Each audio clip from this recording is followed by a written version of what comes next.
Yeah.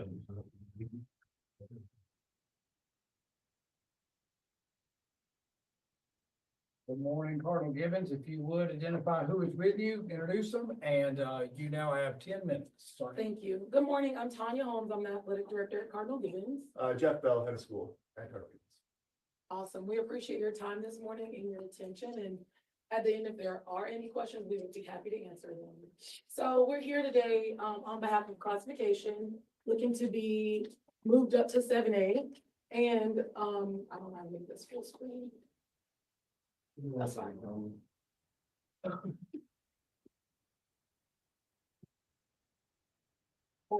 Maybe it's on the other one. So why 7A? Currently, we're playing in 4A, and we've always elected to play up or ask for permission to be moved up. And this is no different than that. We believe our competitiveness and our programs really lend itself to playing in a higher classification to remain balanced and to provide our students the opportunity to compete with more higher level competition.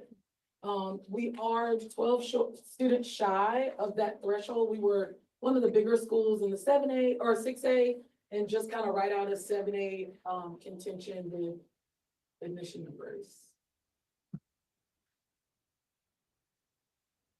Our facilities, I know many of you have had the opportunities to come by, but we also have hosted some regionals and some other events, even state championships during COVID fun times. But we have 2 turf fields. We've got a pole vault pit. I know a lot of schools don't have that. And all of our other major fields are lit. They have lights, which allow us to play later and have that really game day atmosphere in some of those courts, which is rare in most schools that we visit. Our competitive success, I think, speaks for itself, but I just wanted to highlight a few things. This year already, we won 7 state championships, cross country for girls, volleyball, cheer, field hockey, which is a non-sanctioned sport, men's swim and dive, men's wrestling, and women's indoor track and field. We also had our women's team be runner-ups. We won't talk about football. They did lose in the regional finals. We also had 6 regional championships, 18 Wells Fargo Cups, and Wachovia Cups, and 128 state championships. This is just kind of what we've been doing. So we're hoping this creates more of a balanced playing atmosphere, and that we're not seen as maybe dogging it in 6A and really getting to postseason, deep in postseason in many of our sports, and then finding competition. And we have nationally recognized coaches. All that to say, we really believe us being in 4A right now lends itself to moving into 7A. Okay, that's our whole thing. But the solution we've provided, we've been in conversations with North Brunswick High School, Morgan King, the assistant principal / athletic director there. They're looking to move down into 7 or 6A, and we're looking to move up. So we thought, let's present an opportunity for you guys to kind of replace without displacing anyone, with a mutual swap that provides a balanced multi-class swap for them. It still remains a balanced conference for us as well. So we wouldn't have to change conferences. We would just be going up a classification, and they would be able to have their granted appeal to go down a classification. And so just to kind of close, we appreciate you're hearing a lot of presentations today. I know there's a lot of factors that you're considering. And I think for us, what our hope is, if we were able to make this swap with North Brunswick, that it might provide a better atmosphere for our student athletes and for the member school students who we're playing against, and vice versa for North Brunswick as well. So really, the hope is, and again, we appreciate the decision you all made. We know there's a lot of factors we're aware of, but from our perspective, we hope that you'll consider this because we're very close to the threshold. And we do think this might be good for lots of schools, not just for us down the line. So we're really grateful for your time today, and we're happy to entertain any questions you might have. What's your current ADM as far as this classification? 1605. And what's West Brunswick? I guess it's 1620. North, I'm sorry. North Brunswick, No, sorry. yeah. I think it was 1620, 1620. But I think they're down to 1590. That's what they said.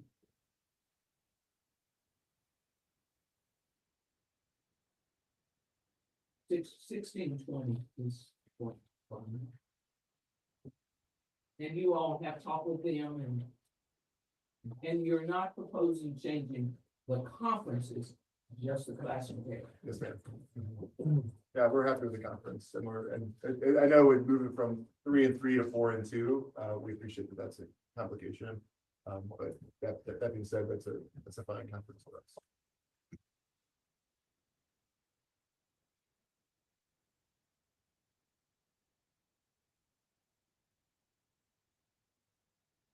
Okay, any other questions from the board? And you anticipate your ADM just being right at that 1,600? So yeah, we think we'll be right. Our board has asked us to keep the school 1,600. We actually could be bigger if we wished, given just the interest in the school, but for a host of reasons, we're electing, we'll always probably be between 1,595 and 1,650, just depending on how things kind of shake out. But the goal is not to get any larger. Or smaller. Or smaller, Right. correct. Yes, sir. Thank you.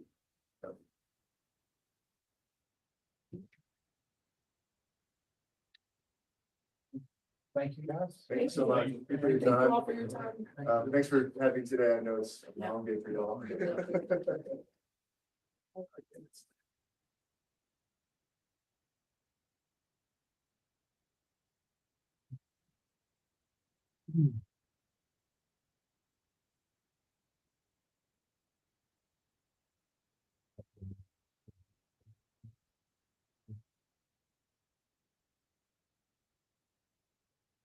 Okay, board members, we'll move to our next group of schools, North Rowan High School, Mountain Island Charter, the North Carolina School of Math and Science from Morganton, and also Thomas Jefferson Charter Classical Academy.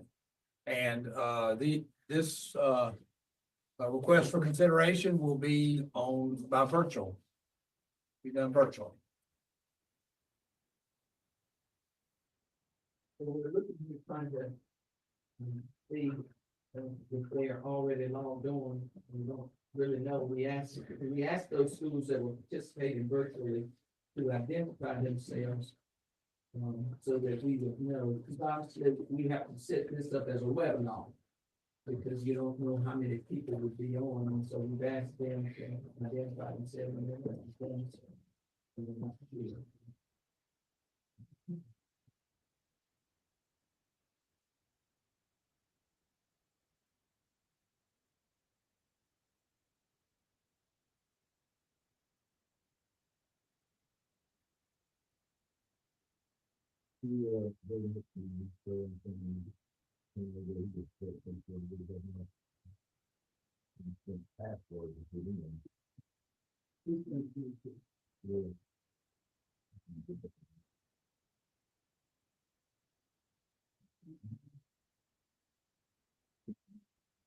So we sent them the link. So. There's people in it. Yeah, so it's not like. Just text them and just go to the home page and on the website. And put it there.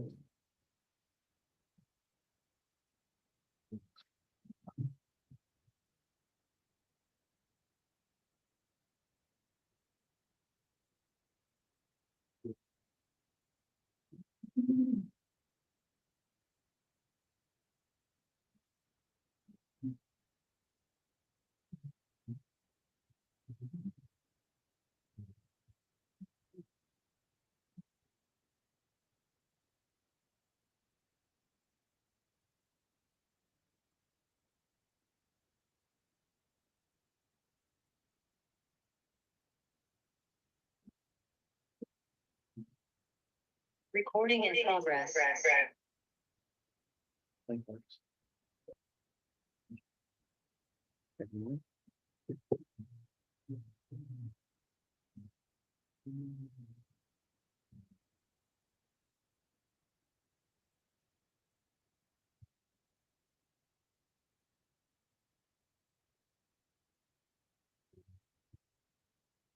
If you all, from North Rowan, anybody from Mountain Island Charter, North Carolina School of Science and Math in Morganton, or Thomas Jefferson, Classical, if you are in, please raise your hand so that we can identify you and allow you to be able to make your presentation.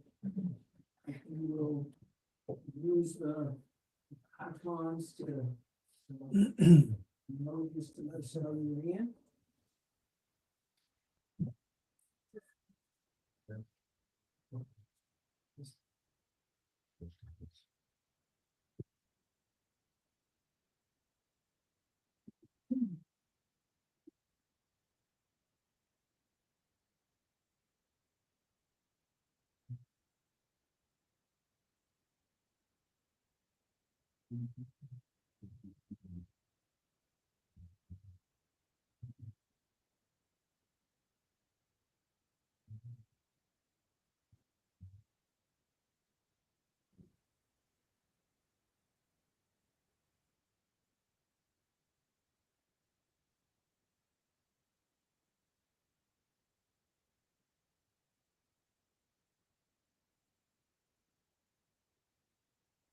And anyone from North Rowan, Mountain Island, School of Science and Math, Morganton, Thomas Jefferson.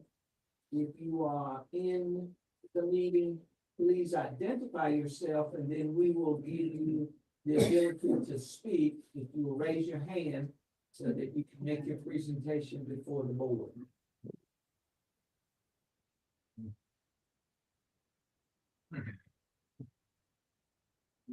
Thea? Okay, Can anybody hear me at the Board of Directors or Q?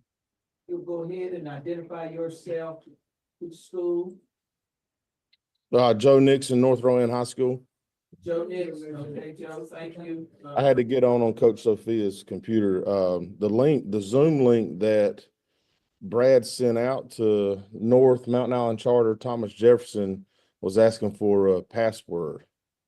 We were under the impression that we were joining from a different Zoom link than from the association. Joe, we can't hear you. Do you have your speaker volume up? Yes, ma'am.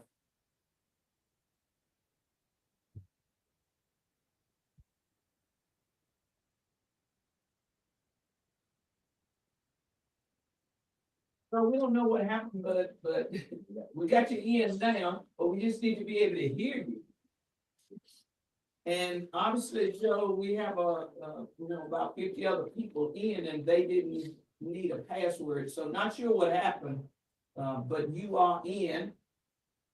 If you want to go ahead, like I said, we're having a little bit of difficulty hearing you on our end, so not sure what's going on there. Can you say something else? Yes, can you hear me? Oh, yes, that's wonderful. There we go. All right. All right, Turn Jeff, yours go off. ahead and, North Rowan, go ahead and anybody who is going to be speaking on behalf of North Rowan, go ahead, identify yourselves and, the board members have the information. So if you can go ahead and talk to us. Okay, yes, thank you, Board and Commissioner Tucker. So basically what we have seen in the first three proposals is we've been consistently put with the Stanley County Schools, Union Academy, Greystone Day, which that's not unfamiliar with North Rowan. After the third proposal came out, they added Bonnie Cone Academy, Thomas Jefferson, Mountain Island Charter, and that made the travel for North Rowan just unbearable in my opinion. And by looking at it, there was an easy fix for us by sending us to the conference with East Davidson, Thomasville, and West Davidson, Providence Grove, Trinity, and Wheatmore. We've been in the conference with West Davidson, East Davidson, and Thomasville this last realignments, and probably for the last 25, 30 years, been in and out of conference with them. And we've also been in conference with Stanley County. So our request would be to go into the Davidson County, Randolph County Conference, or stay in the Stanley County Conference if we could remove Mountain Island Charter and Thomas Jefferson. Those schools are football only schools in that conference, and being a smaller ADM school, it's really hard to schedule non-conference games if you're not going to play them in football. And so that's kind of our dilemma. It's almost a 500-mile difference in mileage for just football season.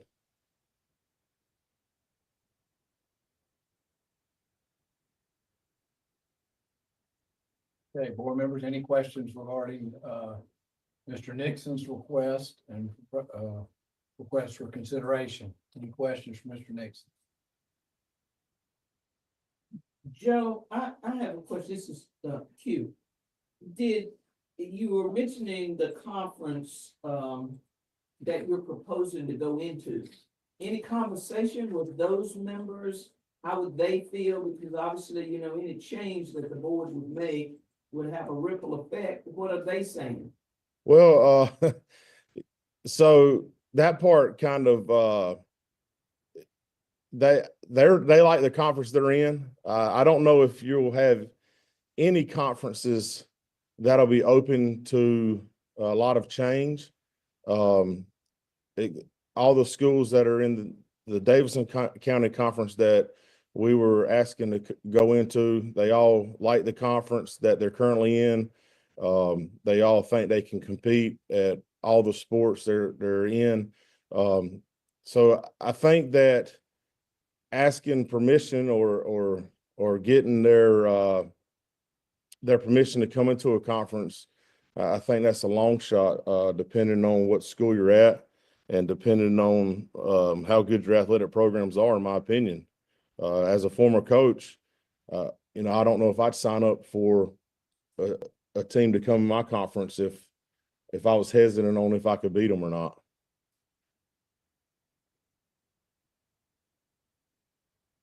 So, Mr. Nixon, Stephen Gainey, so based on your response, you have not talked to all conference members of where you're trying to go. Is that correct? Oh no, we've talked to them, and we didn't have anybody say we'd love to have you in our conference. Just being honest with you, we got responses from the Randolph County schools.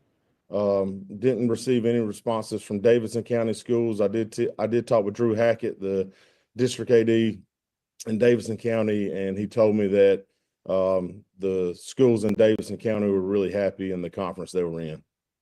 Thank you. Any other questions, board members? Any other questions for Mr. Nixon? So your main travel concern is your football season for those two schools that have the farthest distance?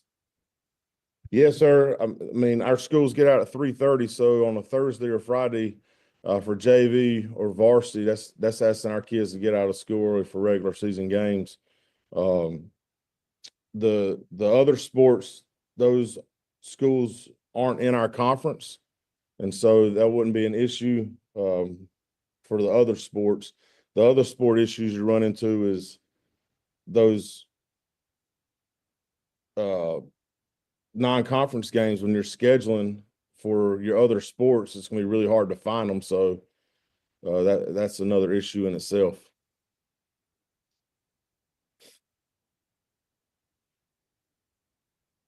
Okay, Mr. Nixon, anything else that you want to share with us regarding your request? No, sir. Okay, thank you. We will now move to Mountain Island Charter.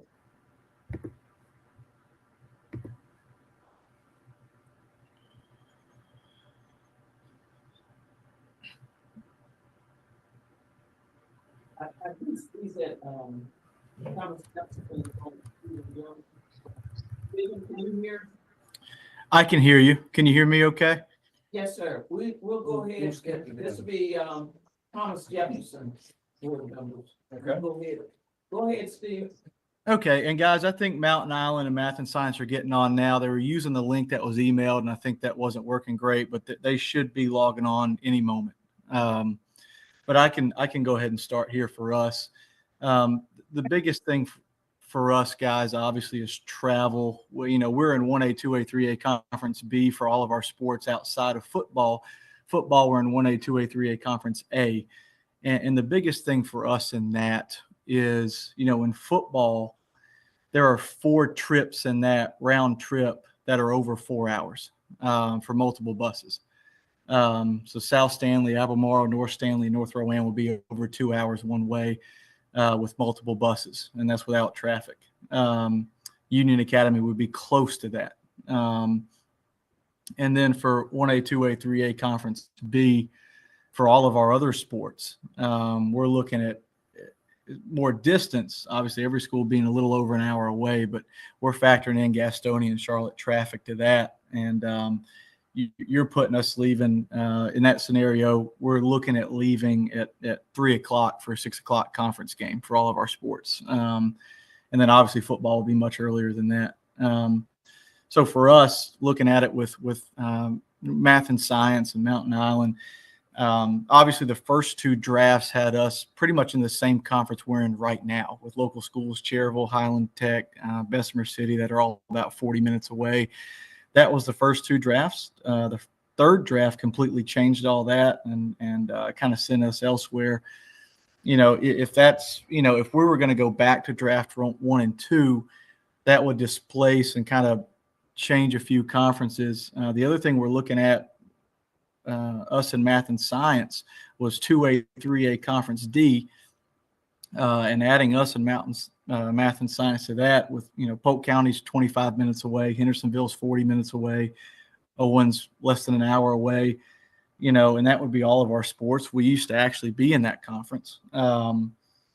And that one where we wouldn't have to displace any teams. We wouldn't have to change anything. It'd get us out of traveling 4.5 hours round trip for football games for conference play. And so that's something that we looked at. We've looked at here in the last 2 weeks with a few of these other schools. And I even have, not that you guys probably need it, but a letter from that football only conference from the South Stanley High School athletic director, the conference president, you know, vouching that they don't want to drive all the way to our school for one game, and they can't imagine us coming all the way up there for all those games. So I can include that if you'd like me to, but that's kind of where we're at with everything, just the sheer amount of travel time. I don't know that we could feasibly do that at all, especially with a conference or two that are much, much closer to us, especially that 2A, 3A Conference D. So that's where we're at right now. And I can let Ian or Matt kind of piggyback on that if they'd like to.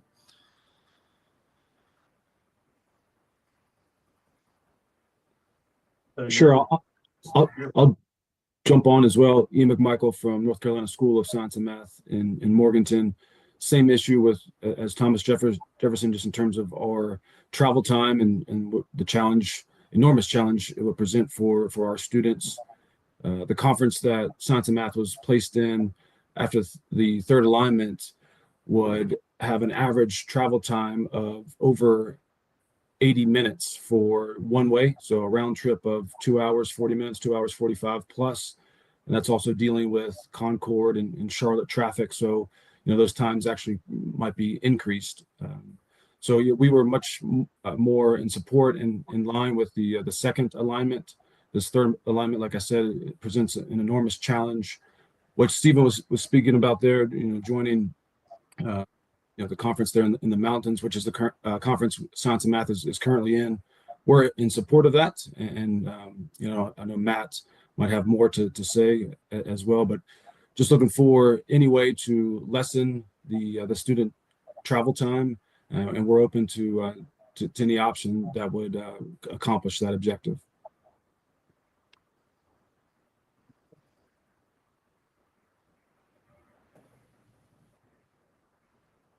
How's it going, everybody?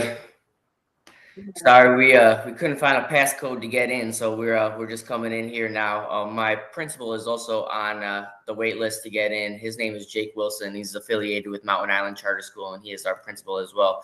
But kind of just to go off of what Ian and Stephen has talked about, I sent in a primary source document where it shows all the travel times between the conferences that we are discussing.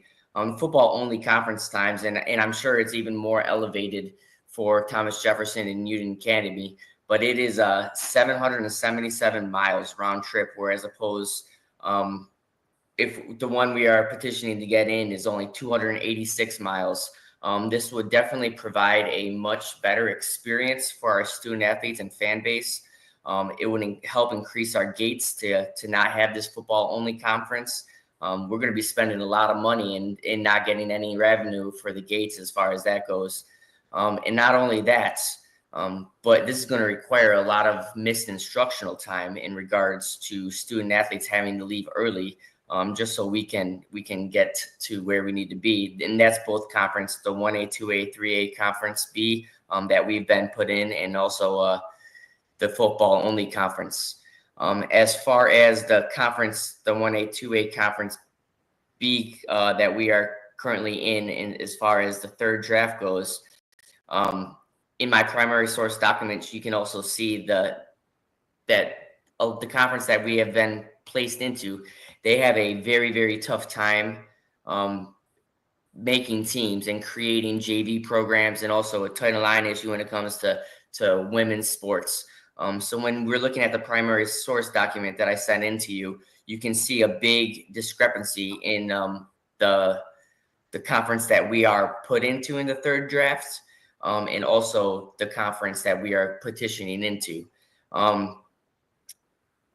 We were kind of blindsided with the third draft. We signed in and gave our approval for the first draft and the second draft. And it is we on the third draft, we just didn't feel like there was due process. We didn't get contacted to see if we would be okay with this.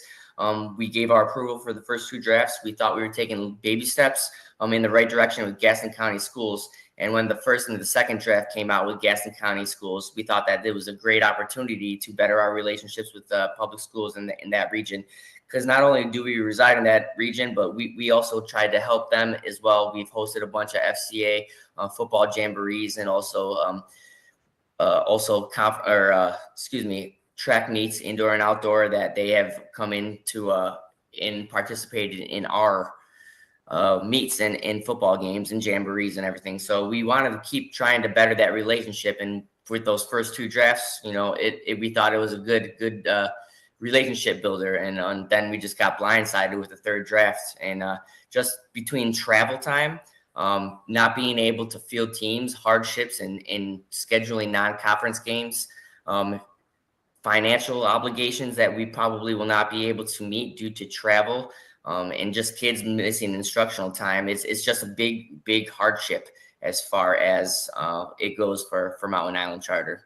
My principal, Jake Wilson, looks like he got put in here as well, so he might have a few more things to say in addition to that. Yeah, in large part, Matt has really done a nice job covering that. Sorry for the difficulties getting in, and thank you all for being here and listening to us. I know you guys have a long day ahead of you, and we really appreciate that. I'll just make note that Matt and our athletic folks, in coordination with myself and our executive director, we've worked hard to really suggest two solutions to this. One is a very easy one-team switch back to an original conference in which we've taken part in over the past several years, and the other is one that may put us working with a little bit more of the traditional public schools, which we are fine to do as well. We want to be easy to get along with, but certainly want to do what's best for our students, as I know you all are as well. So thank you for your time. I appreciate it, Matt. I won't belabor the point. You did a great job presenting that information, but I think that's great.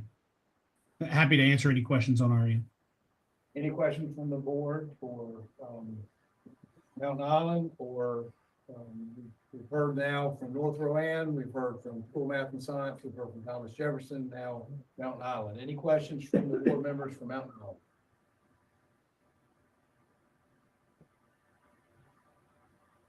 Okay, thank you for your presentations. We will take your information under consideration, and we will work. If there's anything that I can forward to you as far as our proposals or anything, please feel free to reach out. We have a couple different proposals with the Gaston County Schools, and also just a simple one that would just move us into a different conference. So if you have any questions, please do not hesitate to reach out. Okay. Thank you. Thank you to all 4 schools for your presentations today. Thank you. Thanks, everybody. Appreciate all your work, guys. Thank you so much.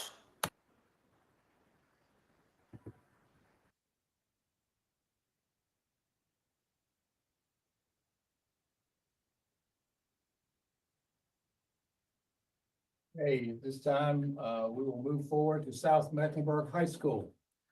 And they will be joining us virtually as well. We may be, we're kind of here, Mr. President, so not sure if they have joined us at this time. South Mecklenburg. Oh, wow. Yeah, we're here. One thing while we're waiting, one of the things that is always difficult, and this has always been true, when the realignment committee, it is assigned to do its work. And so until the board approves it, it's open-ended. It's like they put out a living document.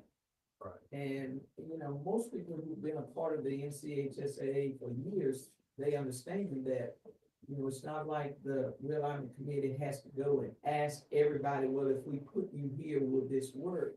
When they come in and do their work, they're listening to all of those requests. And so they're trying to do what's in the best interest of everybody. And so they wouldn't have time to just go back and ask every single, well, we're thinking about moving you over here. Are you satisfied with that? And so, you know, I understand Matt's frustration and, you know, saying that he was blindsided, but that's the way the realignment committee, it has always worked. Is that it's a jello type situation. They're gonna put it together, share it, when you have an opportunity to make the case, and then they come back and they try to fix or tweak it so that, you know, not everybody is upset. But I think what has also complicated it more is that we have 8 classes that we're dealing with, and that has just exacerbated it even more. Yes, ma'am, I think you're dead on with that, and, you know, one of the things that I sit and think about during this is you have well over 400 member schools, and just try to schedule a conference with 7 schools. So try to get a master schedule done with a 17 conference and try to figure out how to place over 400 in an unprecedented classification. So folks just gonna have to be patient, and when we get to the end of it, we're gonna do the best we can do.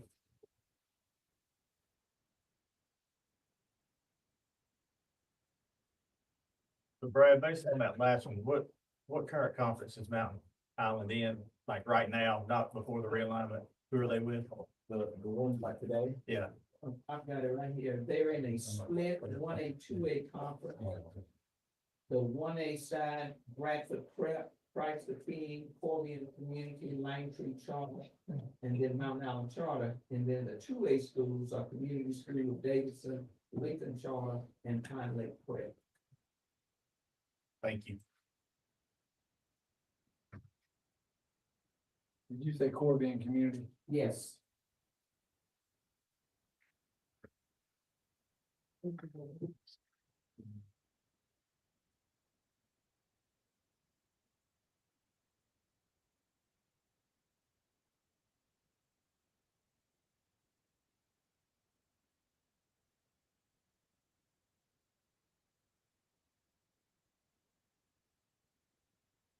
Okay, board members, we'll just take a moment while we're waiting, 9:15 with South Mecklenburg High School.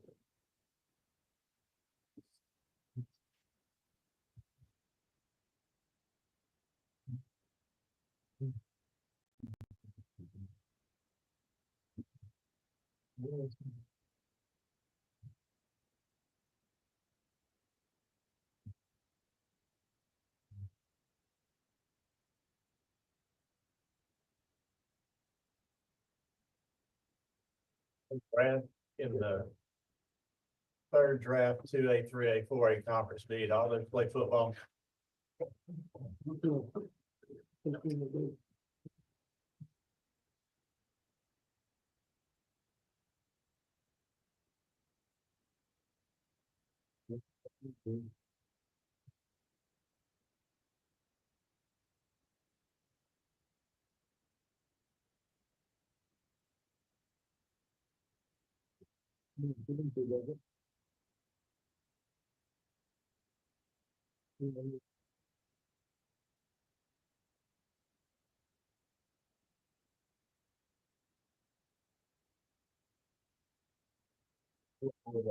Yeah, this like, you know, like I know the West, but I don't know. Yeah. You get where you can't see a hill and I get lost, folks. I gotta wait till night and look for the lights. And as for those of you who are on and waiting for us to start the next presentation, if South Neck, Cherryville, Northern Durham, Fike, Southview, Martin County, if you happen to be on, please identify yourselves by putting the name of your school or school system beside your name, so that when it is time for us to hear from you, we'll be able to give you the ability to speak to us.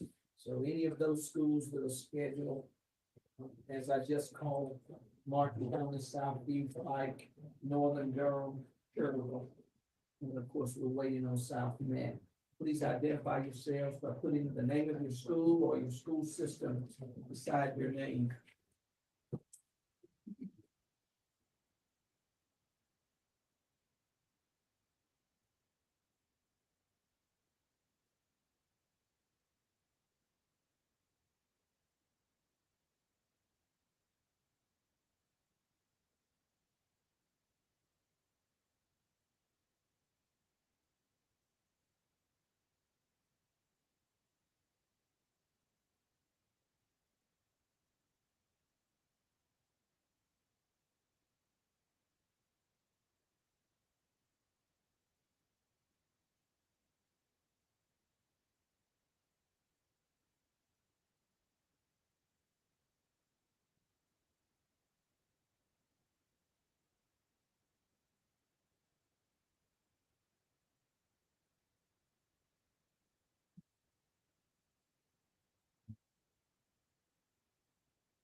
Did not play football in 24, according to their number.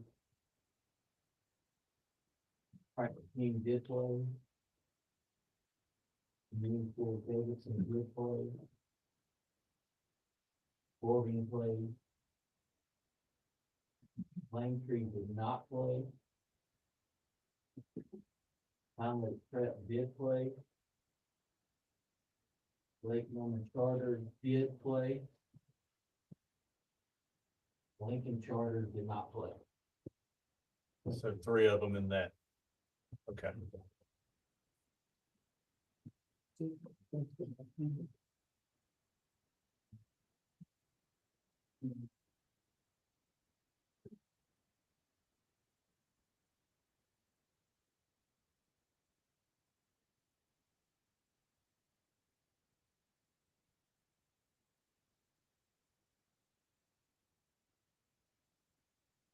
Brad, you said Bradford, Langtree, and who? Lincoln?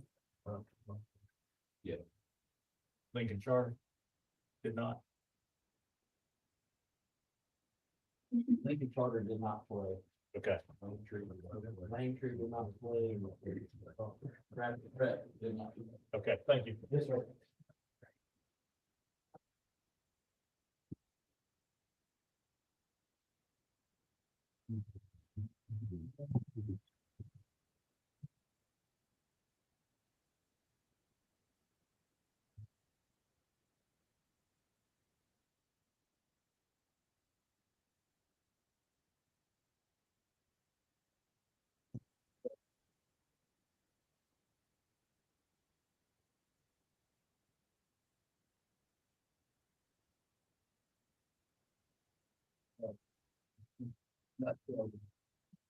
Look through my Reds and get ready to go speaking to the World Series.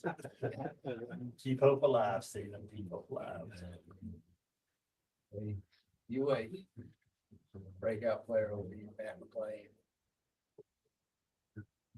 Hey, who's gonna be a breakout? You finally gonna see Gavin Lux be the player he's with his daughter. He's done good. I'll be supposed to see him do this. Just high average. Right. But I don't think he's got my phone in the day. I can't find this. Right. That makes a big difference. Yeah. Okay, I think we now have South Mecklenburg. Okay, South Mecklenburg, if you will, introduce who's with you, and thank you for joining us today, and we will, you have from now until 9:25. Perfect. Good morning, everyone. My name is Mark Anger. I'm principal at South Neck High School, located in the south side of Mecklenburg County. I'm joined with my athletic director, Nick Leeson, is in the room. Can I share screen or does that not matter? That is fine. That is fine. Perfect. Thank you. So hopefully everyone can see that right there. Today, our purpose is to explain the geographic concern we have here at South Meck and to provide a conference solution. Some of our concerns for the geographic is the distance and travel time. We would like to minimize the loss of instructional time for leaving early to make it to athletic events. Also, student to maintain a healthy balance between sleep, school, and just well-being, as well as school culture. Our solution is to take a look at the 7A, 8A Conference D and 7A, 8A Conference E and make a switch with 2 schools. As you can see here on the map that we pulled, this is the current 7A, 8A Conference D that we are in, with South Meck being on the south side of Charlotte Mecklenburg, with the furthest school of Huff and Hopewell. When looking and pulling the data, just please know the data travel time from the school is pulled on a Saturday, so it does not include any extra rush hour traffic that could happen on 77 or 485. But on a Saturday, you can see that South Meck in this conference has only one school that is under a 30-minute drive one way, and that depends on traffic, for a total of 161 minutes one way to the school. And again, these times are not during rush hour and are on a Saturday. So here is the 7A, 8A Conference E. Those are marked with the blue @ sign. You can see where they're all set up with the star on this slide to show where South Meck is. Just to talk a little bit about East Meck and their current drive time and miles, total of 69 miles and 134 minutes one way on a Saturday drive, with only 2 schools going past 30 minutes based off of traffic. So they have less drive time than we do and fewer miles. Based off this map, we went ahead and put both conferences on at the same time to show where the layout is. Our suggestion is to move South Meck into the 7A, 8A conference to assist with travel time, so students aren't leaving school early and getting back to campus at a reasonable time. So to share that, what that does based off of this travel time, it moves South Meck to only 2 2 conference plays that are 30 minutes or over on a drive. Or this moves East Meck to 2. So it keeps them at the 2 that they've already had. It does increase their mileage and drive time, but nothing significantly. It actually takes their longest drive out of play when they would drive to Palisades. For South Meck, it moves us to 2 conference plays over 30 minutes away. So it would go from 4 to 2, which would limit and take down our miles and drive time, which we believe would subsequently take away from us having to leave school early or other schools leaving early to make the drive to us down south or us to make the drive up north. So just to do that, we would eliminate 47 miles one way, as well as eliminate 56 minutes based off of our calculations for South Meck. It does add 9 miles for East Meck, but it also eliminates minutes based off of the drive that it would take. Some other facts to have there is that student projections for next year, those projections are relative the same when it comes to the student body. So we would be in turn just changing a similar type of makeup school, and it would allow for us to have less drive time. Another concern that we do have is around the culture due to the length of the time. And I do know that some schools through North Carolina have longer drives, but by us in this current conference would have less spans based off of the distance it would take. We believe that by doing this would increase expands and student and school participation for all schools by moving us to this conference. And so again, our recommendation is to move South Mech to the Conference E and East Mech to the conference. And if you have any questions, I'd like to thank you for your time today and considering this move for South Mech. Hey, this is Chris Blanton. Thanks for the information that you presented. You talked a lot about East Mech in your presentation and in the information that you presented. Have you had conversations with East Mech and then the other schools in the conference that you proposed? Last week, we did let everyone know that we were going to be proposing this consideration. I haven't had direct conversation with East Mech, but they are aware of it and the impact of it. We didn't necessarily go into specifics of the different conferences and the makeups with them. So do they agree with it? They all don't agree with it. East does not agree in moving. That might be the only one that would have that quandary.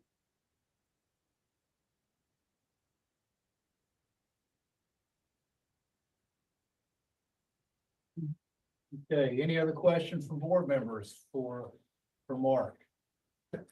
No, just thank you guys for the time, truly. Just felt it was something I needed to do for the school to be able to promote our student athletes and our school culture.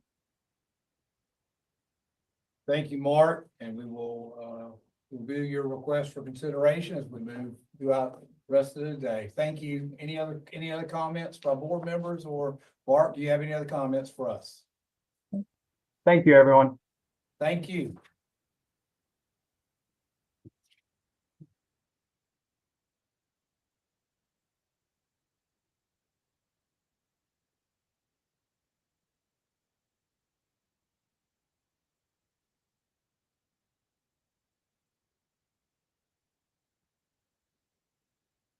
Even though, Dr. I know we're ahead a little bit, but I do see that Cherryville is in. We can move right into them, or we can delay. Oh, man, I would like to keep moving. If they're here, we're gonna keep moving. So, can we bring them up and I'll welcome them? Mr. Powers, Stephen Gainey, President of the North Carolina High School Athletic Association. Welcome to our meeting today. We're gonna move forward. It is now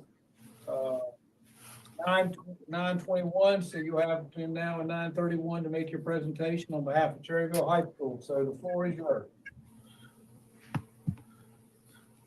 Thank you very much. I appreciate you guys giving us the opportunity to speak with you today.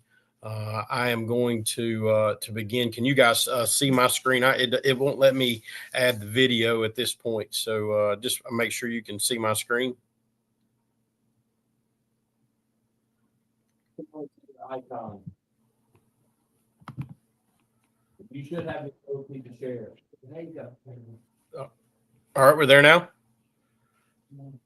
Perfect. We're sharing, but we're seeing the Zoom squares.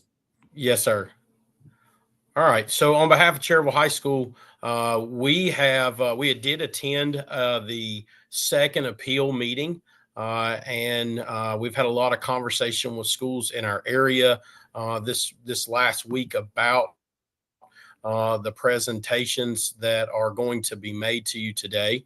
And so one of the concerns that we have is that several schools in our area have requested to return to the previous draft. Cherryville High School has been in collaboration with other schools in our area with this first, second, and now the third conversation with the draft. And so today, what I want to talk to you about is what we have presented in all three of those draft concerns and what we would like to see happen in the changes that are possible. Like I said earlier this week, we were contacted, last week, we were contacted by some of the schools about how happy we were with the third draft proposal. We spoke with the charter schools, Thomas Jefferson, in that conference that they are currently in with North Rowan, in the football only with Mountain Island Charter, and North Carolina School of Science and Math, as well as the total conference.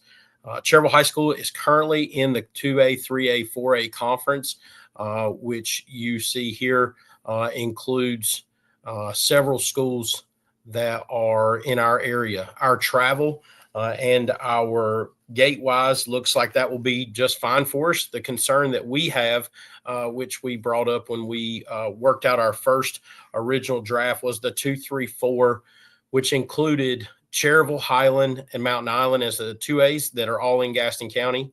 The 3As, Bessemer City, which is a Gaston County, and Piedmont Charter, which is a Gaston County school, and Bessemer City, the Gaston County school. Lincolnton and West Lincoln would be the 2 3As that were from Lincoln County, and then 2 4As, East Gaston and Stuart Kramer, which are also in Gaston County schools.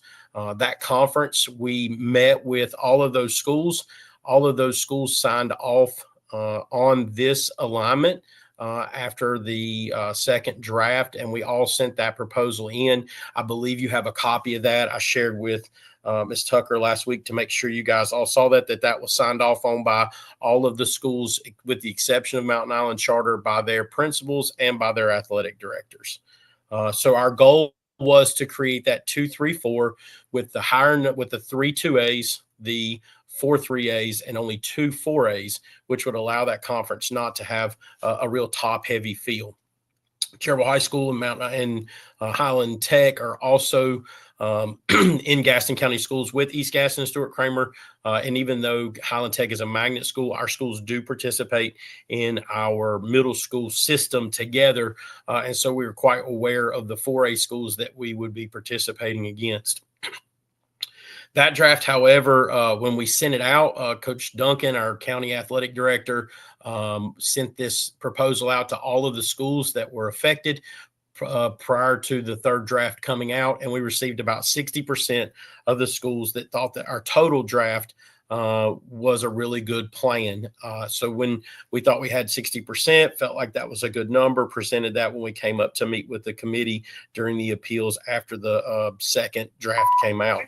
Now, once we did that, we got the new third draft, which then changed. Like I said, we had been in a conversation with Piedmont Charter and Mountain Island Charter, and we're trying to work through this process to create a system that would work with our charter schools in our community as well as our public schools. When that happened, this new conference was created. Those schools were shifted into 2 different conferences, which we understand that they are not happy about the conference that they are in with their football only and their total conference. So we felt like that we needed to come and speak with you guys today to ensure, one, we did not want to go back to an all charter school league that was a part of the second draft. We did ask for multiple options during that second draft that included adding 2 3A schools to the conference that we had that was a 1, 2, 3 to help with our financial systems and our placement there. We felt like the addition of West Lincoln and Lincoln to that current conference was a possibility, but we really wanted the 2, 3, 4, as you see in the final alignment desired by us here on the screen that I'm showing you. Now that this third draft has come out and the addition of Shelby and Burns, one of the things that does is take us to a 9-team league, and all of them have football. That allows only those 2 schools, Cherryville and Highland is the only 2A schools, to only have 2 non-conference football games, which, not knowing the playoff format, really kind of puts us in a way to find only 2 games that will be with us in closer classifications. So to try to find 2 games that are in the 2A or in our area. So our goal was, again, to keep Mountain Island Charter so that we could have 3 of the 2A schools in this, not knowing what that playoff format would be looking like. if we did go to this new conference, which we have proposed, like I said, in all three of the proposals, which would have Stuart Cramer, East Gaston, West Lincoln, Piedmont Charter, Lincolnton, Bessemer, Mountain Island, Highland Tech, and Cherryville, that would be a 9-team league. However, Piedmont community does not have football, nor do they have the plans at this time to have football. So that would allow teams to have 3 non-conference, giving the smaller schools, Highland, Cherryville, and Mountain Island, the opportunity to find 3 non-conference games to offset playing 2 4As in their conference league. The other thing that we want to do is we really did build a good relationship with Mountain Island and Piedmont community through this collaboration of creating the conferences. And when this did change, it did bring in all traditional schools into this conference. So we just want to make sure that they know, as well as you guys, that we did our proposal, and we've shared it with them, that this was for us to work together with them to try to build that relationship there. And our conference that we created had the magnet school, traditional schools, and the charter schools in it. Our goal is always to have a conference for CHS athletics to be able to be competitive in. We appreciate what the alignment committees have done and listening to us, but we just want to try to open this conference up to a little more competitive play. So one of the things in collaboration across the state that you may have read in this information is we did hear from the northern area schools about moves for their conference. And we know that Allegheny County, the Wilkes County schools, there are several of those meetings going on today with the move. One of those was Ashe County has a proposal that you will hear later. When I created this document that you see with all of the moves in it, it does take into account a place for Burns and Shelby to go. That place would be, if the Ashe County proposal, which I understand is their proposal, along with the other 2 that will come to you, I'm sure from other meetings today, has the possibility of moving High Brighton and West Caldwell into one of those conferences if you go with the Ashe County plan, which would move a 3A and a 4A out of the current conference with the Burke County and Ralston County schools, which would open up a spot for Shelby and Burns to move into a conference that would keep them in an 8-team conference that is listed here below for you. Also in that process, in that Ashe County process, you'll see I did give that to Ms. Tucker as well to share with you, because I know you guys have that meeting later on at, I think, 10:15 or so. I did do the numbers for you. It's there for their mileage. It is actually makes a lot of sense for the Cleveland County schools to be with the Ralston and Burke County schools. You can see there's an average there of around 30 miles is the trips for those schools. That'll be in the Ashe County presentation. And so I shared that with you as well and updated it if you added Burns and Shelby to that conference. Guys, I just really appreciate the opportunity and the time to speak with you. I know that my time is now running short, so I want to give you a chance to ask any questions, but just want to leave you with those points that we know that there are going to be multiple meetings today that are going to ask you about our conference alignment and the possibility of schools, Thomas Jefferson, Mountain Island Charter, Piedmont Charter, and that conference that's been created there with that long travel. We know that those are going to come up today. And so what we want to ensure and make sure you guys know that we just would like to see a little bit more of a level playing field in our conference where it's not 3 4As, only 2 2As. And again, that also comes along with not knowing what the playoff structure would be to give Cherryville High School and Highland Tech High School an opportunity to have some competition in the conference. It's a little more leveled. So I'll open it up now for your questions if you want to ask me any. Thank you, Mr. Powers. That has, your time has expired, and does anybody have any questions for Mr. Powers regarding anything he has presented? So this is a lot. And in reading through it, my question, I see where you've got signatures from the conference you're proposing. Yes, sir. But with all of the movements that causes, have you had any conversations with the other conferences that you have come up with here? No, sir. That conference proposal that comes from Ashe County, that he and I had a conversation about that proposal. That opened up a place. The biggest issue I had was knowing that these 3 schools in this long conference from Thomas Jefferson to the Albemarle area, knowing that proposal was coming up. we did want to keep those 3A schools in our conference and not want to go back to that charter school area conference that we had in draft 2. So the only folks that I've had a conversation with, obviously Burns and Shelby, know that we would like to see them in a different conference. And when we first begin this process, and even up to this week, Lincoln, West Lincoln, Mountain Island Charter, we did speak with them, and they did say that this conference, if they were to be moved back in with us to create a 9-team league with Piedmont Charter, that was not their first proposal. I believe their first proposal is to go back to draft 2, but they would be okay with going back into that with a 2, 3, 4. And the Cleveland County Schools reaction? Yes, sir. The conversations that we had with them, and I guess you'd have to ask them directly, but they wanted an 8 or 9-team league because they do struggle to find competition when they're looking for it. So Coach Coach Wilbanks, the athletic director there, he actually did agree to our original proposal, which had them in an 8-team league, which included Rutherford County and those Mountain County schools. That is in that in the second alignment. When we came to meet, he was one of the folks that agreed to that second alignment, which had him with the Rutherford County schools.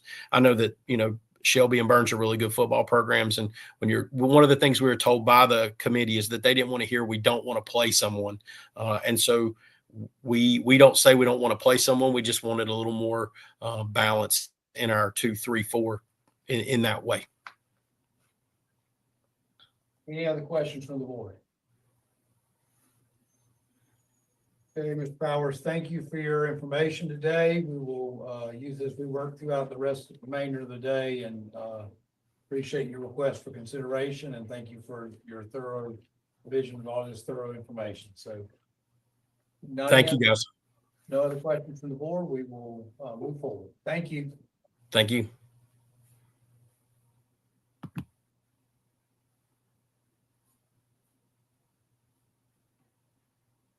Northern Durham. When we were just looking, we did not see, youth one was born.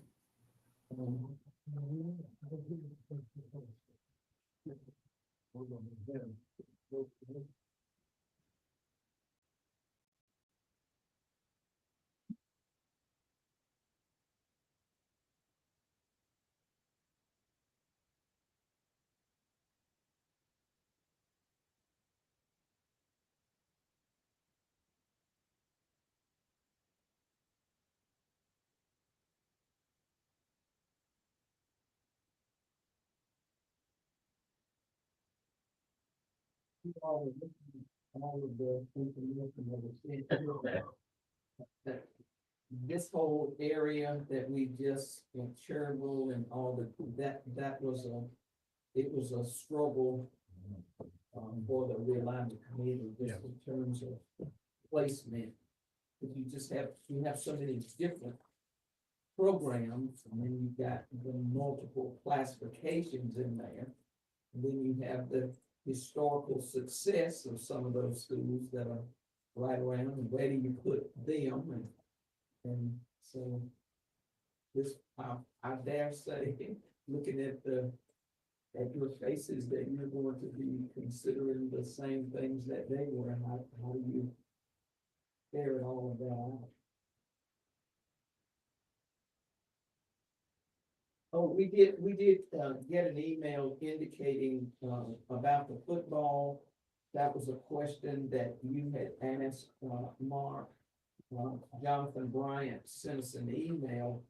They were listening obviously to all of this and said that all schools will have football. Bradford, Langtree, and Lincoln Charter will have football in the new conference. Everyone else has been playing football previously. Bradford will only have JV this coming year, with the intent to add varsity the following year. Everyone else will have varsity football for the 2025-26 school year. Okay, thank you.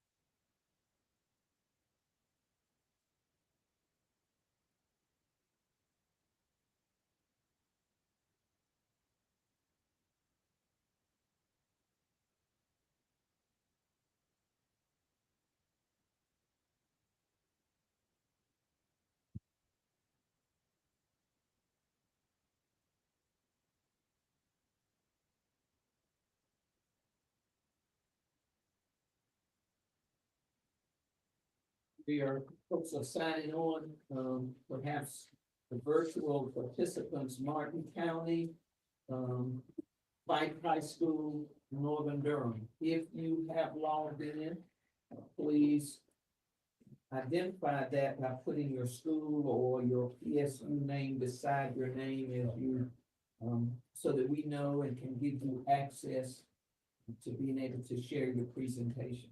Please let us know if you have joined the meeting.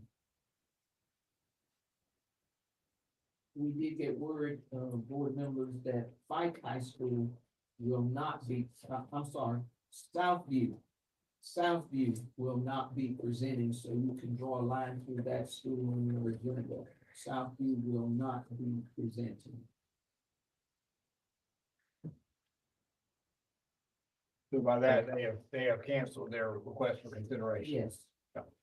They give a reason for it, or they just, No, they give a reason. I think their athletic director has been out and we would come back and say, that's for them.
Okay, good morning, Ms. Green.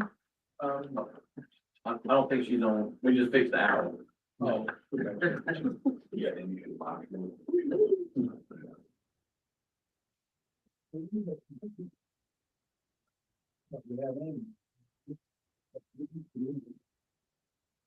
Trying to call some folks to go ahead and get them to. Yeah, we just called them. Fike, She's on there? Amy or- Yeah, she's on there. Okay.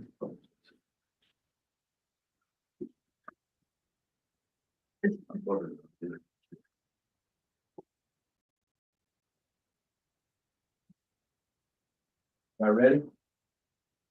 Not yet.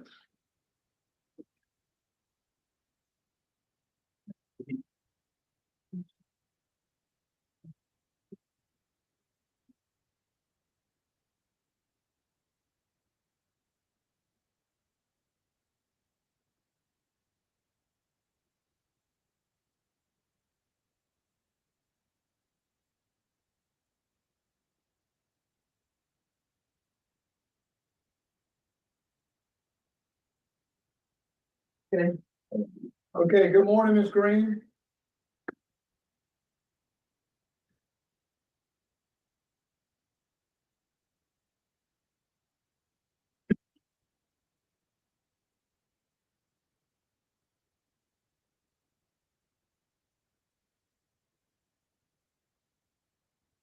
Amy, we see that you're in the meeting. We're trying to give you access or the ability to speak, so don't decline.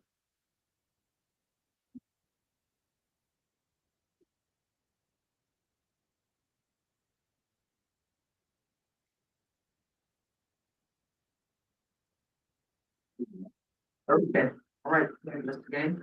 All right, Ms. Green, good morning. Good morning. We will Going to, have 10 minutes. The floor is yours. Thank you for joining us today. thank you. I'm trying to get, there we go. Trying to get my video working.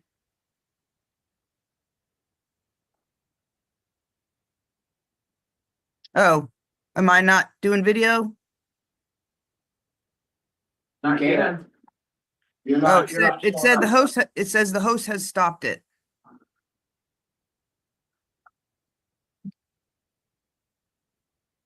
Hold on, they're working on it. Okay. Try it again. Nope, says that again.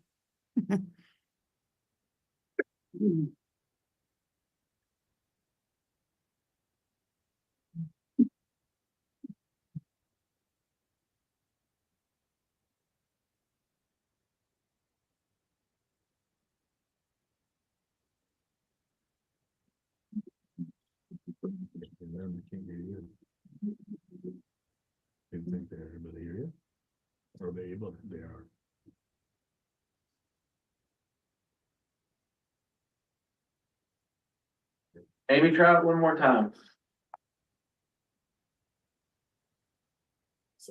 There we go. Okay, good morning, Ms. Green again. Hopefully we got it good now. So we will start now. The floor is yours. All right. Just wanted to come before everyone and reiterate some of the issues that we're having over here at Northern.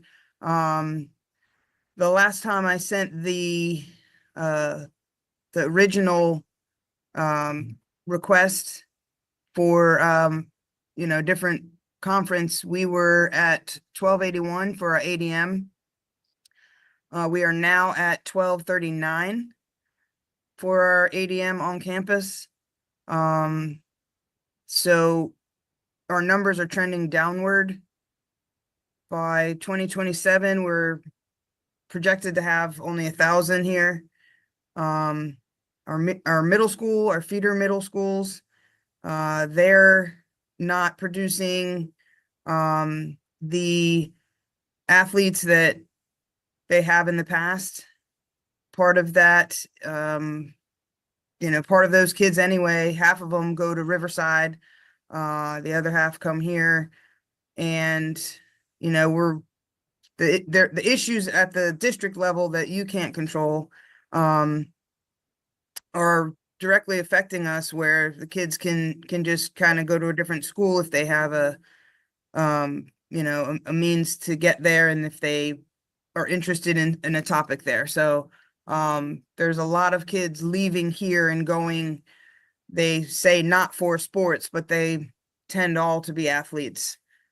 So, those are some issues we're having with, not being able to produce the numbers that we would need to get ourselves competitive in this new alignment that we have.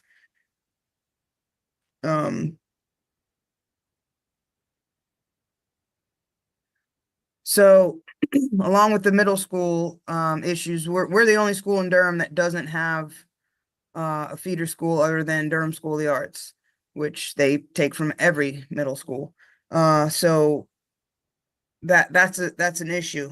So with the numbers, we're looking at anywhere from 300 to 400 difference to 625 or more difference, and that does not give us a genuine shot at being competitive. The last 4 years we've had 3 programs here above 500 because of some of attributed to a lot of these issues where we just don't have the numbers. I think if we're put in a 5 or 6A split, or maybe a straight 6A, we think we can create more sustainable foundation for growth and success in all of our sports. We don't have JVs.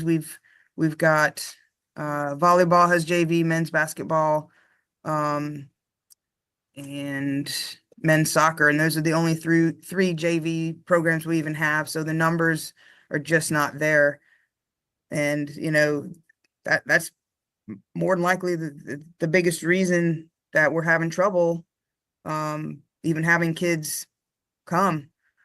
We just don't have the numbers, and the numbers are dropping, and we don't feel that it's fair to our current athletes to who come and work every single day, to continue on a trend where we can't gain any traction because our numbers are so low in general, and lower by the day, and going up against Riverside with their numbers, and Hillside. So that's pretty much where we are for our request. I mean, we sent in a couple of different options with East Chapel Hill, Person, Orange, Cedar Ridge, South Granville, JF Webb. Their ADM is sometimes closer to ours than Riverside's, or the higher ADM groups. Other potentials, maybe Seaforth, maybe DSA. Obviously this would involve changes from draft 3s, 4 and 5A. So travel would be different. Right now travel is not an issue, but I think the more important thing for our school is that we are competitive, and with the numbers that we have currently, it's just we're not competitive. The numbers are dropping. They dropped this year already.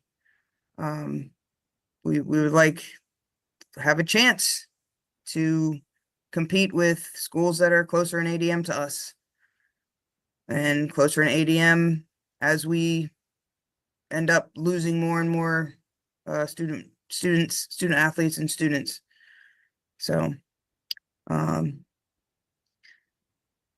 that's it.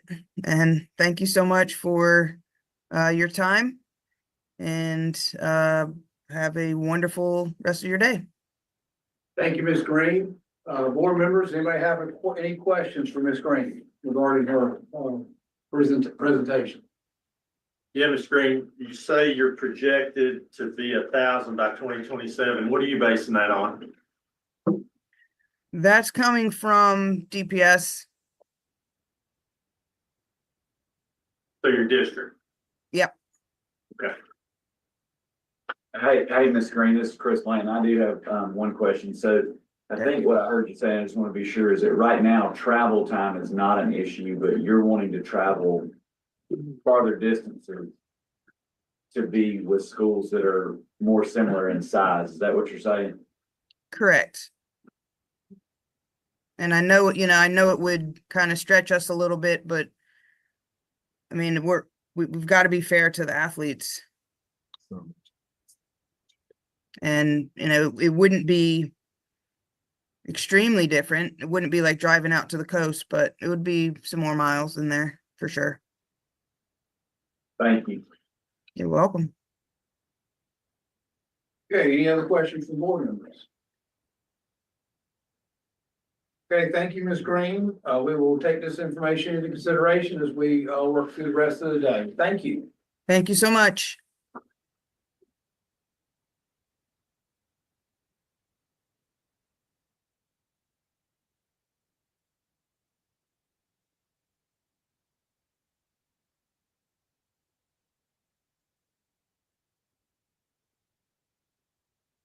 So we now have, Fike High School is available. Okay. Okay. Rocky, you on? Mr. Lewis, can you hear us?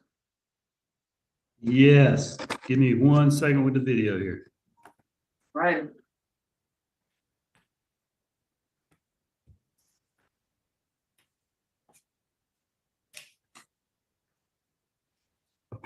All right, I am not sure why my video is not going, but I'm gonna go ahead and present. I am here with Dr. Renfro. Mr. Lewis, hold on just a second. Mr. Lewis, just want to start out, make sure you know that the floor is yours. You now have 10 minutes moving forward, okay? Thank you to the board for allowing us to speak.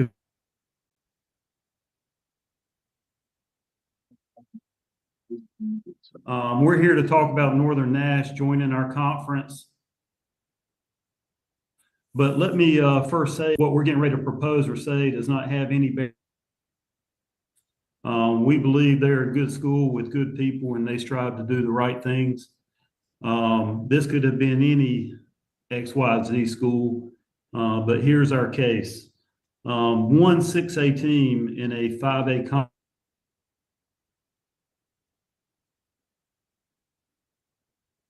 A split conference.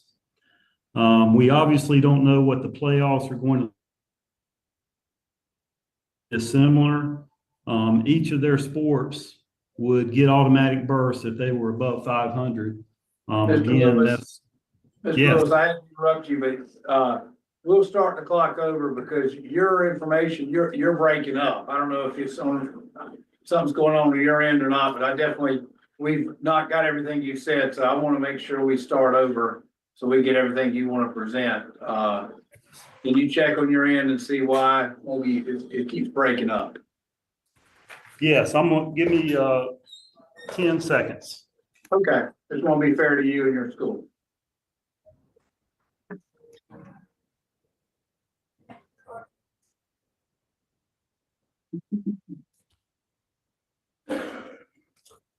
Just let me know when you're ready.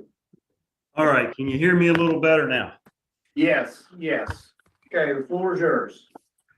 Okay, I don't know how much you heard, so I'll start over. What we're getting ready to say about Northern Nash has nothing to do with them as a school or as we believe they're good people and they try to do things the right way. This could have been any school.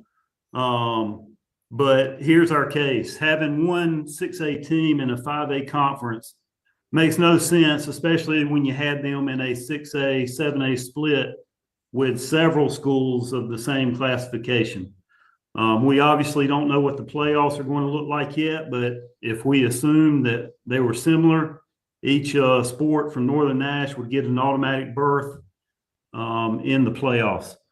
I know of 3 schools in our proposed conference who had it noted with a member of the realignment committee that we didn't want Northern Nash or a single 6A school in that 3rd draft proposed conference, and that was ignored. As I told the Northern Nash athletic director when he asked if we would support them coming into the conference, speaking for Fike, I said, you are asking the smallest school in the conference ADM wise to agree to bring in the biggest school ADM into our conference, and we didn't support that. If they stay in this conference, theoretically, they could go the whole regular season and not have to play another 6A team until the playoffs. And, you know, talking about going fresh into the playoffs, not necessarily fair to the 5A schools. Travel for them is not much different in the 2nd draft proposed conference that they were in. We could give you specifics, but we only have 10 minutes. If playing Southern Nash and Rocky Mount are vital to them, then they can always schedule them non-conference. We want to drive home the point that being in that 6A, 7A conference has no negative impact on Northern Nash, as travel is not prohibitive. Ability to compete based on enrollment is not prohibitive. Changing conferences gives them far more benefit than any others within the conference they would be joining. Northern Nash has probably argued that they are one of the smallest 6As in the state. Fike can also argue that point for 5A.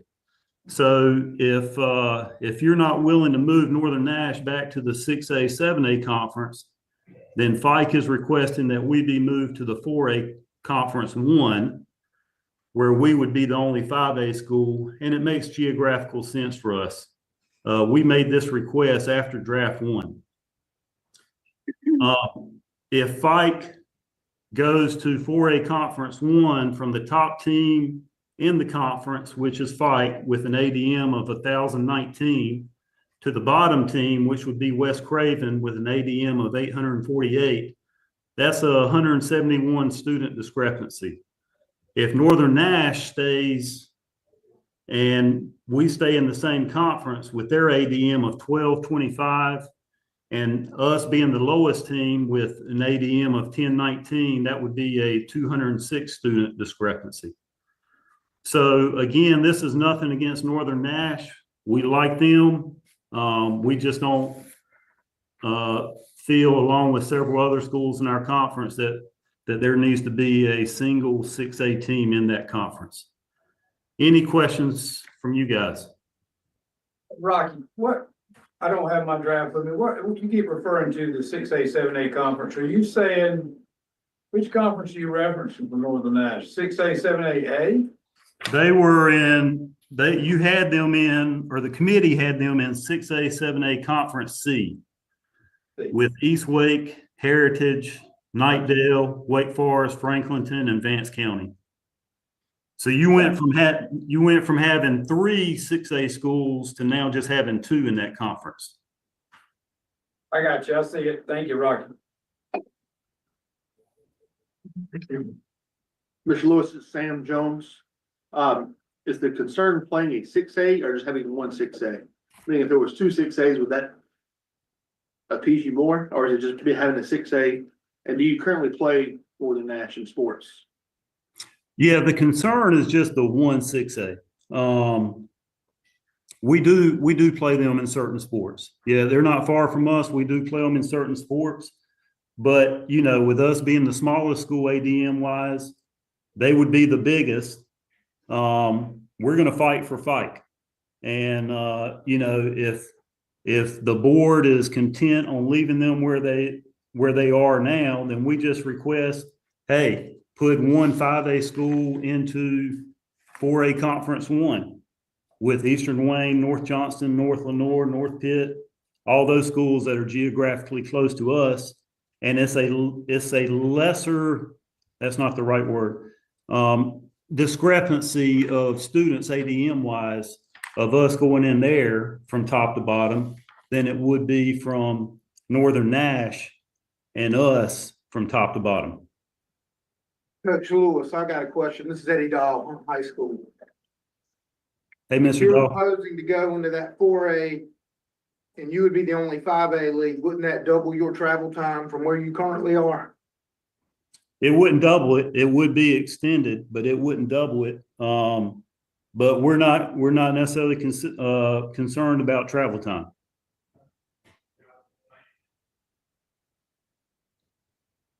Thank you. Hey, thank you for letting us present, and thank you for the consideration. Are there any other questions from board members? Okay, thank you, Mr. Lewis. We will take your information and use it as we move throughout the rest of the day. Thank you very much for presenting. Thank you, Dr. Gaines. We appreciate you. Thank you.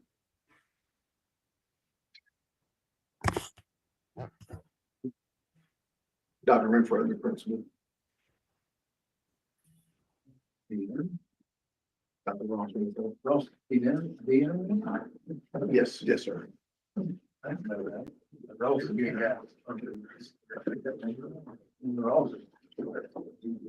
So, Dr. Danny, since Southview is not presenting, this might be a good time to do a break until 10:25.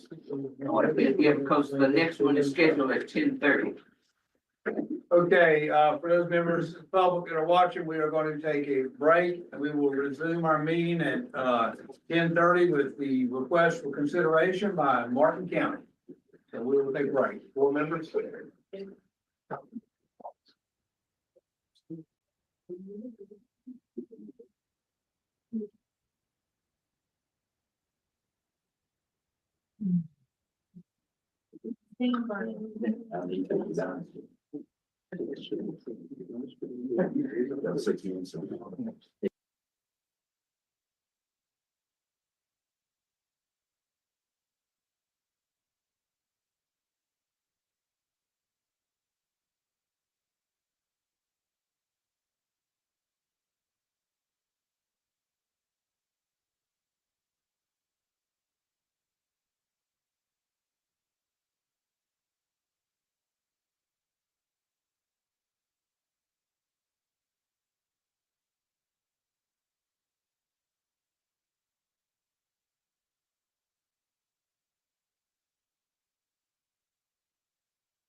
Okay,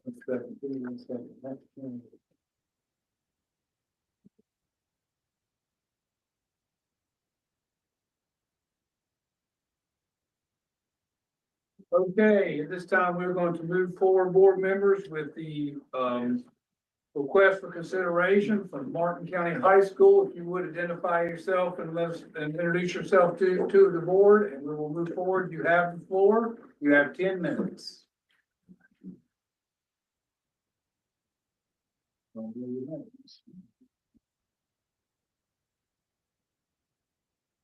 Good morning, everyone. My name is I.C. McGill, Student Service Coordinator, District Athletic Director for Martin County Schools.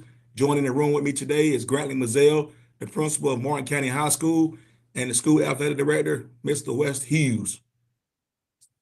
Okay. We were just, on behalf of Martin County High School, we've shared this with you guys again. Just kind of want to reiterate it to the board.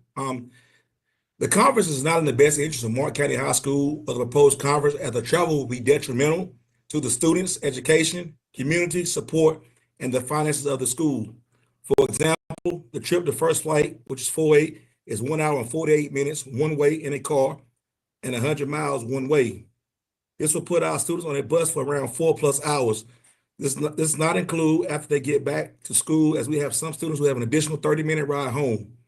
It would also cost the school about $310 per bus there and back based on mileage. This does not include the pay for a driver. The Currituck County High School 5A trip is 1 hour and 27 minutes by car and 83 miles one way. On a bus, this trip will be longer, and our students will be on a bus for 3 hours or more. It will cost the school about $257.30 per bus there and back based on mileage. This does not include the cost of the driver. We also will have limited parent/community support to all our away games in the conference. Our school struggles to find quality coaches due to the lack of resources, and we believe that this travel will impact that issue even more. We do not play some of the sports that all the teams in the proposed conference play. Example, women's soccer, indoor track, wrestling, swimming, golf, etc. This will not help anyone in the conference. We would also like to appeal based on numbers. Planning a 3A, 4A, 5A conference would hurt our chance of competing, as we do not have the ADM to compete with 4A, 5A schools on a nightly basis. We ask that we be moved to the proposed 2A, 3A conference. We will be in a straight 3A conference besides Tarboro, with better travel for our students' academic and overall well-being. We also ask this as it will assist us in maintaining a balanced budget and assist in the coaching staff retention, not to mention the cost of travel. In the current conference, we will be spending so much in travel that we will possibly would not be able to afford to keep some of our sports going. Furthermore, Martin County is a Tier 1 county economically labeled by the state.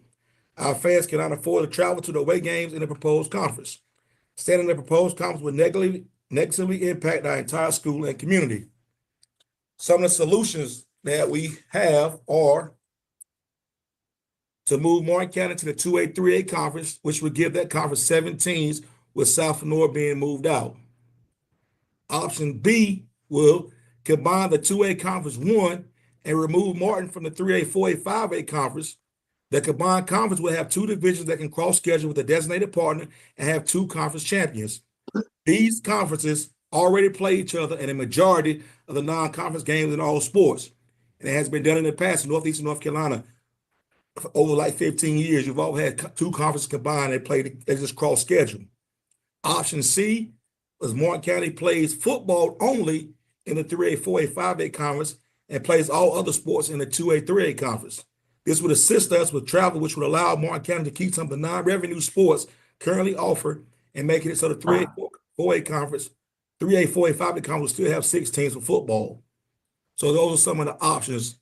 And just to add this, I think that the cross scheduling is a great idea, because most of those schools in that 2A conference already play those schools in that 3A, 4A, 5A conference currently, based on the current conferences that's already set. And that's kind of our proposal for Martin County schools. We're available for any questions you guys may have. Hey, board members, any questions for Mr. McGill? So in your option A, sir, you talk about moving into 2A, 3A, and then moving South Lenore out. Have you talked to South Lenore? South Lenore has already been moved out in the second draft. they've already been moved to another conference. So that conference currently only has 6 teams. So if we took South and North spot, we will make that conference have 7 teams. So in your documentation, South Lenore under option A is already out of the conference you're proposing to move into. Yes, sir. What conference are you saying? You've got 2A, 3A. Are you saying 2A, 3A? A, or are you saying 2A, 3A, B, or? Yes, sir. 2A, 3A Conference A that currently has Aiden Griffin, Bedingfield, Farmville Central, Green Central, Kinston, and Tarboro. Currently now it's a 6-team league. If we added that, we'd be 7. And originally in the first draft, in the second draft, it was a 7-team league. Now it's a 6-team. Coach McGill, Larry Williford. I know you spoke with me at Farmville Central. Have you spoke with anybody else in Conference A about wanting to join that conference? I talked to one athletic director at a school at Conference A during the snow. I didn't talk to him. I did talk to him. I called him on the phone and I said, Martin County, we're very interested in joining the conference. And he told me you guys hadn't really been together to talk formally in the new conference, but he said he thinks that you guys like having an even number of teams. He said, Mr. McGill, I understand what you're saying with the travel and the cost, but we like having 6. And I said, thank you. But, I knew you hadn't formally met, so I still had to give it a try to see, can we have 7? Thank you. Okay, board members, any other questions for Mr. McGill? All right, seeing there are no other questions, Mr. McGill, thank you. We will use this information as we move through the rest of the day and make some decisions to finalize the realignment process. So thank you for presenting today, and I appreciate all the information. Thank you guys for your time. You guys have a good day.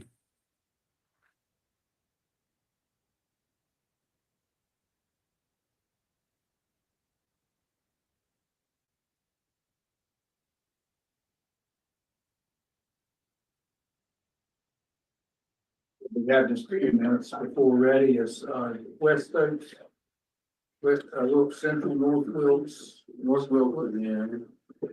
Let me know when everybody's in. Definitely when they're all in, okay? So Ashe County is present and they're going first. Okay.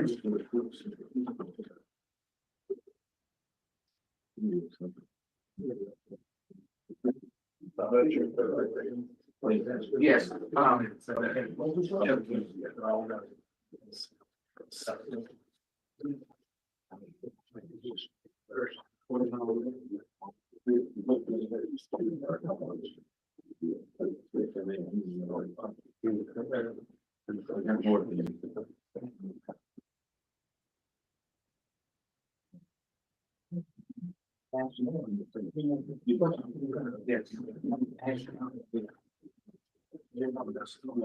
Wilkes Central and West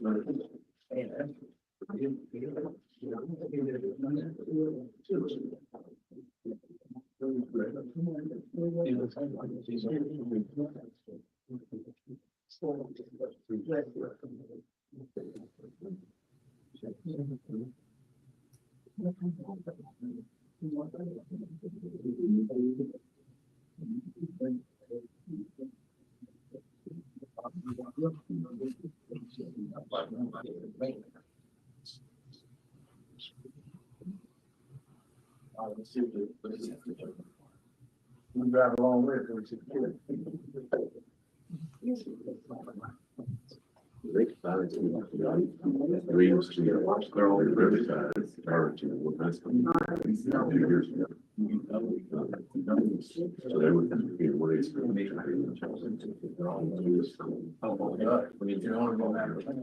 Okay.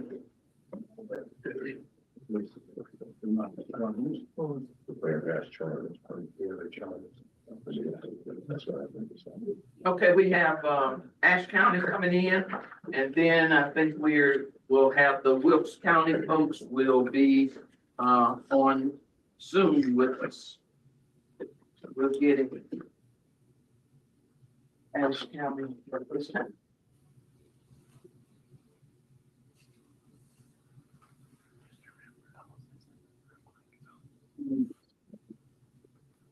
Good morning. Good morning. Good morning. Good morning. Q, can you hear us? This is Wilkes County. Okay, Ash County, we will start with you. We have multiple schools involved, West Stokes, Wilkes Central, North Wilkes, and West Wilkes.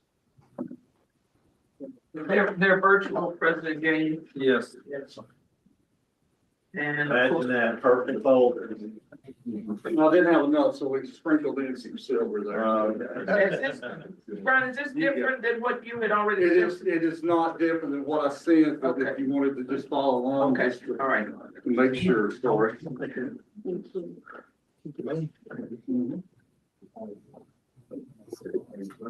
Sure.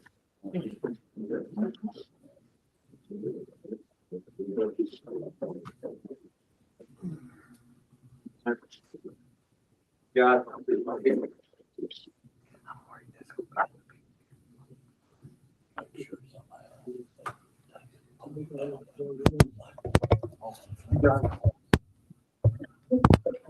We'll introduce yourselves to the public.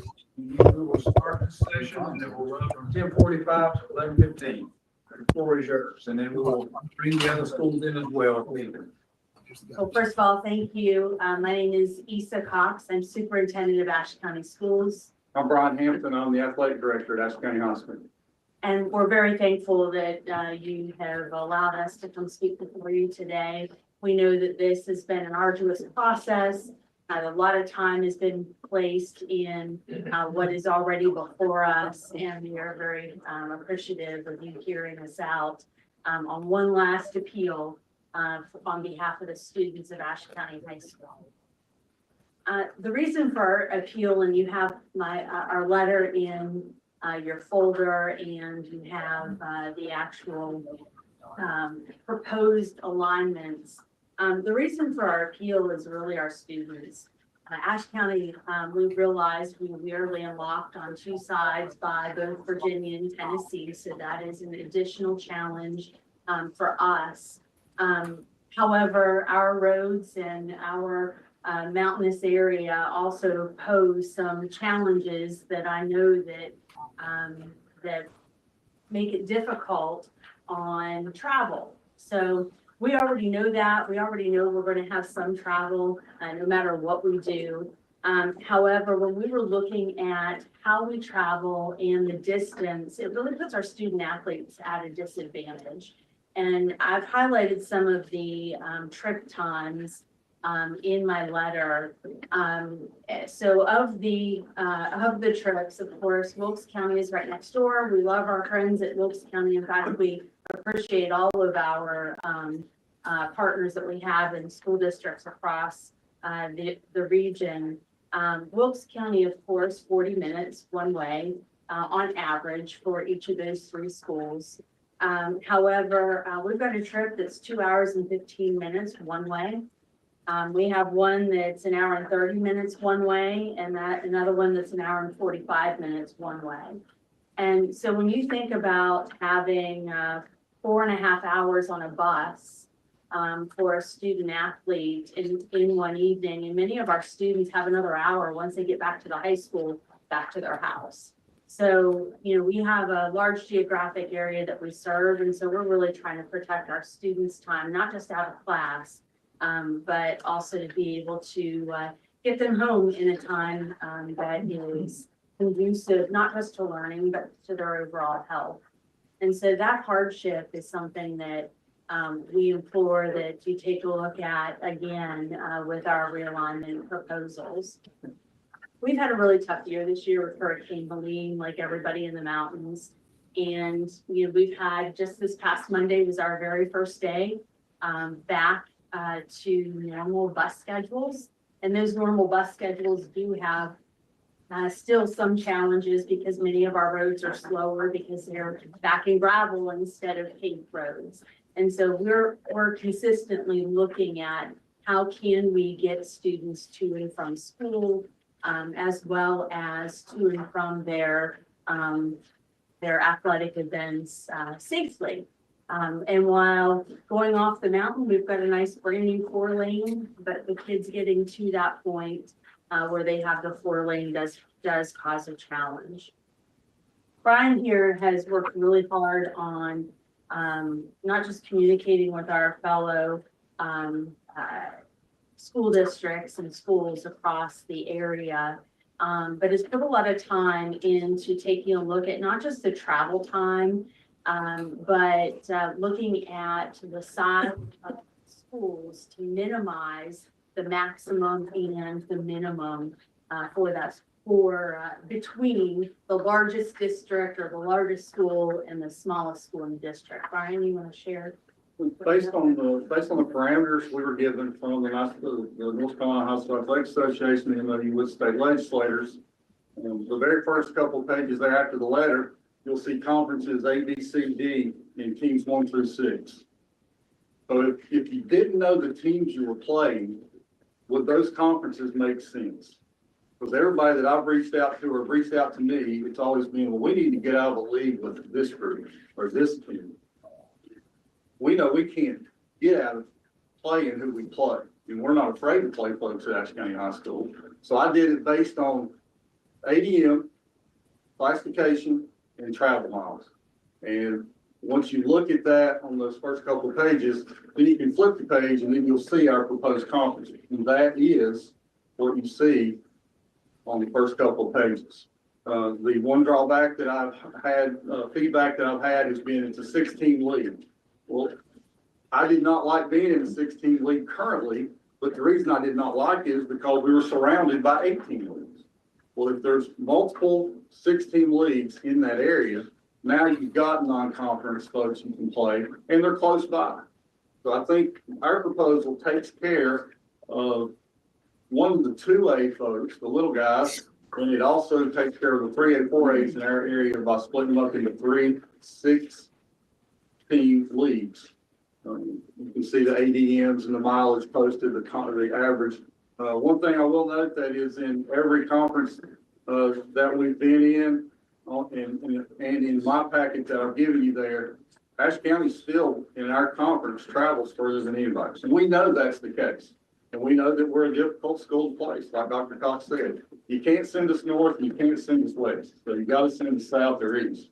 But we feel like our proposal is great for everybody involved. It does take care of the folks in Ashe, Allegheny, Surrey, Yadkin, and Stokes counties. And for the most part, unless there is a 2 classification difference in those counties, it keeps all those counties together. So some of the things that, just to recap what Mr. Hampton was saying, not only are we reducing those overall travel distances, not just for us, but for everybody. I think it's a really good average travel distance, but it also maintains that competitive balance. So he's taken a lot of time in ensuring that we have minimum bands, I guess you could say, of students, so that we don't have a huge difference between one school and the next. The average in our conference was actually right about where it was for all of the others within a couple of students. It also allows some flexibility for that non-conference scheduling.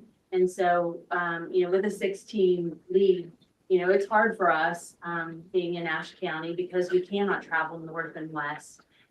So this allows us some flexibility in scheduling with other people that are closer who are used to playing with it. So like our friends in Allegheny County or even Watauga County, who is a much larger competitor than we are.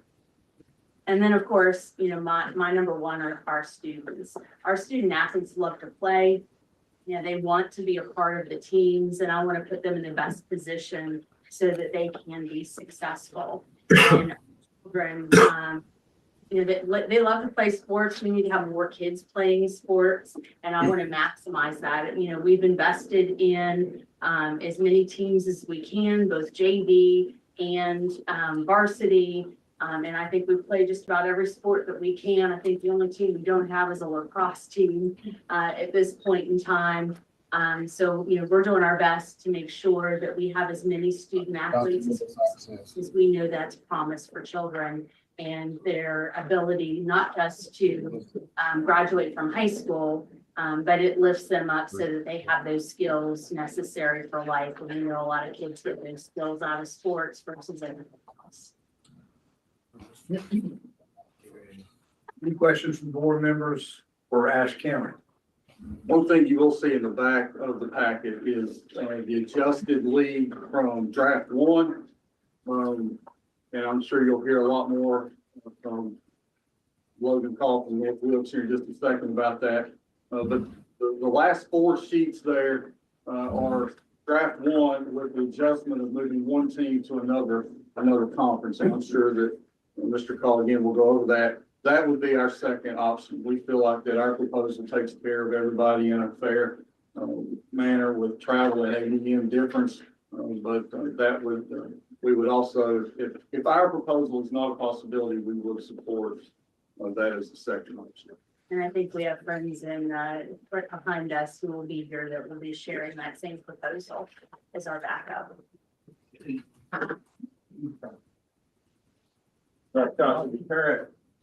What's your current travel average? I know you're in what I call the old Northwest 4A, right? 3-4A. Our current travel average is 48.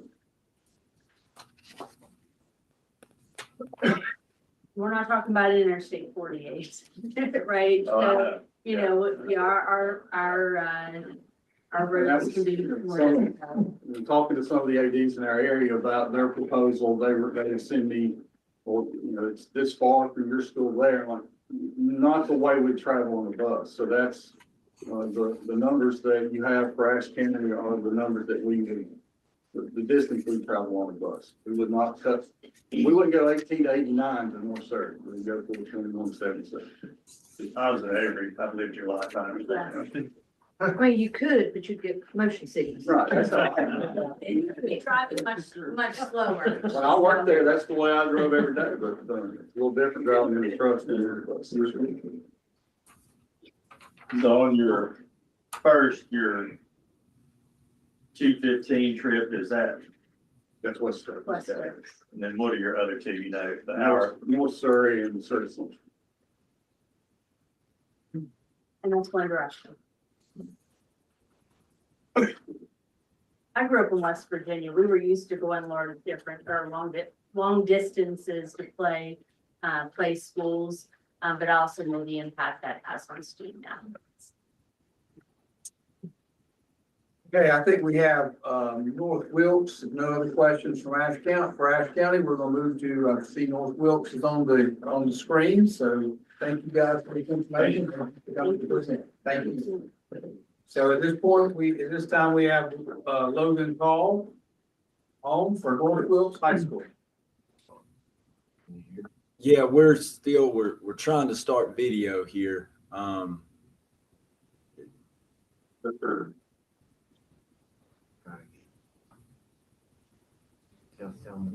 It says you cannot start until the host. What does that say? Logan, try it now. Yeah. Yeah, I think it's. Yeah.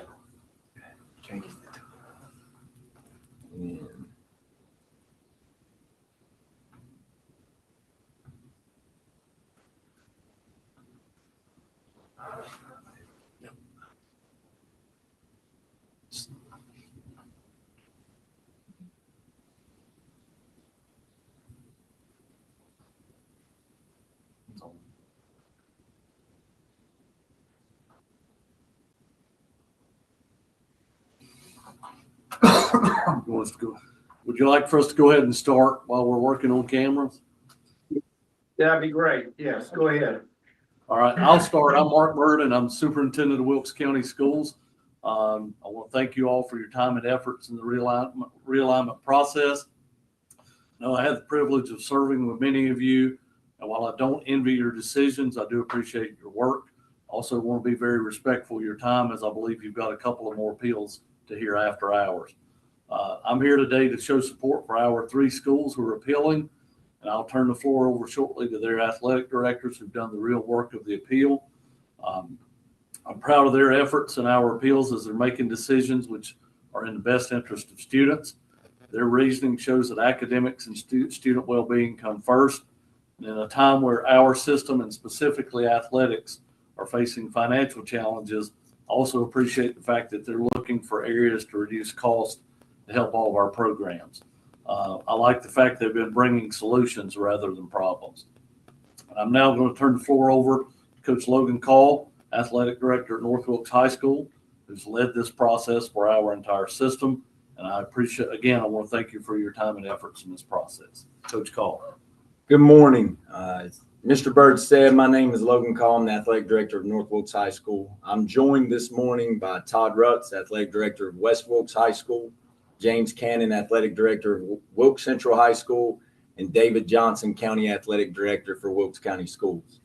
I want to thank Q and the staff of the NCHSAA and all the members of the Board of Directors for sacrificing your time to be here today. I know you have a long day and time is limited, so with that being said, I'm not going to share my screen with our proposal information. Our proposal information is on page 100 of your packet for you to refer to as I summarize our proposal. I want to start by saying that Wilkes County in no way has any issue being in a league with any of the teams we're with under the current realignment proposal. Our appeal is based solely on the data in regard to travel mileage and instructional time, both of which rose substantially from the initial proposal by the realignment committee. The increase in mileage is specifically troublesome as our athletic departments are responsible for paying for mileage on all athletic trips. Our rate of $1.60 per mile for the 24-25 school year means we would pay between $4,000 and $5,000 more annually in the current league when compared to our adjusted proposal. This figure of $5,000 annually comes out to $60,000 total for the 3 Wilkes County schools during a 4-year realignment cycle. Wilkes County feels our proposal gives a realistic alternative that positively impacts all schools involved, while at the same time better aligning with the memorandum of understanding between DPI and the NCHSAA. In regard to conference alignment, the memorandum of understanding states the NCHSAA shall align participating schools into conferences in a fair, impartial, and transparent manner based primarily on 1, geographic location of the schools, 2, division classification, and 3, average daily membership. Based on the MOU, Wilkes County feels our proposal more effectively addresses guideline 1 of realignment, which is geographic location of schools. As you can see from our supporting documents, our appeal is centered entirely on the numbers, and I believe our numbers speak for themselves. Under the NCHSAA Realignment Committee's current proposal, the 3 Wilkes County schools average 74 miles per round trip and an average of 80 minutes per trip of instructional time missed.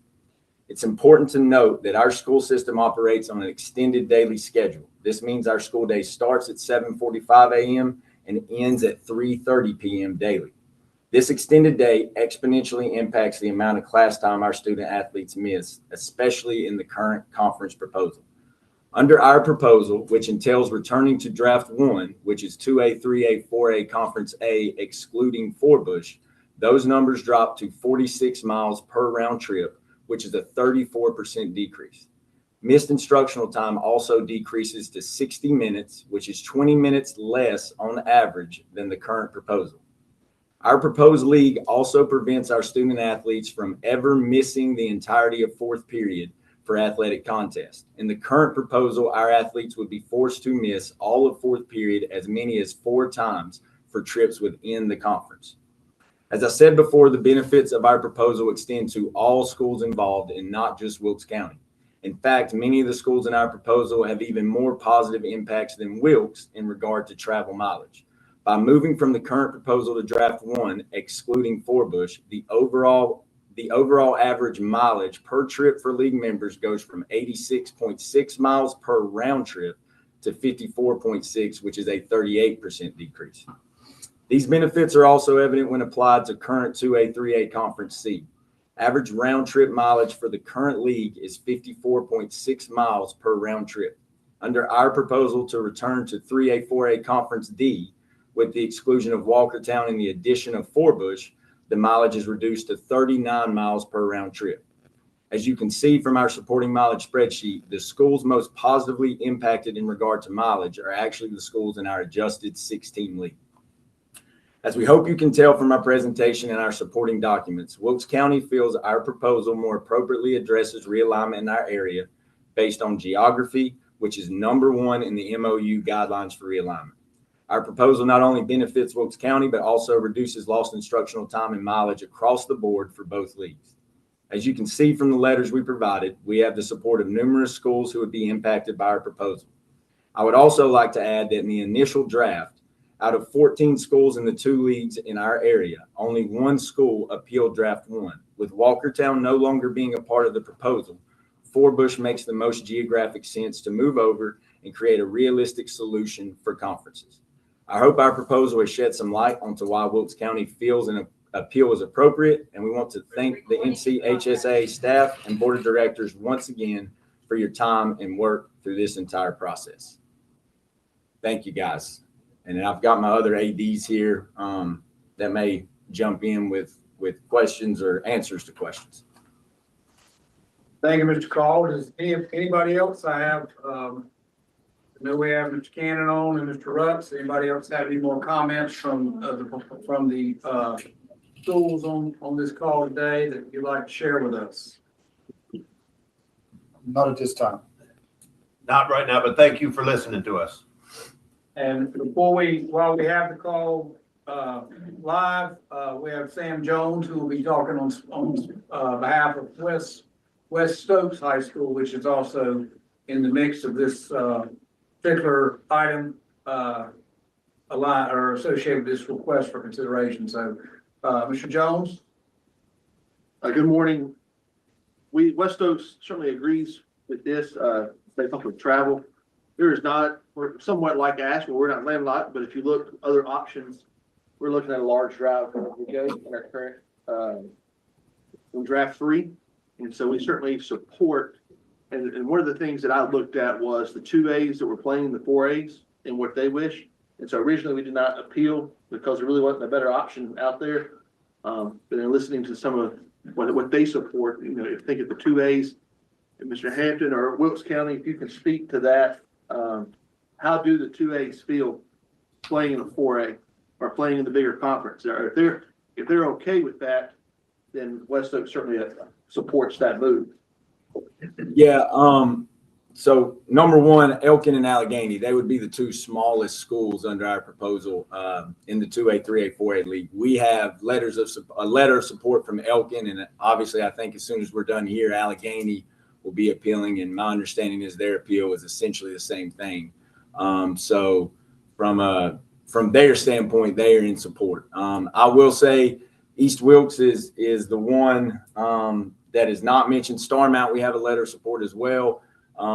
East Wilkes, we don't have a letter of support, but I will say I have a connection there. My brother is the athletic director at East Wilkes. And so through our conversations, they are perfectly fine in the league that they're in right now, but they're also good if they were to be in this 2A, 3A, 4A league. I will say that East Wilkes did reach out to me and they liked my proposal being all 2A. And I've talked to Logan multiple times, so he knows that, but they're also okay with their proposal. And we're okay with their proposal too. I mean, we've got 2 that we think that the one Brian Hampton spent a lot of time on, I think is the better proposal. That's why we put it first, but the one that Wilkes is in, certainly we are in favor of as well. I mean, if we had to compromise, we're used to playing these teams anyway, and that one does benefit a lot of different teams. I think the one thing that I looked at in my proposal was all of Stokes County, and with the proposal of having North and South Stokes travel to Chatham County, when they have traditionally been in a league with Allegheny, which that would be the longest trips in my proposal in that 2A league. That's been a traditional travel trip. They've been in conference together for 25 years. So that is one reason why I did propose what I proposed in reaching out to folks in our area. So then in those proposals, how many folks did you talk to? Yours is pretty comprehensive. Yes, I reached out to everybody via email, left my cell phone number, but I've heard back. I did not hear back from anybody from Chatham County and the Winston-Salem area. I did hear back from all the Stokes County schools, Surrey County schools, Yadkin County, Allegheny, Wilkes County, Burke County, Rutherford County, and Caldwell County. And feedback was? It was, at the first time I proposed it, it was mixed, from Rutherford, Burke, and Caldwell. It's still mixed in Caldwell County, but it is, Rutherford County is okay with it now. And it's mixed in Surrey County. And most of the folks in Stokes County have, North Stokes and South Stokes, they like my proposal. So in full transparency, when you indicated that, you talked with Surrey County, I did receive a letter from the, and I think our board members have it, from the, Mount Airy schools and from the Surrey County schools, indicating that they are expressing their full support for draft 3 of the proposed realignment for high school athletics across the state. And you know, they say some other things, but ultimately they support the adoption of draft 3 of the realignment proposal. And this was sent on February 24th. Just so you all know that. And I did reach out to them and I did talk to a couple of folks and they did say that they were in support of draft 3. So I'm just real curious, just a question. You mentioned proposal 1. So if proposal 1 didn't have Forbush in it, that creates that, I mean, that sets aside everything, all the other proposals you had. I did not propose until after draft 2. Okay. We said we were okay with draft 1. Which had, it obviously had Forbush in it. Yes. But West Stokes what? Is exactly, and that's a 2-hour, 15-minute trip. Okay, so if draft 1 minus West Stokes and Forbush were on the table, how would you all feel about that? That's the last thing in our packet, and that's what we said would be our second option. And then for the Wilkes County folk, how would you guys feel about that? Yes, we would be in support of that. And we have reached out, we emailed all the Surrey County schools too. And something I'll add there, I understand what they want and their support. But if you just look at, our spreadsheet, the member schools of the 16 league that would be created under that proposal are actually the most impacted when you just look at the numbers. You're averaging 37.4 miles per round trip less than the current league they are in under the current proposal when you talk about the Surrey County schools, Forbush and West Stokes. But yes, we would be in full support of the scenario you just spoke about. What does that do with the Wilkes County? It's, Wilkes County, it's a Stone's proposal. This is what. No, it's going to, is that right? Yeah, the Wilkes County proposal, which is what I think Commissioner Stuck was referring, or essentially referring to. So basically Draft 1 with Forbush going to that league. And Walker County staying where they're at. I've not spoken to Walker County. I don't believe they have appealed Well, to no, the league. right. So I'm saying Walker County staying with Forbush would come to draft 1, which is essentially Wilkes County's proposal in which West Oak supports. Essentially, it's always so small, 2A schools are good, and we're gonna hear from Allegheny, we got the letters. That's what West Oaks is. What I was trying to do was to see if, so obviously the proposal that we've heard, that's a lot of moving parts. That's a lot of counties involved. Yes. And trying to narrow it down to see what are the least number of pieces we could move that could help. And so I know that they had mentioned proposal 1, but I know proposal 1 had West Stokes, I believe, with the Surrey County schools, and Walkertown was in there. So I really wasn't even speaking about Walkertown. I really was thinking about Forbush and West Stokes coming out of proposal 3. but then obviously you'd have to figure out where those two schools would go, not necessarily going all the way back to the total proposal one. Right. Just was trying to eliminate a lot of moving parts or see what the possibility would be. And that was the main part of our appeal and why we felt good about it. We wanted to make leagues that were realistic, that worked, and we felt like our proposal had fewer moving parts than a lot of other proposals, and it only impacts 2 leagues overall, and still creates 2 leagues that are feasible and will work. Being a 16 conference, would Wilkes County be willing to schedule non-conference games then to do that? Because currently, are not in this particular conference setup, non-conference games would be placed within this conference, and that looks a little different.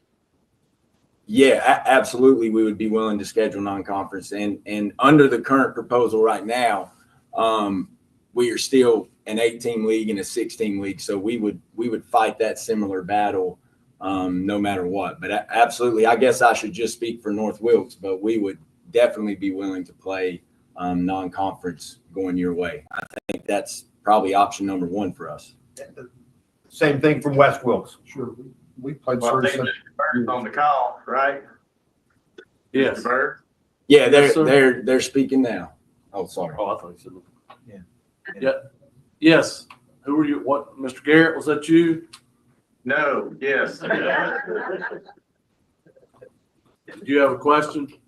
The question is, what's on the table if you wake up and pay attention is, will your school schedule non-conference for these other people in that scenario? If you're asking, would we be willing to play them non-conference? Absolutely. Yes, sir, Mr. Garrett. And I appreciate you asking. Can I have your signature on that in 30 minutes? I figure you've copied it to where you've got, you probably signed something with my signature at some point before. So I think you'd be fine to do that again. Okay, all right. Always a pleasure, Mr. Bird.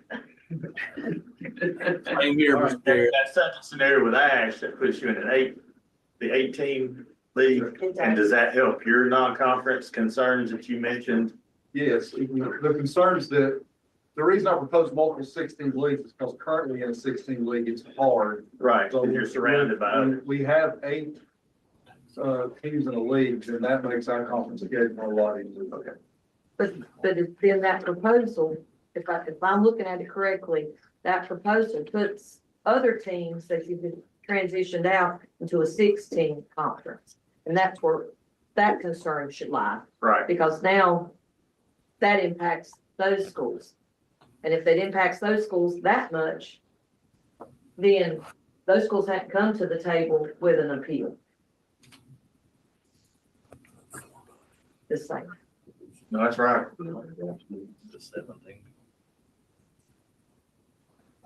All right, board members, any other questions or comments?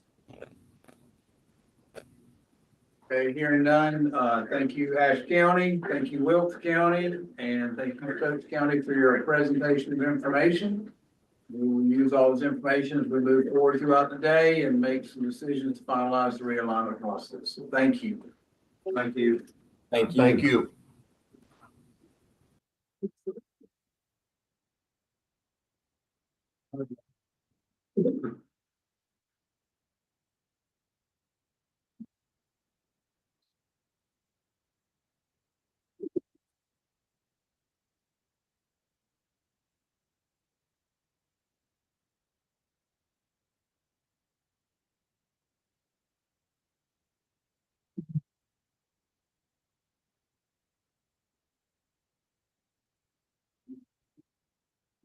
We have about 5 minutes. I know Henry walked out, so let's, we'll wait till 11:20. I'm assuming Allegheny's out there. They're in person, so, wait till 11:20. I have right now, we're right at 11:15. Brad, are they out there?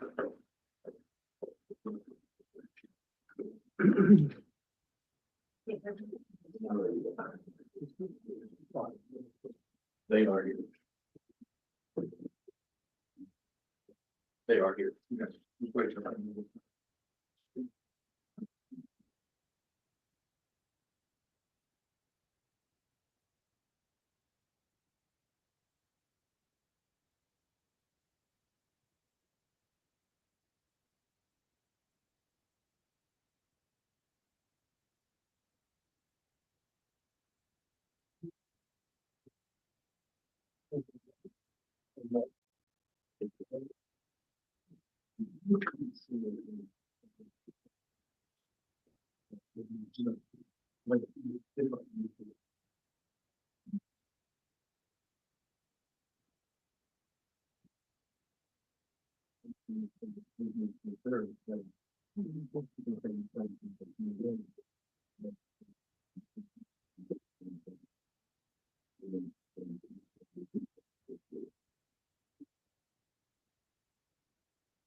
Board members, y'all ready to move forward with Allegheny? We'll start.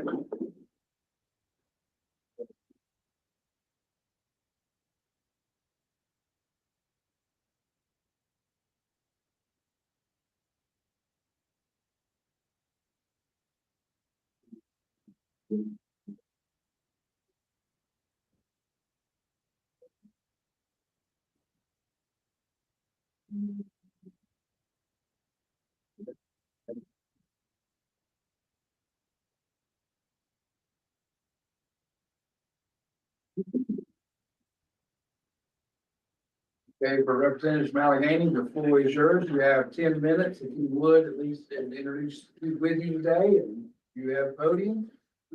And the floor is yours. Welcome. I'm so, want to say when we walked out into this beautiful building, was like, I would love to come here every day. This is like a dream place to be. So, coming from Allegheny, counting the mountains, it was at 19 degrees, so the temperature is much more pleasant here. So we decided we're gonna have lunch below the mountain today. So I'm Missy Weaver, Superintendent of Allegheny County Schools, and I brought our team members here. Zach Bennett, he is our athletic director at the high school, and Lloyd Putman, Associate Superintendent of Allegheny County Schools, as well as our county AD. So we appreciate the opportunity for you to hear us out today. And with that, I'm gonna let Coach Bennett take over. Thanks again for having us today. We appreciate the opportunity to present our proposal to you guys and urge you to consider the significant benefits that this provides to not only our student athletes, but the surrounding counties, their families, and our schools. You've heard before us, somebody proposed a similar proposal that we are proposing today. So you kind of know exactly where we're going with this, but we think our proposal prioritizes student well-being, academic success, and geographic fairness, while addressing the key concerns of travel, distance, safety, and of course, the loss of instruction time for our students. So one of the most pressing issues with the current realignment draft is the excess of travel time required by our student athletes. Many of our schools are located in a mountainous region, where in the wintertime, the travel conditions, late night coming home for basketball, things like that, make it very dangerous at times and provide serious concerns for our school system. The proposed adjustments in our realignment plan significantly reduce travel distances, minimizing exposure to these hazardous conditions, and ensuring that our kids get home safely to their parents and at a reasonable hour. So the longer travel distances directly translate to loss of instruction time for our kids. We get out at 2:45, but for us to travel to any of these schools, it's a minimum of about an hour drive for us. So our kids, if we're starting 4 o'clock baseball game, which we're currently in, for us to get to the field and ready to play, we have 2:30 is when we have to leave. So we're missing time. Normally, we travel any further than that, it's going to be an hour and 20 minutes, hour and 30. So our kids are missing part of fourth period 1, maybe 2 days a week. So with the draft 3 of the 3A, 4A conference, with the A teams, the average conference trip for some schools will be around 43.3 miles. You guys have heard all this from Mr. Hampton and Mr. Call. We think if we adjust that to go to the 2A, 3A, 4A, we're down to about 27 miles per, that'd be an average trip for the schools that we are proposing in the 18. So if you go to the other one and flip it to the 16, which will be a 2A, 3A, the 16 draft, with our current 2A, 3A draft is 28. If you went down to the one we're proposing, it's 19 miles. So Surrey County and Stokes County, they're all very close to one another. 19 miles there is a lot different than us driving 27 or 30 miles in the mountains. So, you know, getting on an interstate driving 10 miles is pretty easy, but when you get up in the Allegheny, Ash, even parts of Wilkes, those curvy roads tend to make it a little bit more time consuming on our bus drivers to get our kids safely. So all this means, you know, fewer missed class hours, allowing students to maintain focus on their education without excessive travel time. Our realignment proposal ensures that more regionally located conference structure under the current 18 drafts. Some schools, Ashe County being one of them, you know, 60 plus miles for 3 out of their trips. You have in your packet what we give you guys with the mileage. You can see about how far each school is going to have to travel. So by adopting our proposal, we think we achieve a more balanced alignment with no team unfairly burdened with excessive travel. We're going to reduce the average mileage per trip, 8.7 in the 16, 16 miles in the 18. As we said earlier, 16 miles for us is different than 16 miles down here. 16 miles on a bus, if you're traveling in Allegheny County, 16 miles on a bus or Wilkes County, that's 30 minutes probably. Because you're, you know, this room's about as straight as you're going to get as far as roads. So our roads are, you know, you're not going to get 40 miles an hour very many places in an activity bus. So it's basically 25 or 30 everywhere you go. Less travel time or less class time, safety conditions in the winter months. We've had to reschedule all kinds of games this past winter because of ice and the snow. Getting our kids home on a basketball trip late at night. We've had many conversations whether to even let them go. So the less time we're on the bus, the safer our kids are going to be. And then, of course, the transportation, the cost, not only to our schools, but to our families. We're not a very rich county, and for our parents to have to travel excessive amounts to watch their children play, it's not fair to those guys. So if we can help lower the cost for them in any way possible, that's what we're there for, just so they can get to their child's game and watch it, spend as little money as possible. So in conclusion, our proposal prioritizes student safety, academic success, and travel efficiency. We have support from Elkin High School, Star Mountain High School, Wilkes County, Ashe County, if theirs is denied, which they spoke before us. We have letters from those guys supporting our proposal. We've reached out to the other schools, sent emails, but those are the ones. So basically everybody we're proposing, minus East Wilkes, which they're fine where they're at, but if it changes, Justin there said he's perfectly fine if it goes through our proposal. So everybody in our region, we're all on board with the same thing. So we think that kind of stands on itself, but you got that many schools supporting and everybody wanting the same thing. So we appreciate your time and we strongly encourage you guys to consider adopting this proposal for us. Thank you, Mr. Bennett. Any questions from board members? Anybody have a question for Mr. Bennett? We've heard a lot about this whole situation and appreciate you providing additional information from your perspective as well. Larry, do you have a question? Yeah, Larry Williford, question. So there's no one that's against this proposal? I mean, if this was to come to fruition, Who would be the first phone call to Commissioner Tucker or to one of the board members that they were not in favor of this?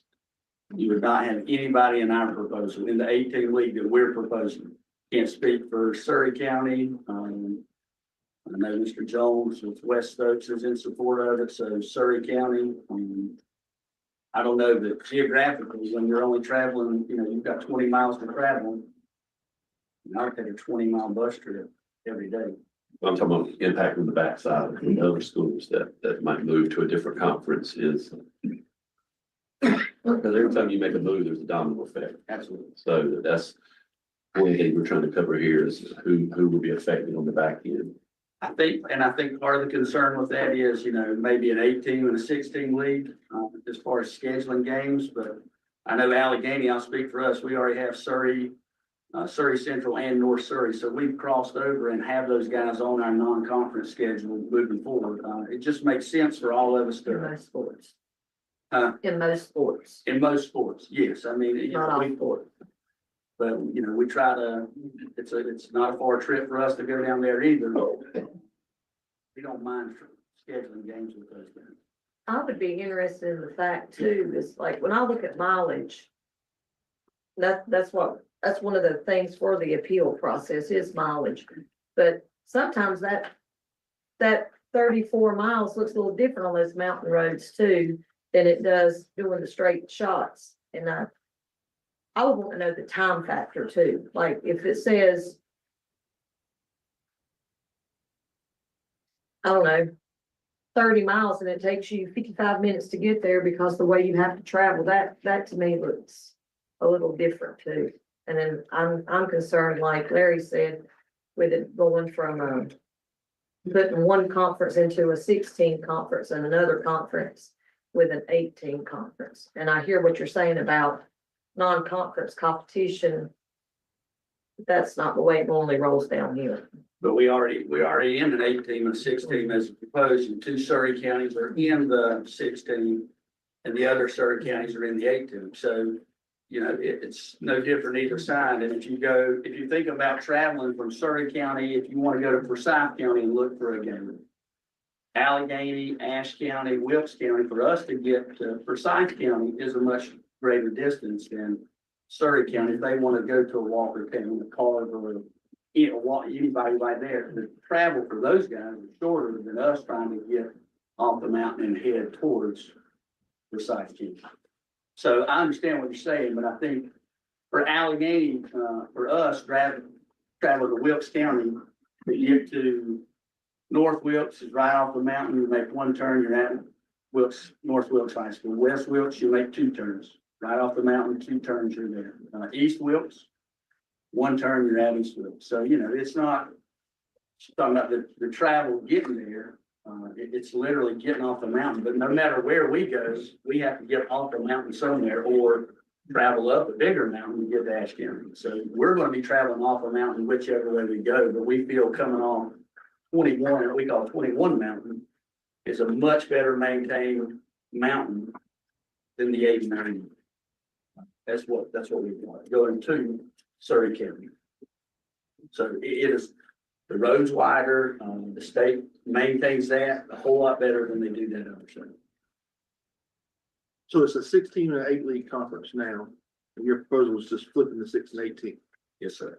Minus Forbush, yeah. Or Forbush would be out of the 18, they would be with the Surrey County. Allegheny, East Wilkes, Starmount, West Wilkes, North Wilkes, Ashe County. And then you've got North Surrey, Surrey Central, Forbush, East Surrey, West Stokes. Forbush has been mentioned in the last couple that we talked about, and maybe I've missed it, I probably have, but so how does Forbush, how do they feel about all this? Have we gotten, do we have any ideas of what Forbush is thinking? Well, what I will say is that Forbush was the representative on the realignment committee. And so there were several things that were presented, and one of the options was in their last discussion was for Forbush and West Stokes to be moved to a different conference, and ultimately the realignment committee chose not to go that route. This is an old conference too. What we're proposing was the old Mountain Valley Athletic Conference. So it's not like this is a brand new conference that's never been done. So prior to the last realignment, this is the conference that we had four of us in that conference, but you know, for same reasons we're put here, that was the furthest drive for all the schools minus Star Mount and East Wilkes, because they're right there. But for the rest of us, that was you miss all the fourth period. When you go to four of us to play a 4 o'clock game, you miss every bit of fourth period to get to the high school. So we played in this conference before. It was a successful conference. There was not really any gripes about this conference in the past, other than the travel to Florida High School. Board members, anything else? Anything regarding this presentation? All righty, well, thank you, Mr. Bennett. Thank you. Ms. Williams. Mr. Butler, thank you for coming today and thank you for presenting. Thanks. Thank you all for the opportunity to come.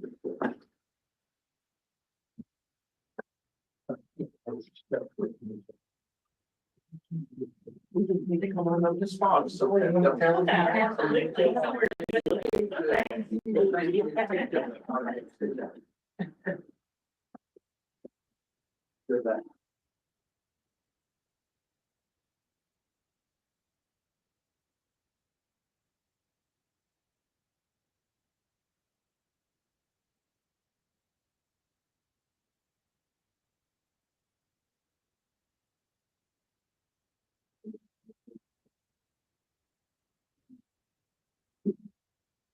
We read it over just 1 minute. All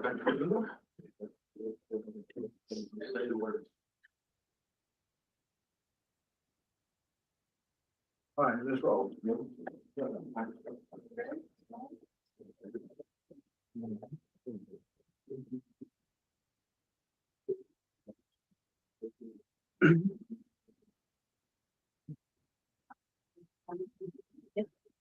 Hi, good morning. Good morning. Very good. How are you doing? Sure. Thank you.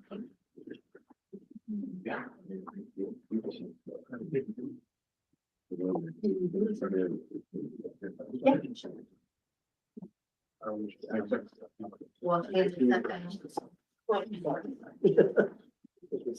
while we're waiting for it to start, I will introduce Coach Kim Miller. Some of you all seemed disappointed last time I didn't bring her with me. So I told her she had to come today. So Kim is one of our athletic directors. Kim, she told us last time we came down there, you guys always stayed there. I will. And note that nobody took us up on that.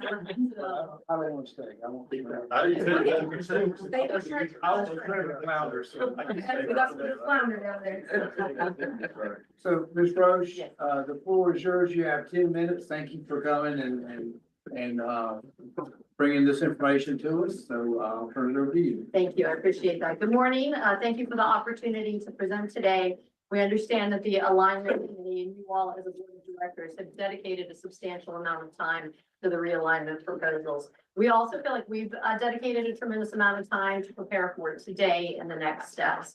We've provided handouts in your packets that include an outline of our key concerns. It's a 1-pager. This is really now a 3-pager, but letters of support from our superintendent, White Oak High School administration, a copy of the Onslow County Schools 10-year construction plan, and dozens of letters from parents, students, and staff. Additionally, our students took it upon themselves to create a petition that has around 800 signatures on it. So I have 8 key concerns that are outlined on this handout that you have that I'll review with you this morning.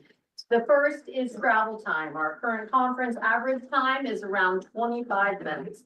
The new proposal increases our average travel time by more than 120%, with more than half of our schools at least 90 minutes away. We would ask that you put yourselves in our shoes when considering this as an important factor. As a board of directors representing schools and districts across the state, I believe from my analysis that West Oaks is the only one in a similar situation. However, I don't believe they have 14 alternatives within a 50-mile radius as Swansboro does.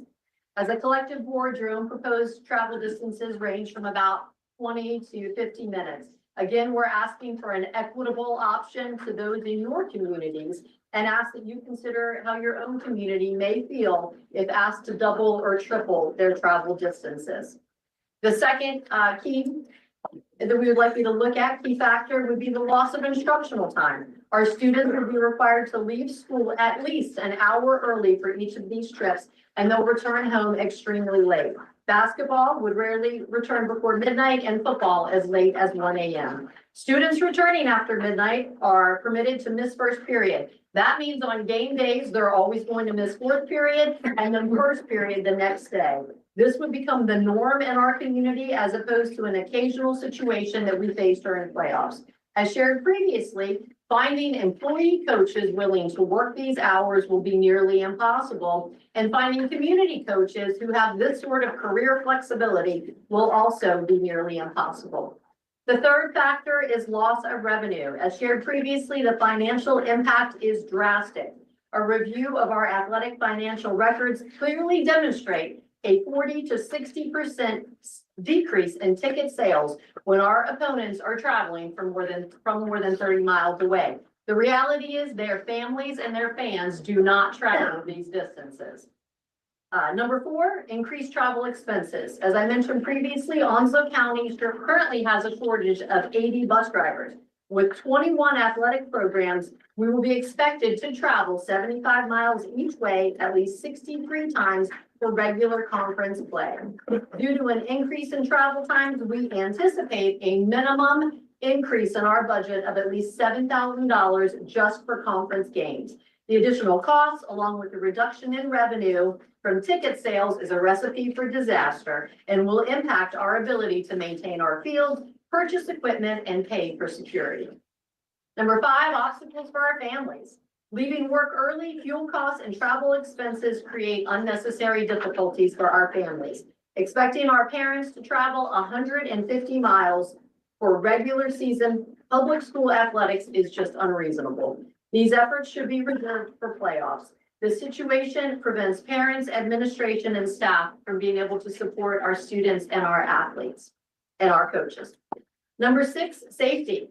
I don't believe anyone in here believes personally or professionally that it's a good idea for children, staff, and families to be traveling on dark rural roads late at night, especially with staff who have been at work since 6:30 in the morning. I don't personally want my own grandchildren on a bus with a driver who was on their 18th hour of work, and I don't think that any of you do either. I previously presented the law and guidelines for bus drivers. The industry standard is a 14-hour day maximum, and this proposal makes our norm at least 16 hours and sometimes up to 18 hours.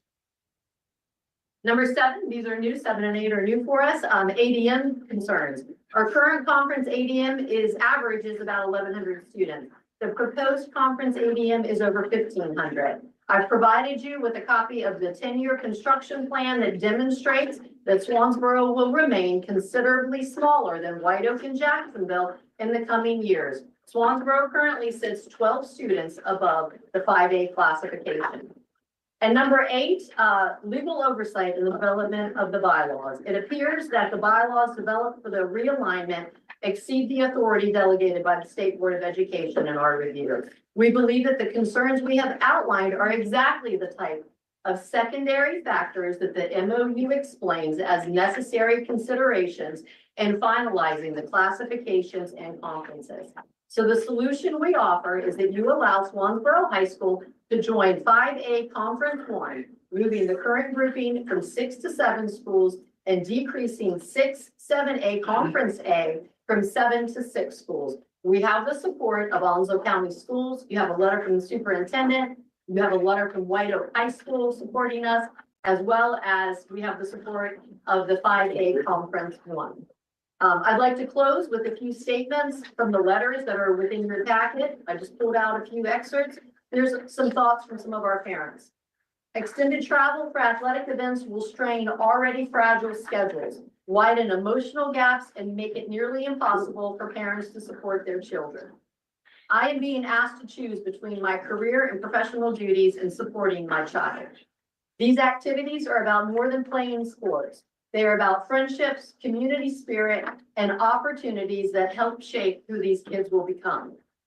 I am hopeful that our voices as parents and guardians will be heard and that our children's best interests will remain the primary focus. And a few thoughts from our students. Playing a high school sport should not come at the cost of maintaining our grades and health. Under your proposal, many will be forced to choose between the sport they love and doing well in their classes. Missing instructional time cannot be easily fixed. We will play less schools instead playing in Greenville. Imagine how isolating that will be for us. I care about my grades and I don't want to leave school at noon to go to a game. I love playing sports, but if it becomes the top priority in my life where I don't have time for anything else, I don't know if I will be able to mentally or physically keep playing. And the last student comment, our reward for having a slightly bigger school. Worse grades, worse morale, worse community ties, worse equipment, worse sports participation, and worse safety. For us students, this proposal is insanity. Comments from my kids. Questions? Yes. Yes. I'd like to ask you, you're asking to go into 5A Conference 1. Have you spoken to any of the schools such as Croatan or Havelock High School or West Carter High School? Yes, sir. We've spoken with all of the schools and there are 2 schools that remain neutral. They don't care. And that would be Northside and Havelock. Everybody else would love to have us join. And so I take neutral as a support as well. They didn't care either way. That is in this packet.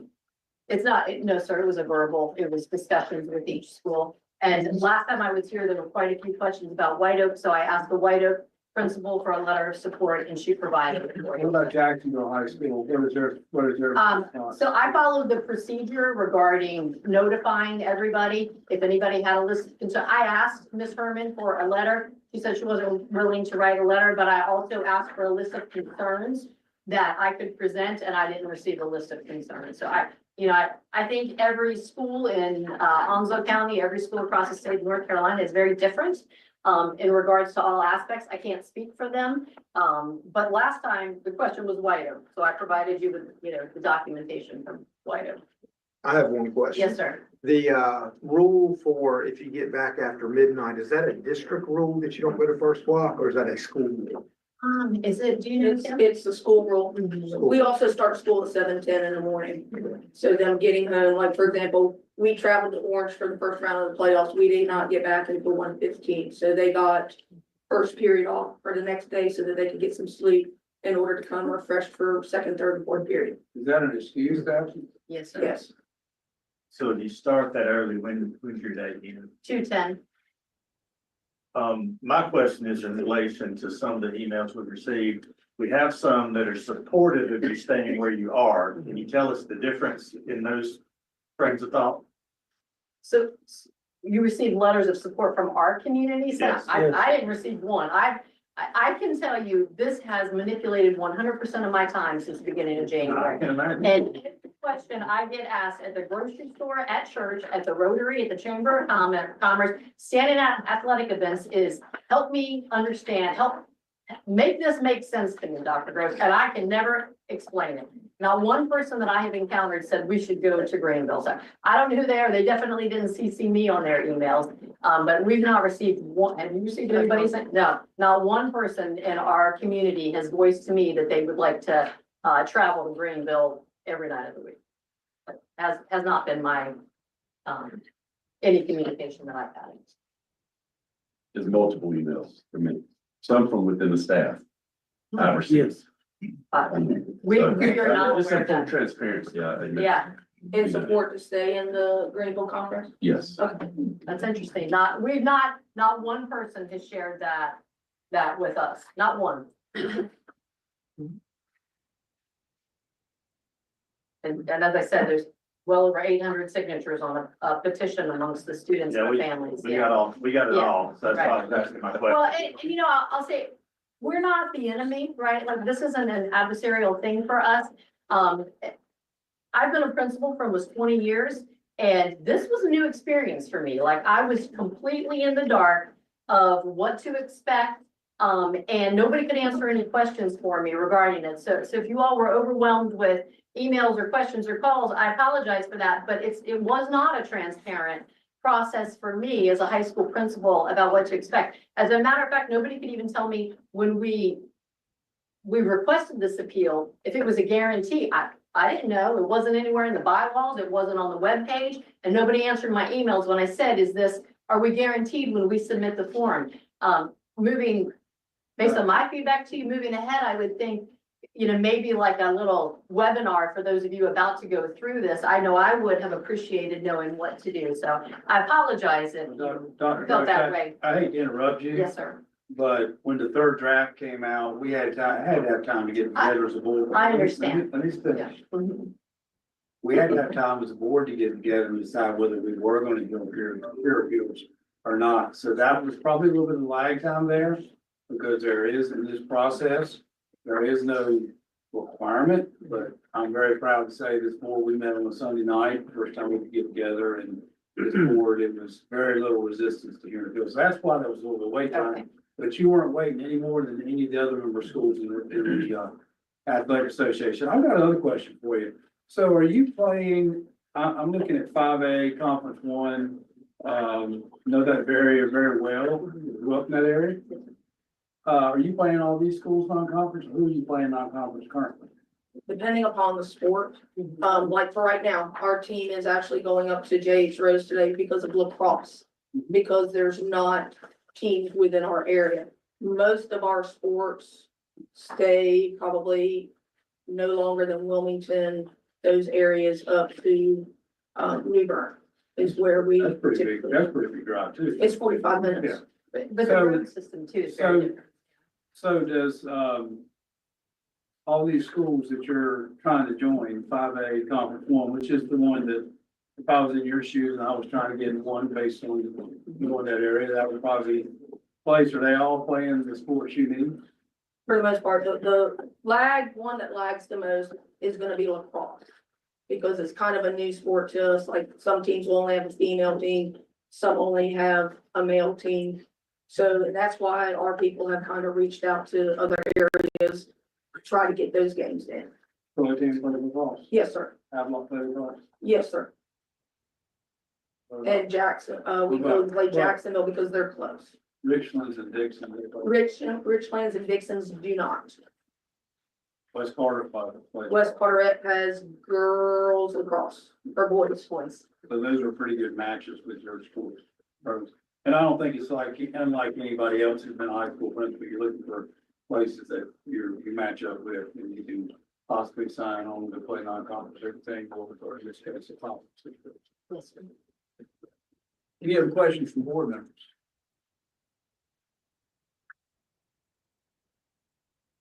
All right, thank you for bringing this information to us, and we'll review it as we move through this process. Thank you.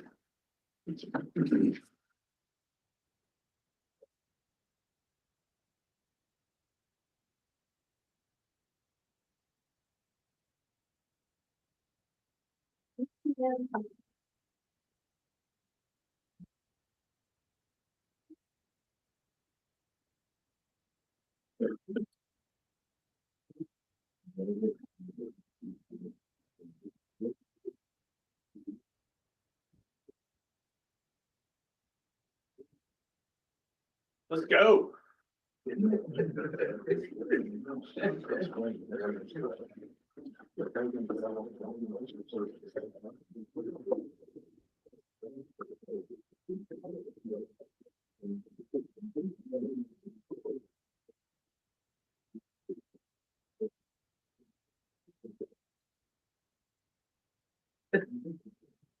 All right, Mr. Tucker, if you'll give me a chance, I'm gonna work through this here.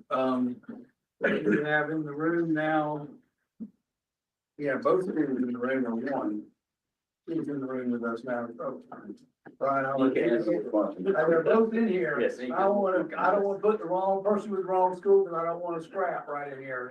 We also have David Ball, our district director, representing. So, board member, I'll let you introduce everybody, and then we'll turn it over to them, okay? Yes, sir. We've I know got Mr. Hines. Kevin Yance here from North Mountain High School. He's a representation with them. Miss Katie Harris from Eaton High School, our principal, and we mentioned David Ball. So we'll let Mr. Yance start the presentation. So like I said, I'm Kevin Johnson. I'm going to turn it immediately over to Clint McElrath, who is our assistant principal in charge of athletics. And I want to thank y'all for having us here today for us to present our case. Today, we're filling our current conference 5A, 6A, F based on ADM disparity and the impact of Hurricane Helene. I ask the board to imagine the faces of our student athletes, their dreams flickering against the harsh winds of circumstance. They train tirelessly, they pour their hearts into their sports, only to face opponents from schools with nearly 600 more students. Imagine the echoing emptiness of our stands, not because of apathy, but because our pool of talent is shrinking, decimated by forces beyond our control. Hurricane Helene didn't just tear down buildings, it tore apart lives. Families already struggling in one of Western North Carolina's most impoverished areas of Barnesville lost everything. They live in temporary shelters and campers, clinging to the hope of rebuilding. But what about our student athletes? What about their future? The numbers you see on paper, they don't tell the whole story.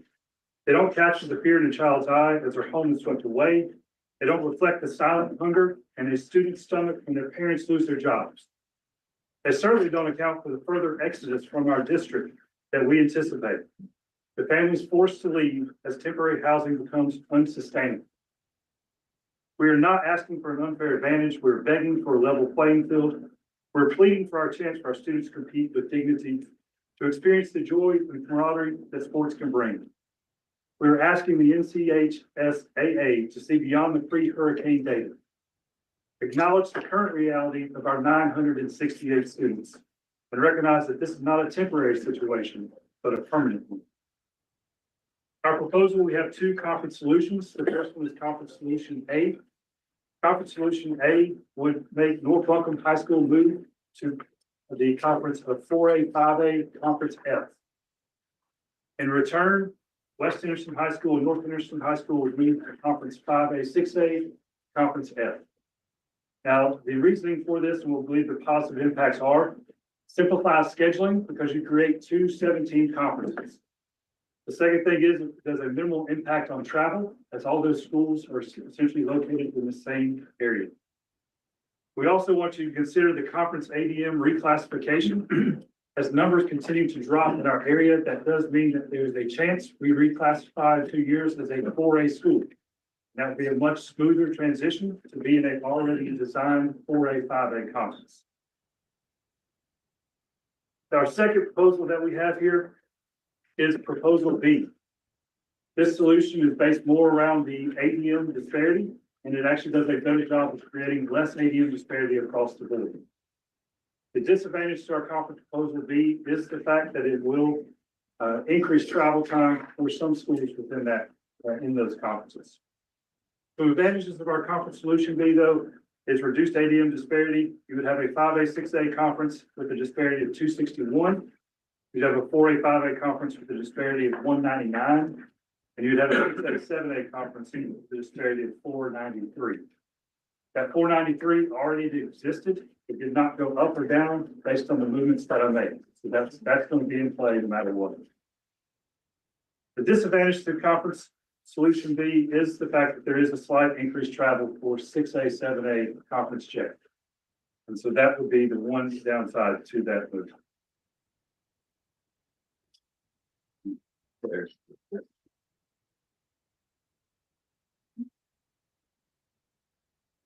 First, I want to thank the Realignment Committee for all of their hard work on this. We know it's not been an easy process at all. And also thank you for hearing our report. So the main objective of the new realignment and moving to the A classification was to have more like-sized schools playing each other. We don't feel as though this latest draft accomplishes that. We expressed our concern over the draft 1, issued our support for draft 2, but was blindsided by draft 3. It feels as though our previous communications were not heard. The third draft of the realignment model seems to prioritize convenience and placing teams over crafting an alignment that considers all relevant factors. Initially, coaches were led to believe that moving to 8 classifications would align schools more effectively by ADM and create more equitable conferences, particularly in the upper classifications. However, the proposed model does not reflect these expectations. The proposed realignment introduces minimal changes at the statewide level, aside from adding 4 additional championships. In the Western region, very few schools have experienced significant changes. Alternative models such as forming straight 5A conferences could better group teams by size and address competitive balance outcomes or concerns. Our second concern is the current proposal places us in a 16 conference while neighboring conferences have 7 or 8 teams. This imbalance creates significant challenges in scheduling non-conference games and could force us to travel out of state to find opponents, if their sports calendars even align with ours. A straight 5A conference would resolve this issue by allowing all area schools to play each other locally in non-conference matchups. Just as Henderson County schools regularly play each other in non-conference games, Buncombe County schools could do the same, reducing travel and fostering local competition. Minimizing travel should be a priority, and the current conference structure will increase travel demands, which also impacts us financially. With fewer teams in our conference, we will need to schedule more non-conference games, often requiring long-distance travel. The current alignment requires schools in Haywood and Jackson counties to travel through Buncombe County to compete against schools in Henderson County and vice versa, despite the presence of similarly sized schools within Buncombe County. Adjusting the alignment to prioritize geographical proximity and competitive balance would reduce travel time, cost, and logistical challenges while better supporting student athletes. Another major issue is the disparity in conference sizes, which creates significant scheduling challenges. Smaller conferences like ours must find up to 5 non-conference football opponents and even more for sports with home and away series. This places an undue burden on schools and frequently necessitates traveling great distances to find available teams. Citing travel reduction as a reason to maintain the proposed alignment is inconsistent, as the structure will still force teams to travel extensively for non-conference games. Our first proposal would be to create a 5-team straight 5A league, 7 teams and that feels like that has not been addressed on any of the drafts to this point. For the realignment committee, we feel like that best suits Western North Carolina, allows for 3 7-team conferences across the board, which would everyone would be equal and allow for non-conference scheduling. We create very minimal disparities in the net ADMs and keep like-sized schools traveling to play like-sized schools. Like Ms. Harris said, one of our biggest concerns is people in Haywood, Jackson, and Franklin having to drive through Buncombe County to play Henderson County and vice versa when they could play similar schools in Buncombe County of the same size. So we feel like that straight 5A conference would make the most sense. Like Mr. McElroy said, I think that does increase in travel for a couple of schools. But we feel like as an overall for what Region 8, that would be the best suited situation.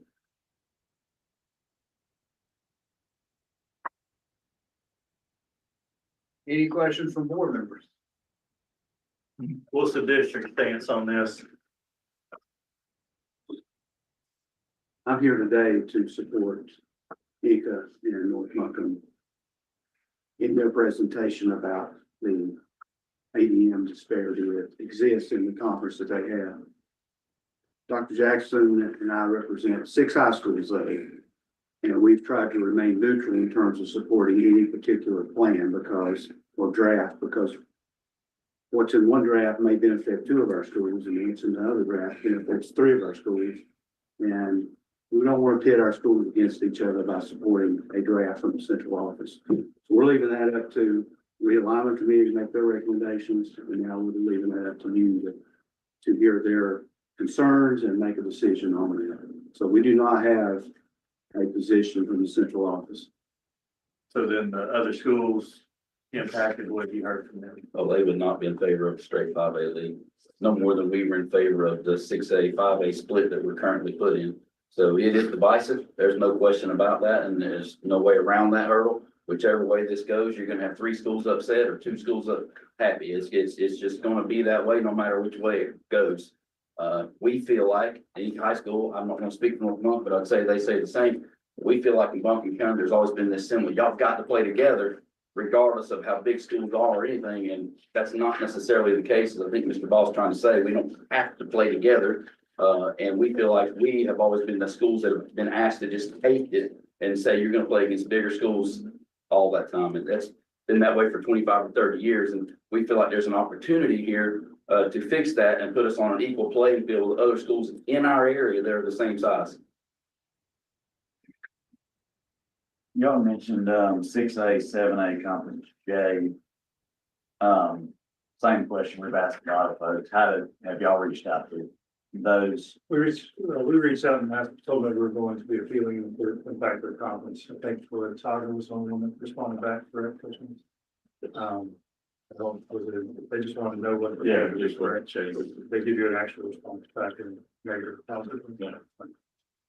Only when we got back to the 6A. We did reach out, but, you know, I think a lot of it was just kind of knew it was coming. I understand why you would type conversations. They didn't really support one or the other. Again, we have a Region 8 AD's roundtable monthly meeting on Zoom, and I can assure you the other schools are not happy about us wanting to do this split. They don't. It's that problem we have with that. We got 3 large schools and then a whole bunch of schools that are similar size. So you got to figure out what to do with those 3 large schools. No matter where you put them, it's going to create strife. So I just want to be clear. So in the proposal that we see that was made first by North Buncombe. So if we did what you said, it would be creating a 4A, 5A split and a 5A, 6A split. Is that correct? Yes. Yes. Now, if we did what we heard from Inca, it would be to make just a straight 5A. Yes. That is correct. And is it then your contention then, or your belief, that we would then take those 4A schools and join them with the 6A schools? No, we would create 3 7-team leagues. It'd be a 4A, 3A split. And that one side, there would be a straight 5, and then you would have a 6A, 7A split of those schools. Just want to be clear. So the 6, 7 would go east, That's correct. like the old Northwest 4A. Yes, which was essentially draft 2. Draft 2 had us in an 11-team league, which wasn't great. Created some logistical nightmares across the board for scheduling purposes, but it did at least address the ADM and putting like-sized schools playing each other. We had already begun discussions about how to be creative inside of an 11-team league. Didn't get very far till draft 3 came out and reverted it back. So that's why we say we were a little bit blindsided by draft 3, because it was not where we thought this was going. Mr. President, may I feel compelled to speak because Smoky Mountain High School is in my district. So looking at the drafts, we have been very amenable to every draft that came out, draft 1, draft 2, and draft 3. I won't speak for Mark and Henderson, but North Buncombe did reach out and communicate with us that they had an appeal and a draft. I did not hear anything from Inca. But I don't like the word blindsided, but it surprises me that we want to go with a fairly different draft and having not been communicated with earlier. I think that North Buncombe's, I'm looking at theirs, their first 4A, 5A is very similar to what has been in draft 1 and draft 3, except that throws out Henderson. 2 of those folks. So I'm a little concerned that I hadn't heard any information prior. It wasn't our proposal that was sent out. We just did it on the timeline that was presented to us. Correct. I knew, but my staff didn't know because I kept that communication confidential. Did contact Coach Robinson to call. North Buncombe, yes. Yeah. Absolutely. All right, board members, anything else? Most welcome and Inca, thank you for bringing this information to us. We will use it as we go throughout the rest of the day and make some decisions and finalize here on. Thank you. Thank you. Thank you. Thank you, guys. Thank you.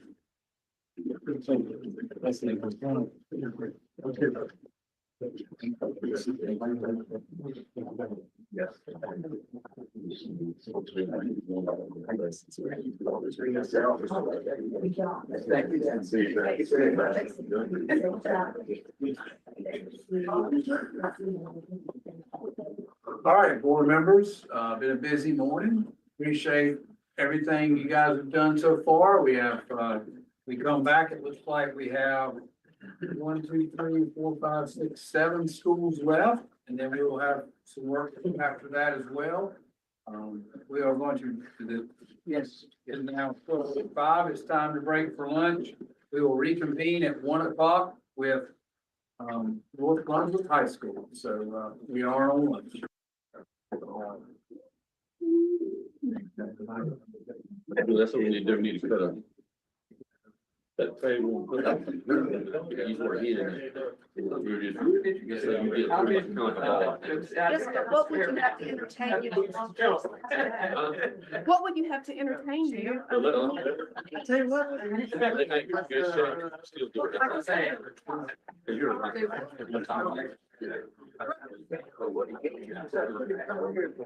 I'm just.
They just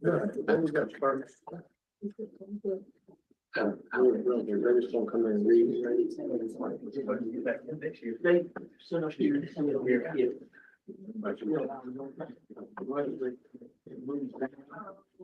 They're the smallest. All right, board members. Yeah, we did change that. The first time. West Branch, they bring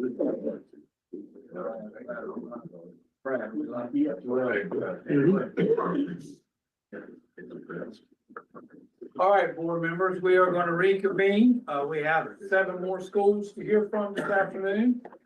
Appreciate all your hard work so far. This morning, we're going to move now to the afternoon, and we are going to hear from North Brunswick High School. So, Brad, you will bring them in, please.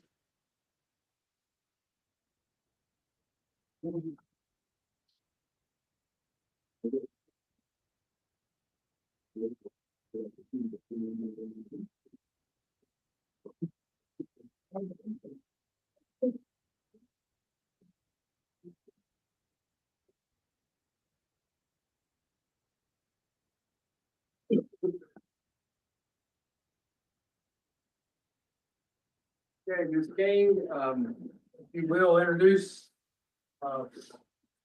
staff with you, and you will have 10 minutes. The floor is yours. Hold on, we're gonna hold on. If you're gonna pass things out, we're not gonna start the clock yet. We'll let that get passed out, so you don't, it doesn't eat into your time, okay? I'm sure you may have gotten the, okay, digital, but we're Give me provide some. handout. Let me some, I'll see if that is. Yeah.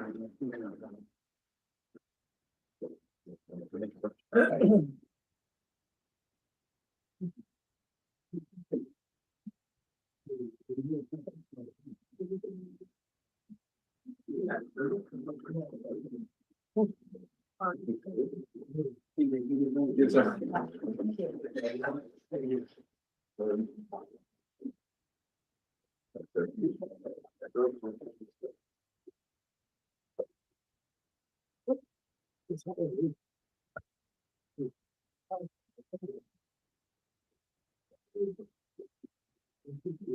All right, Ms. King, the floor is yours. You have 10 minutes. Thank you for your time this afternoon. We appreciate the board's willingness to hear appeals to the current realignment process. I'm Maggie Lineberg. Well, I'm starting to make a name all of a sudden. Principal of North Brunswick High School. I'm here with Morgan King, our school's assistant principal and athletic director. We are here today to advocate for our school community in hopes of adjusting our classification to 6A. Our school community has grown rapidly in the last 5 to 7 years, but continues to be very transient. We have a lot of rental properties in our area, and it impacts our school population significantly. Since our submitted ADM of 1620, our population has declined to 1564, a drop of 56 students, with less than half of that accounted for by early graduates. Ms. King had an opportunity to speak with the AD from Cardinal Gibbons. She's going to talk about her proposal and how it benefits those school communities without adjusting conferences for either school. Morgan King, the assistant principal athletic director at North Brunswick. At our monthly women's athletic director Zoom meeting, I had the chance to talk to Cardinal Gibbons, athletic director, who had stated that they were trying to move up to the 7A classification. And we never, North Brunswick should say, had a reason to appeal until we want to be 6A, obviously, because our ADM is so low. We're the second lowest 7A in the state currently, based on our 20-day numbers, with the 1620. But with our recent drop, we've dropped about 50 since that point, and that tends to be what happens after our ADM numbers are pulled. When we're able to drop students, we have about 50 that just disappear off our rosters. So we came up with a solution for them and us. They would like to be 7A for their competitiveness. They've always played up traditionally. And with our ADM disparity between some of the higher 7A and 8A schools in our conference, we feel it would align with our enrollment better to be in the 6A classification. Some of the updates, this would not change our conference at all. We would still be 6, 7, and 8A. We would just drop from the 7A portion down to 6A which would give, the 6A portion another opponent. We're currently, right now, West Brunswick is the only 6A school. So we would drop from 4 7A schools to 2 6A schools, and that would leave 3 7A schools. And the 8A schools would not be adjusted. They would still remain the same with 2. This would also benefit us for playoff purposes because the 6A schools are a lot closer to us than 7A schools. So we're talking about travel, and convenience of time of being out of the classroom. The 6A schools around us, like White Oak, that area, Jacksonville schools, as far as playoffs would be a lot less travel, than the 7A schools on the other side of the table, even further. With Cardinal Gibbons, again, it would not change their conference. Their conference would stay the same, other than Cardinal Gibbons going from 6A to 7A. And just to give a little background of the Leland area, like Dr. Rollison stated, it is a very transient area. It is a little bit cheaper for people, so they temporarily live there and then they find a house in Wilmington or in the Topsail area, so they move out of our district pretty quickly. Just last week when I printed the screenshot that's on the back of your paper with our power school information, we've already dropped 4 kids since then, and that was the 25th of February. So you can see how our numbers fluctuate, more so in the downward scope than moving up. One of the other issues is the ADM disparity. If you're going off of what our current enrollment is for the 8A schools, and then the top tier, you're looking at anywhere from 500 to 1,000 kids different. When you're 7A, on that lower part, it's a big difference when you're 6A, and us in the West are maybe 30, 40 students off, when you're talking about playoff projections for 7A versus 6A. And again, I just showed on the back, on the second page, what the conferences would look like. Again, neither would change. All that would change would be the classification of North Brunswick and Cardinal Gibbons respectively. And then put our enrollment. We didn't want to make it look like we were trying to scam our ADM numbers, so we included back our early grads, which were, I think, 24. So that way it didn't skew the numbers. I have a question. Yes. Since Smithfield Selma is the smallest school, and y'all are the second smallest school, has there been a conversation with Smithfield Selma about what their intent, would they want to remain 7A or go to 6A?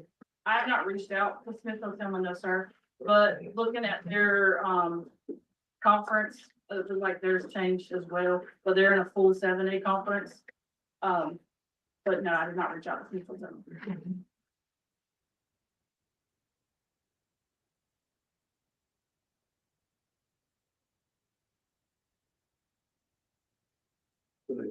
So your ADM, you're talking about losing over years outside of your early grades. So I think if you looked at the month of January and February, we lost 88 students and only gained 36. And it's just that the trend is in our community, and some of that is post-Florence related. Wilmington has less low-income housing and rental apartments, and we have many more that we just keep building. We have lots of land, and so people move into our district, but don't stay. And you mentioned in the letter here about several people taking their kids to Wilmington, so you handled the school with that work, about how many you're losing to that, you know, the district? No, I don't know if that's a district. Typically, the youth can be a return at the beginning of next year, does that number of ADM restored back to the 1620? I know we all sort of lose students over the course of the year. It But typically, fluctuates. does it return back to sort of stay with it? It fluctuates from year to year. This year we gained maybe 30 students from the year before. And we were 15, I think by the end of the year, 15, 16 something. And we were projected to be at 1,600, and then obviously we went above that at the 20-day mark. But then a lot of those students who dropped as soon as we were allowed to, because they didn't show up. Yeah. So I have a question. Yes, ma'am. You all are not the smallest. So Smithfield Selma So we obviously received word from Smithfield Selma because they have a concern. Typically, moving down is a little bit more problematic. That's one of the reasons why there is that midpoint of the realignment process to try to help adjust when ADM numbers go up and down. Was there any conversation with Smithfield Selma about yours and Tanya's conversation to see if they wanted to be in the mix in any way? No, ma'am.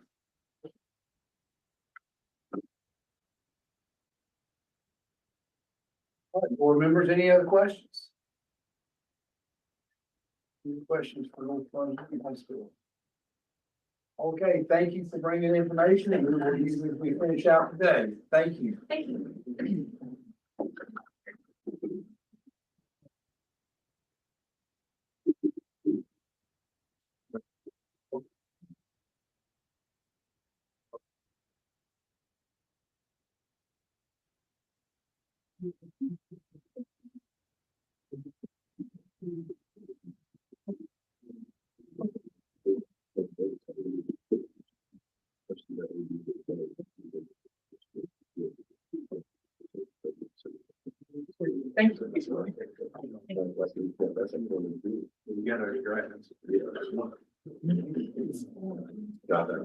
Okay, board members, next up is Piedmont and Sun Valley. I know they're out there.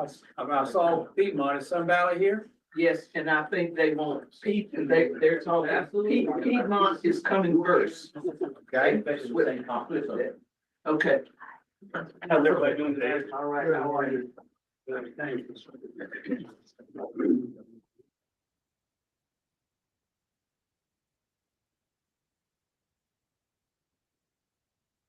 Fanny, if you will, are we passing?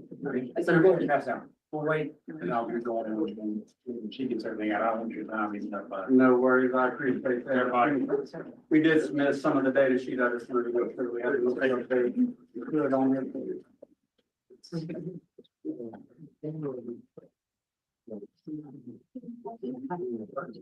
you. Okay, Mr. Stamey, if you will, introduce, staff with you and, like, we're just about done passing stuff down, so, once you're done with introductions, you have 10 minutes and the floor will be yours, okay? Sounds great, thank you so much. We will introduce who is with you and then we'll go from there. Absolutely. Again, I want to thank you for your time, Commissioner Tucker and the board. I am Dylan Stamey. I'm the proud principal of Piedmont High School. On behalf of Piedmont High, I want to thank you for giving us the opportunity to stand before you today and provide some evidence as to why we truly believe, and we would ask that you grant our request to join the proposed 6A, 7A Conference H for next realignment cycle. With me today, I do have my athletic director, Kim Canton. We recognize that you have a difficult task on hand in making this decision, not only for Piedmont High School, but for all schools that are impacted. In front of you, you should find some supporting documents that we'll reference during this presentation. During the 2022 mid-cycle reclassification appeals process, Piedmont High School presented a case to this very group to support the reclassification into the 3A division. We provided a variety of data to support that request, much of which highlighted the major differences between Piedmont High School and the other Southern Carolina Conference members. Some of those highlights included major ADM discrepancy, student athlete population density, and overall impact to our athletic programs. Ultimately, the board of directors did vote to approve our reclassification and supported our request at that time. Since that time, we've seen several positive benefits to our athletic programs. Our participation numbers are increasing. We've had fewer coaching vacancies. We've reduced our coaching turnover rates. And for the first time since 2010, our athletic program won a Conference Wells Fargo Cup. When the data for this first realignment proposal was published, I fielded a lot of questions from our student athletes, coaches, faculty members, community members, questions that I did not have the answers to.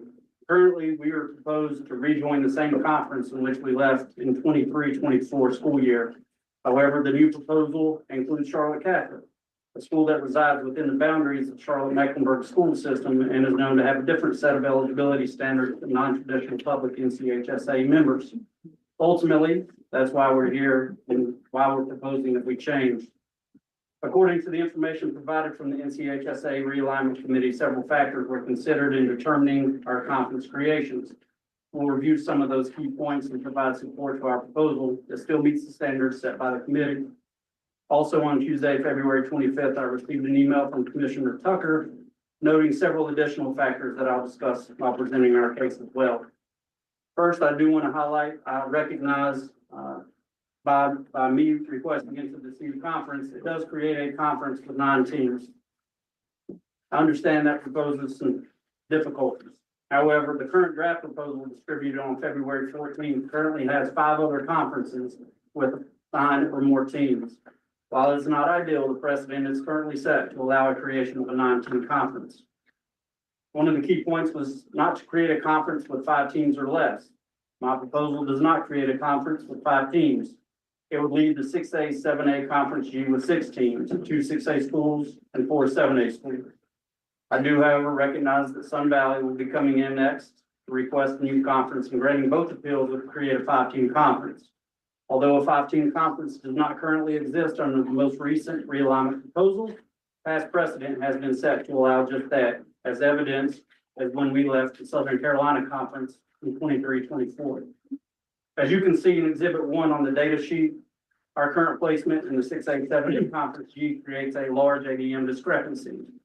The average ADM discrepancy between Piedmont High and the other conference members is 431 students, which represents 34% of our total population. The school in the placement with the highest ADM is Morgan Ridge High School with 1,959 students. That is 695 more students than Piedmont High School, which represents 55% of our student population. Our proposal to join the 6A, 7A Conference H closes the ADM discrepancy tremendously. The average ADM discrepancy would decrease from 431 to 298. We would also join as the smallest 6A school. The difference between Piedmont High and the largest 7A would be reduced from 695 to 508. Currently, proposed 6A, 7A Conference G has 3 7A schools in the top 50% of the ADMs. Currently, proposed Conference G has all 4 of the 7A schools in proposed Conference H are in the bottom 50% of all 7As. Currently, Piedmont High sits at the bottom 20% as the 11th smallest 6A school. Allowing Piedmont High to move to the proposed 6A, 7A Conference H supports the NCHSAA Realignment Committee's vision for reducing ADM discrepancy. Next, we'll move to Exhibits 2 and 3, which talk about geography. On paper, it makes logical sense to put Piedmont High School with other Union County public schools. However, Union County is a large district, and our travel miles and times are atypical for other smaller counties. Union County ranks 23rd out of 100 North Carolina counties in square miles, very comparable to many of our eastern part of the state counties. We face some of those same in-county travel difficulties. We often have 45-minute one-way trips to schools on the other side of the county, such as Weddington and Morgan Ridge High.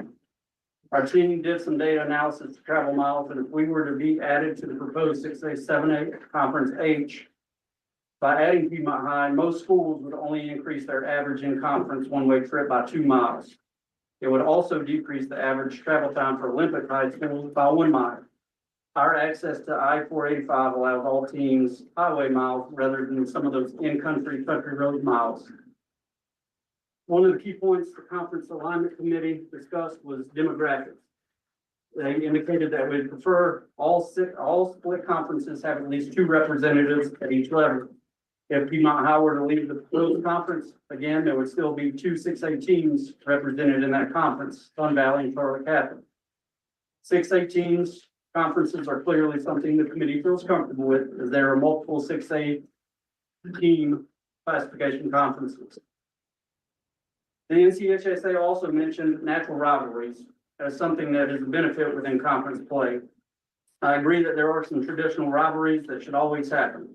I've been in person to a Pisgah-Tuscola football game, and I understand the benefit of those natural rivalries. However, a rivalry can be defined as a serious and often continuing competition.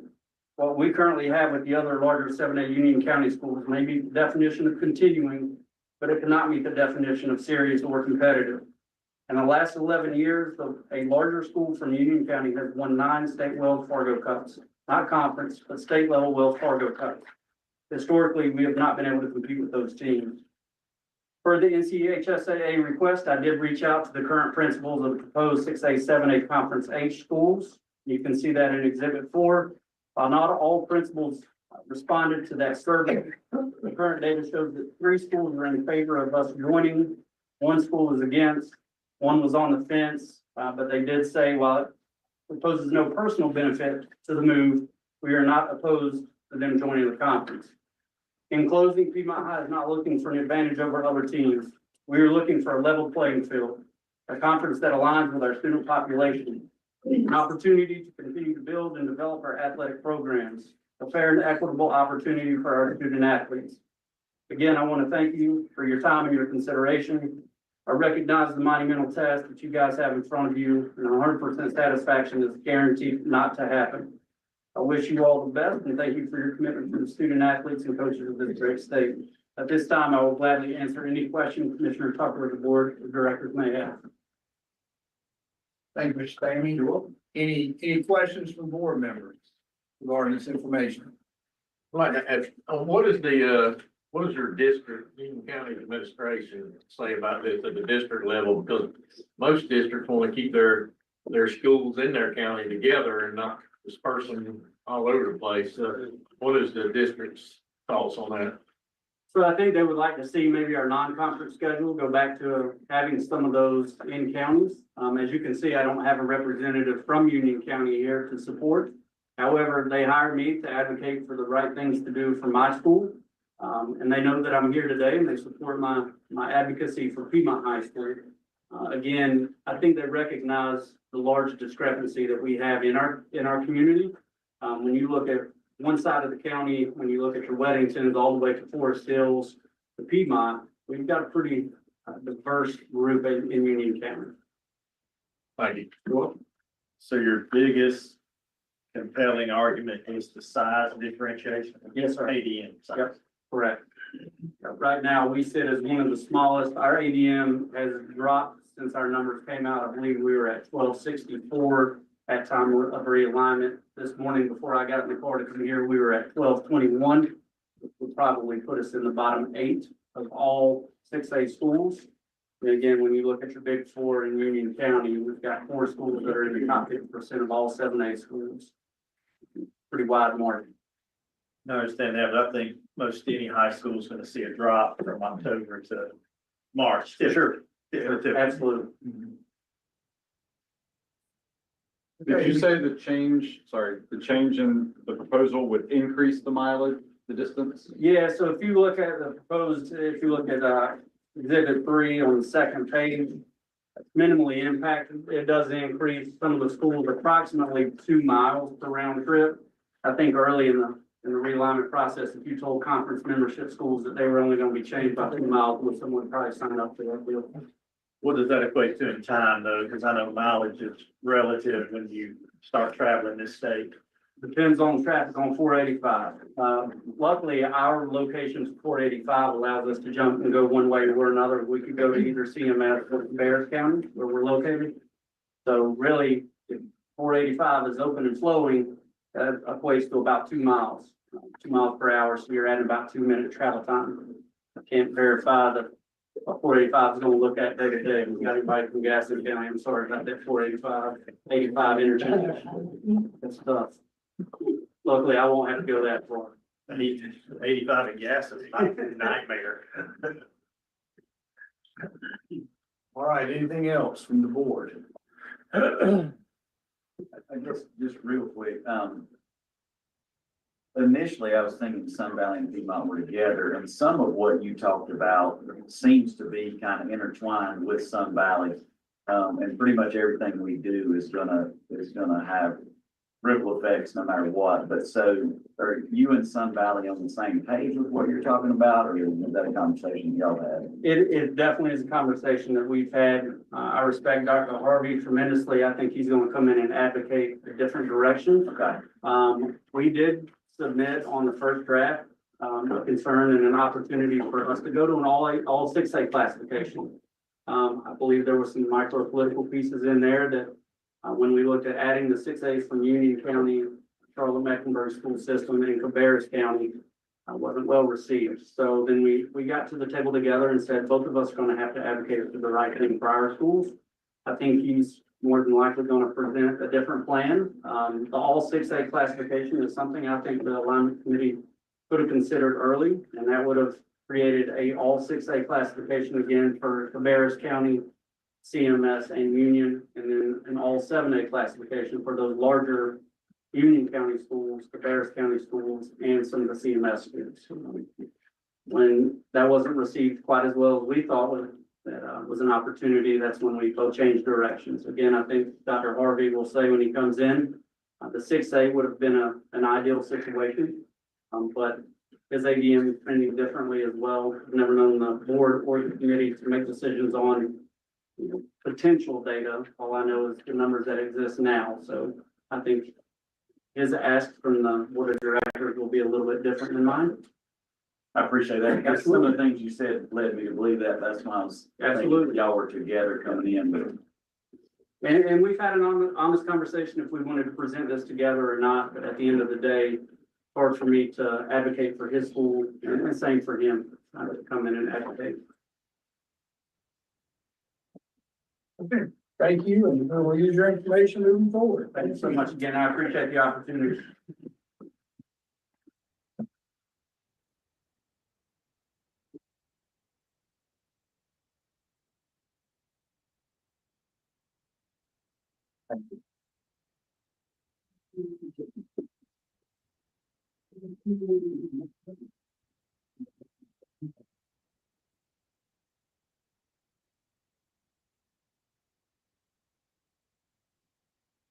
Sun Valley out there? Yes. Bring, let's go. Yeah.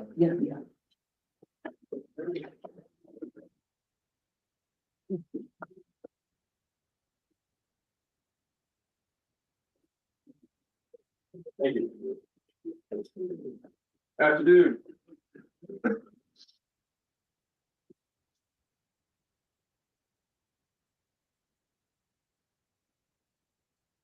Dr. Harvey? Yes, sir.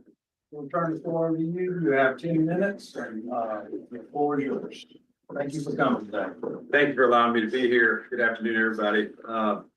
They say a picture's worth 1,000 words, and I'm pivoting based on your questions, sir. One of the privileges that I had was listening to my great colleague, Mr. Stamey, answer your questions. And so I'm going to pivot just to kind of pick up where you left off and maybe provide some clarity. Conference G is red dot. Conference H is yellow dot, and you might not see all of Conference H. Here stands the problem, okay? Charlotte Catholic High School. 6A school, right here. Playing with 7A and 6A schools in Union County. 6A school, 6A school, 6A school. Why we didn't put these 6A schools together with these 6A schools, these 7A schools with these 7A schools, I have no idea. I believe it's micropolitical, but I'm not on the committee. I can't answer that question. I understand the undue burden that the committee members had on making such a difficult decision. We've got to advocate for our kids, right? I'm here to advocate for Sun Valley High School. And I'll fight tooth and nail for the kids at Sun Valley High School. My son and my daughter both graduated from Sun Valley High School. I have a middle schooler that goes to Sun Valley High School. I'm here to advocate for the 1,222 students that are there today and for the classes of the future. It would have made really sound, logical, geographical sense. It would have been responsible with ADM comparison. It would not have provided a huge discrepancy with mileage to put the 6A schools in Mecklenburg County with that 6A school that's not a county school. And again, to make these 7A schools that were in Union County with the Cabarrus County School 7A schools. I've listened to your presentations all morning. That mileage is not significant. It's not. Okay. But there is undue influence here that's forcing the committee, I believe, to make a decision that just is palatable for Mecklenburg County. No offense to Mecklenburg County, okay? But it's palatable. They don't want a private school playing within the conferences that they've assigned within Mecklenburg County. They have a couple of 7A, 8A conferences, and they have one 6A, 7A conference that they are competing with in Cabarrus County. So I have a presentation that I've shared with you, but I'm gonna go back to this probably at the end and answer any questions that you may have for that, okay?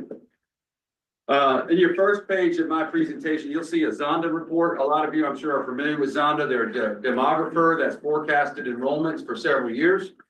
As you can see, based on the last, since 2022, 2023, Sun Valley High School has had a steadily decreasing enrollment. In 2022-23, we're at 1,400. Currently today, we're at 1,224 students. Next year, we're forecasted to go down even further. And by year 2 of this new realignment, we would be a 5A school, if not sooner. Presents another challenge for this committee we haven't discussed what the procedure will be for requesting a reassignment to 5A, but we will be a 5A school based on Zonda's forecast within 2 years. We have also proposed to the committee before that we would like to be placed in Conference C. It's a 4A, 5A split so that we didn't have to go through the reassignment process after year 2. And so we've asked the committee to consider that. That was denied after draft 2. Okay. You can see the differences on my presentation right here. If you wanted to take a quick peek at that. The differences right now, if we were to start the school year off for the 25-26 school year between Sun Valley High School and the largest school in Conference G that we're currently assigned to is 703 students, the size of a 3A school. That's very broad. And the survey question said, if you want to refer back to the survey that North Carolina High School Athletic Association put out, said, a conference with multi-classifications but close geographically, school sizes and classifications will not be as broad with a maximum of 64 schools. That was the survey question. It said it would not be as broad. Well, that's broad. 703 students is broad. Okay. For a second, if you woke up on Christmas morning and you were expecting to get the Red Ryder BB gun and you didn't get it, you were disappointed, right? We've been told by the state that we're going to go to an 8 classification system to provide equitable competition based on geographic responsibility and ADM. We're playing in the same conference. We're playing against Marvin Ridge. We're playing against Porter Ridge. We're playing against Cuthbertson, and we're playing against Weddington, who, by the way, have won the state Wells Fargo Cup for the last 20 years or something like that. We're playing in the same conference. We got the short end of the stick. We're the middle child in a large school district. We are the middle child. We're not small enough to be Monroe or Forest Hills, but we will be in a couple of years. And we're not large enough to be Weddington or Marvin Ridge. We're the middle child. All I'm asking is to put us in the same classification, 6A. Don't put us in a 6A, 7A where there's a difference of 700 students. And guess what? Based on the Zonda forecast, in 4 years, that difference won't be 703 students. It'll be over 1,000. It'll be over 1,000 students. Are we going to let one school dictate what we do for all of these schools? I know there's been talk about not letting the private parochial schools into the North Carolina High School Athletic Association. We just can't get enough votes, right? I know there's been talk about that for years. There was talk about moving the private parochial schools up a division, have to play up in classification. The radius of students that they get is 60 miles wide. Mine's not that wide. I get who lives in my district. I'll take Charlotte Catholic, though, over Weddington and Marvin Ridge, who have 700 more students than me and soon to be 1,000 more students. If you look at the next couple pages here, look, I'm going to tell you right now, the number of sports teams, the number of participating athletes is all greater. It's all greater than Sun Valley High School. It's greater than my colleague Dylan Stamey's as well. Why? Because they have 700 more students than we do. Put us in a 6A conference where they have the same number of teams, the same number of participating athletes, and then we can play on a level playing field. That was the goal of the committee. That's what we wanted when we woke up on Christmas morning. We didn't get it. We're the middle child. We got the proverbial short end of the stick. I know a question that's come up every single presentation that I've watched on my 2.5-hour ride up here is about mileage. We're a condensed geographic area. Mileage is going to be what it is. But if you put me in a conference with these schools right here, competition is not. I can't sell tickets when we're getting blown out every single game to pay for mileage. I can sell tickets where I can be competitive to pay for mileage. So it's not just about mileage, it's how to pay for mileage. And if the competition isn't there, nobody's gonna buy a ticket to go see it. So mileage is different, yes. The next page on my presentation outlines the proposals that I've given you as solutions. Put us all in a 6A conference, step one. If you can't put us all in a 6A conference, put us in that Rocky River conference with the 4A, 5A schools, because we'll be a 5A school, that's conference C. Put us in with Monroe, Forest Hills, all right, Parkwood, who are all similar in ADM, all right? And as a matter of fact, based on the Vonda forecast, we wouldn't even be the largest school in there in 4 years. Parkwood High School will be the largest school in there, if we trust Zonda and their numbers. And I think their numbers are about 2% off in the last couple of years. That's not significant. Folks, I don't really have a whole lot more to share with you. I hope I've shared my heart a little bit with you today about how passionate I am about this decision and how disgruntled I am a little bit too about the decisions that were made. But again, respectfully, I think anybody that stands in front of you today is disgruntled some way or another because they're advocating for their students. And they're advocating what's best for their students. This is what's best for Sun Valley and the future of Sun Valley High School. We have a rapidly decreasing enrollment. We need to be on a competitive landscape with everybody else, and we're not there. We're just not there. And the future of our athletes in the Indian Trail, Monroe cluster, Sun Valley High School is in jeopardy. And I'm calling on you as my last resort, the board, to hear me and help us make the right choice. I'll entertain any questions that you may have. Board members, anybody have any questions? Yeah, I got a couple. Okay. What is driving the loss of enrollment for you? So, very good question, and I think you have to walk a little bit down history lane, okay? This is my 27th year in public education. I started off as a football and basketball coach at Sun Valley High School in 1998. If you know anything about the Charlotte area in the late 90s, okay? In the late 90s, the area was growing rapidly. It was booming, boom or bust, right? They built a lot of 3-bedroom ranch houses you could buy for $110,000. All up and down Rogers Road, which is about where 70% of my population comes from, Rogers Road. There's all these little neighborhoods, right? Nobody's buying those houses. You can't sell them. Section 8 has taken over a lot of those houses, okay? Populations have shifted outwards. We're 48% free and reduced lunch right now. Whereas 7 years ago, when I started at Sun Valley High School as the principal there, okay, it was in the 30s. It was 34%, I want to say. There's been a huge socioeconomic shift at Sun Valley High School. A lot of transient populations. You can see our proximity to the Mecklenburg County. We're seeing some inward flow this way, but we're also seeing outward flow this way. If you go back to down memory lane, so Sun Valley was one of the original 5 high schools in Union County. It was built in 1961, okay? Monroe was one, Forest Hills was one, Piedmont was one, Parkwood was one. The open Porter Ridge High School took away from Sun Valley. The open Weddington High School took away from Sun Valley. The open Cuthbertson High School took away the fringes of Sun Valley High School and left us what I call the I-74 corridor. This is Gold Mine Road. This is the 74 corridor. This is our population from 485 to Rocky River Road. Very not long and very narrow, okay? Monroe High School starts their attendance boundary here.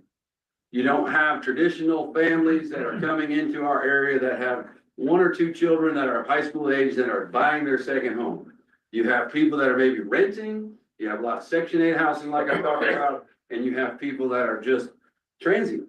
I don't have a better word for it, sir, and I hope that answered your question.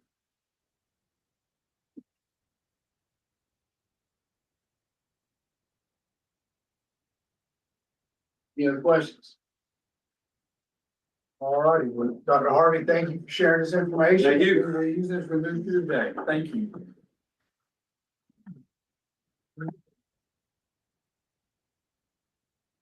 Thank you. Thank you. Thank you. Appreciate it. Thank you. Thank you. All right, board, we will now move to West Iredell High School. Bring you in. Over here. Yes, I should have asked that first.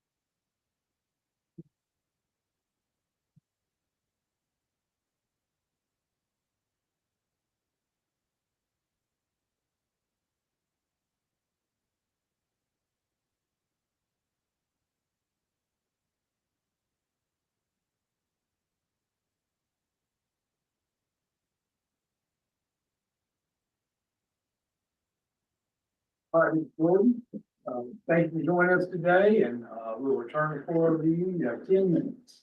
Just like I said, today we got Coach Sean Fitzgerald, our head football coach with us today. Mr. Benjamin Johnson wanted to be here, but he had a restart meeting today for our school, so he had to be there. He really wanted to be here to speak on our behalf also, but he is sorry that he missed. We're here today to ask for your help. We are a very small school that was stuck in a tough situation 4 years ago. Like we said last time, we didn't gripe, we didn't complain about the tough situation. We just fought through it. We asked our coaches to get better.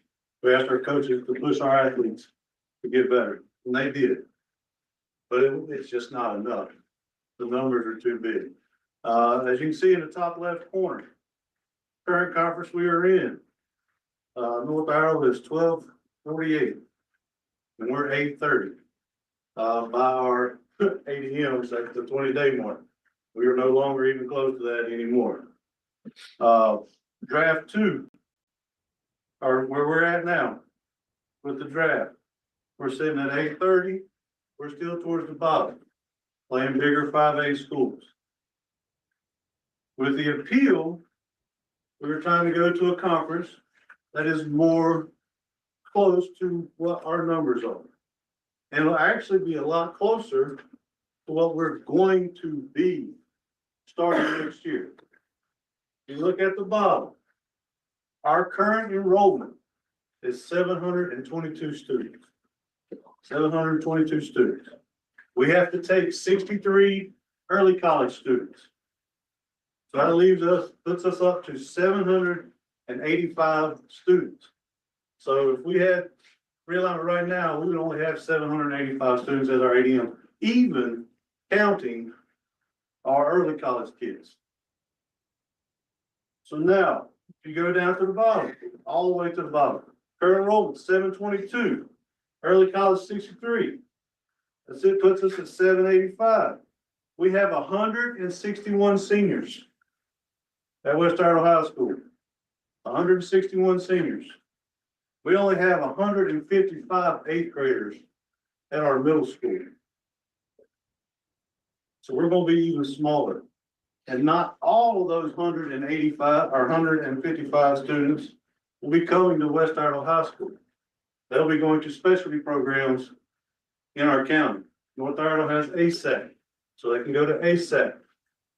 Statesville has Crossroads, so they can go to Crossroads. South Iredell has IB, so they can go to South Iredell. They can go to different places. We're not going to get all 155 of those eighth graders.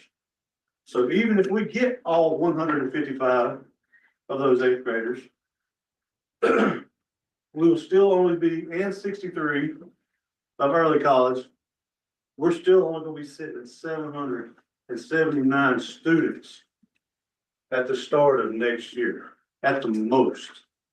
At the very most, we believe that's what we will be at. That would put us in a 3A actually category starting next year, having to play 4A and 5A schools next year in the conference that we've been put in. We just want to work to a fair advantage and safety for our student athletes. When the team's marching out 60 kids, we're marching out 25. That's not a fair thing. That's not a fair battle. We want to make sure our kids are adequately and professionally where they need to be. I believe that's our job to advocate for them. And that's the main thing that we're doing here. We want to advocate for our student athletes. This isn't about the adults. High school athletic is more about the students, the student athlete, and what's best for them. Anybody have any questions? Board members, any questions? Mr. Jordan? So what kind of travel would this add to the conference you would like to go into? I'm I'm just not familiar with your area. Yeah, it would add more traffic than the conference that we've been proposed to be. Our coaches are so adamant about getting on a level playing field. They said they'll fundraise. They'll do whatever they gotta do to pay for extra travel, whatever circumstances they need to be in, they'll take care of it. They'll go the extra mile to make sure our kids are on even playing field. I hear your commitment. What about the impact on the other schools in that conference? I have talked to Rutherford County, talked to their county AD, and that was a concern for them. Was the traffic. I talked to Burke County. The only concern they had was 19 weeks. That was their only concern that they said. So the farthest west in that conference you'd like to go into is where? As far as The farthest west from you. Rutherford County would be as far as. It's all RS Central. RS Central cities. Yeah. I'd be as far as we're doing with it. But we're not saying we'd have to go into that conference either. I know we proposed going to that conference. And anything that is more equal than what we're in right now, or what we've been placing. I know there's some Wilkes County conferences and things that are close to. But just want a more equal playing field for our student athletes. Any other questions, board members? Mr. Jordan? Okay, Mr. Jordan, thank you for sharing this information. We will work through it as we work the rest of the day on Realigning. Okay, thank you.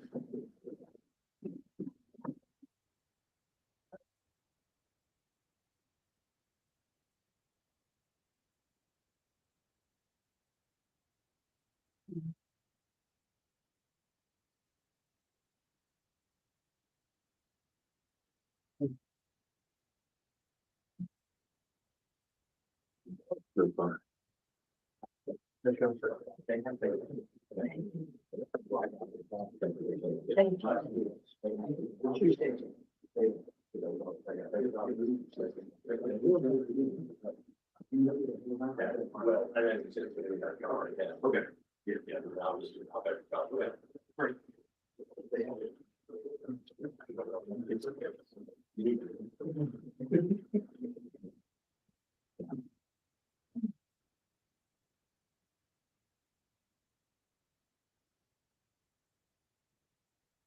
Good afternoon, Mr. Cheryl. Hey, how are you? Doing fine. Thank you for joining us. Iredell High School board members. Cheryl, you will have 10 minutes. The floor is yours. So please share the information you would like to with us regarding your request for consideration. Brad, I had copies, but Brad just told me that y'all all have them. Yes, sir. Y'all all Yes, sir. have a hard copy as well. We do. So I'm assuming that y'all have already looked through it. I feel like the big issue, that's causing problems for us and a lot of the people that I'm listening to, that are appealing at the top of these classifications is that we decided to have a big 32. And I know that we got to vote on a big 32 or a little 32, but I don't understand why we couldn't have 8 classifications that had equal representation in all of them. And I don't think that was ever explained as to why we had to choose between one or the other. But to me, it's the ADM numbers at the top of the classifications that are causing a lot of problems. If you look at the conference that we were put in right now, we are us, the Statesville, are four kids different in ADM numbers. And from the bottom to the top is almost 60%. It's 59%. They're 59% bigger than we are. We went from 4 classifications to 8 classifications. But our conference is going to be twice the size of ADM wise as to what we have been in the last 8 years. And I don't understand, you know, why are we going to 8 classifications if that's the case? And I've asked that question, but I'm not going to answer. Does anybody have? The reason they classification is a request to be put on the agenda, and the vote was taken by the membership. So Right. that was not a staff or board decision as much as it was a request to be on the board's agenda. It was on the board's agenda, and there was a vote by the membership. So that's where we are with our 8 classification. Right, but I've heard other people say the same thing. I think everybody thought with 8 classifications, the ADM numbers were going to be a little bit more equal. And why didn't we get 8 equal classifications? The big 32 is what's causing our issue. And I know if it would be, if it would have been a little 32, it would have caused the issue on the other. No, still no answer. When Ms. Tucker, correct me if I'm wrong, when the proposal was put out to voting, what was the proposal? It had 8 classifications, or did it not include the big 32? Well, the 8 classifications came about from the bylaw committee. The amendment to the bylaws was that no classification would have more than 64 teams. That was the bylaw. Right. So then, with that in mind, then we had to decide, okay, if they're not gonna have any more than 64 teams, then we had the bylaw committee, which was then commissioned to come up with how then will we classify schools so that there are no more than 64 teams. And so a recommendation from that committee to this board, there were several things. One was that we would look at what the number would be. Our staff did some work. And if we had just done that, I believe we would have had 6. Yes, at that moment, you could have satisfied the bylaw with only 7 classifications with little room to grow. Right. But you could have also, I'm sorry, you could have also had 8 classifications with 55 teams per classification with plenty of room to grow. What you could have, that is correct. But after hearing the recommendation, after the study by the bylaw committee and the presentation to the board of directors, with given the room to grow, the board then determined that we would go the route of 8 classes. With and then have the big 32. Okay. And I was on the committee, I have to look back at all of our data that we have, but I believe we would have done what you were saying we could have done, then the discrepancy in ADM would have been in the 1,000, like over 1,000. I mean, it was large. Maybe with 8A and with 8A and 1A, but that. No, you just did 8A. That's what I'm saying, but with no ceiling at 8A, that's gonna happen anyway.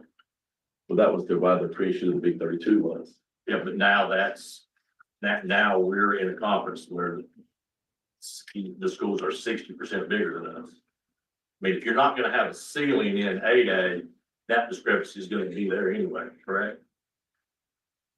Yeah, but you were gonna only have 32 teams, so whatever the discrepancy is, it was limited to those 32 teams. The floor rose, Yes. so to speak.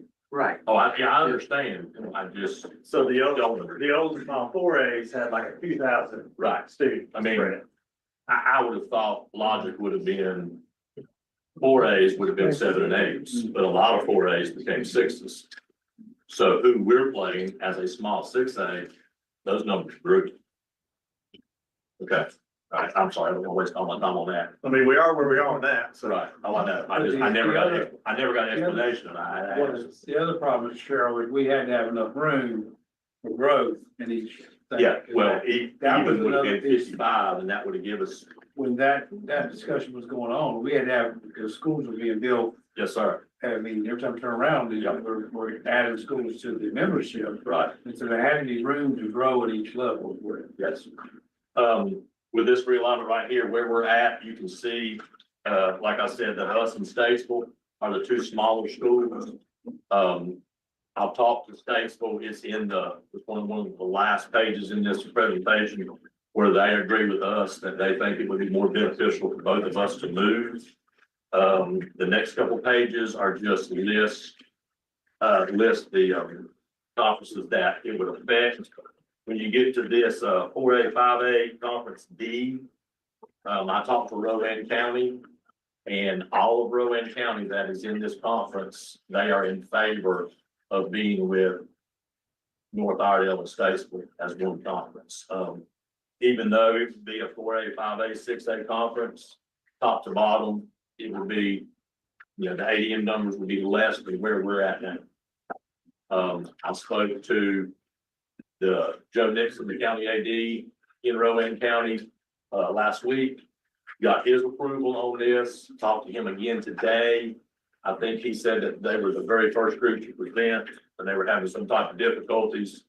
And he just spoke more about the North Rowan, but you can see in the last slide that I included an email from him saying that he presented it to all of Rowan County that was involved in this and not one person had an issue with it.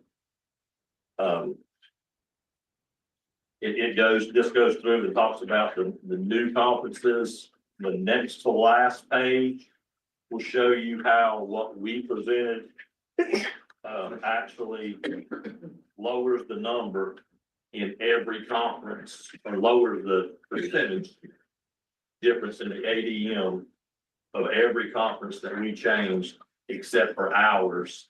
And we got approval from the people we were with. Do you have any questions for me? I just saw the 2-minute sign.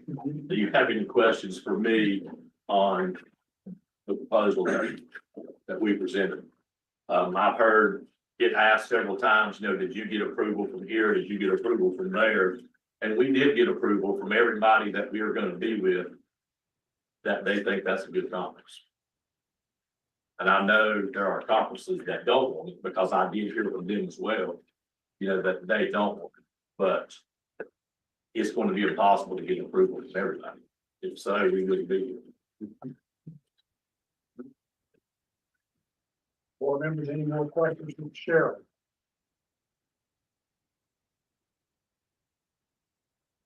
So I have a question. So you and West Iredell are not trying to get to the same conference? We are not. Okay.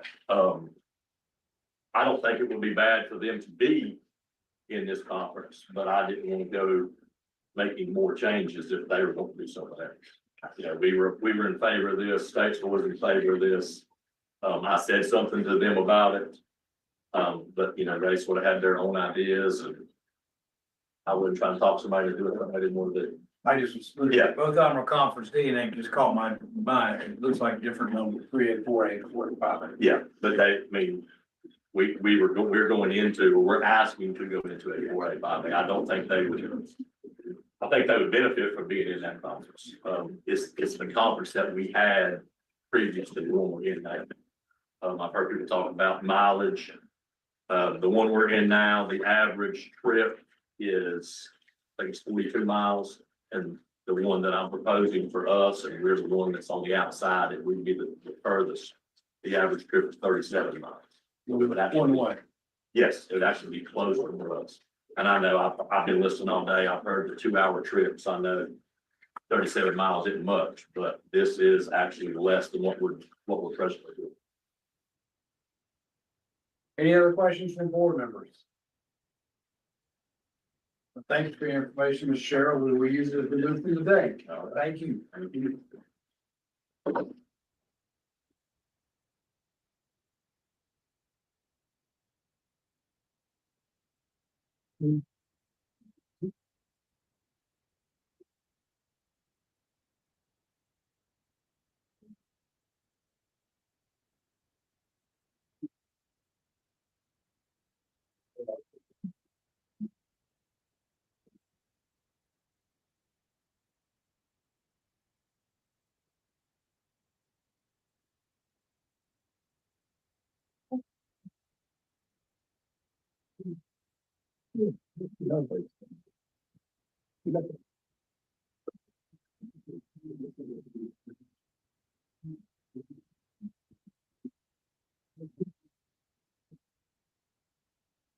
Afternoon, everyone. Dottie, then for the record, 1739, what's the little difference? Straight A classifications. That was the big reason. It's the 1A schools, I thought you said. This is Vance County. Yep, Vance County, Philip Weil, athletic director, with Vance County. If you will, take a moment to introduce who's with you today, Yes, sir. and then when you're done with that, we will, you have the floor for 10 minutes, okay? So who I have with me is our principal, Dr. Daly Witt. And again, my name is Philip Weil. I'm the athletic director over at Vance County High School. So the reason I'm here today, and I do appreciate everybody giving us the opportunity to at least hear us and listen to what we have to say in regards to realignment. I appreciate the opportunity again to present a case for consideration for Vance County High School's conference placement during the ongoing realignment process. While the intent of our current 6A, 7A split conference C was created competitive balance, the reality is not aligned with our expectations. Factors such as student enrollment, competitive readiness, and resource allocation indicates that a placement in a 4A, 5A split conference would be more equitable fit for Vance County High School. Key considerations for realignment: disparity in the enrollment of competitive balance. Vance County High School ADM is about 1530. Is currently competitive against schools, competing against schools in the 6A, 7A Conference C, where a large ADM difference is 863 students. Competing against schools such as Wake Forest ADM 2075 and Heritage of 1797 creates a significant enrollment gap impacting overall competitiveness. Comparatively, a placement in the 4A, 5A Conference A would yield a 377 ADM difference, placing Vance County with more similar sized schools and more balanced competitive structure. Number two, competing disparities in the athletic performance. Schools in the 6A, 7A Conference C often have more resources, deeper rosters, and higher participation rates, leading to the disparity in competition, particularly in sports such as football, basketball, and baseball. For example, Vance County's baseball last year, 0-18, struggling significantly in the high ADM conference. Vance County basketball, 8-18, face stiff competition compared to schools with much larger talent pools. Meanwhile, schools in the 4A, 5A split conference A have a similar athletic record and enrollment numbers, promoting more competitive matchups. Travel, number three, travel and geographical considerations. First point, travel distance plays a role in student athletes' well-being and schools' finances. I'm sure you've heard that all day. A realignment to 4A, 5A split conference would provide more manageable travel distance. Current conference 6A, 7A schools located an average of 27 miles away. Proposed conference, the 4A, 5A split schools located an average of 38 miles away, but with a significant more competitive balance. The long-term sustainability of the athletic programs would benefit from the reduction of travel burdens on students, coaches, and as well as families.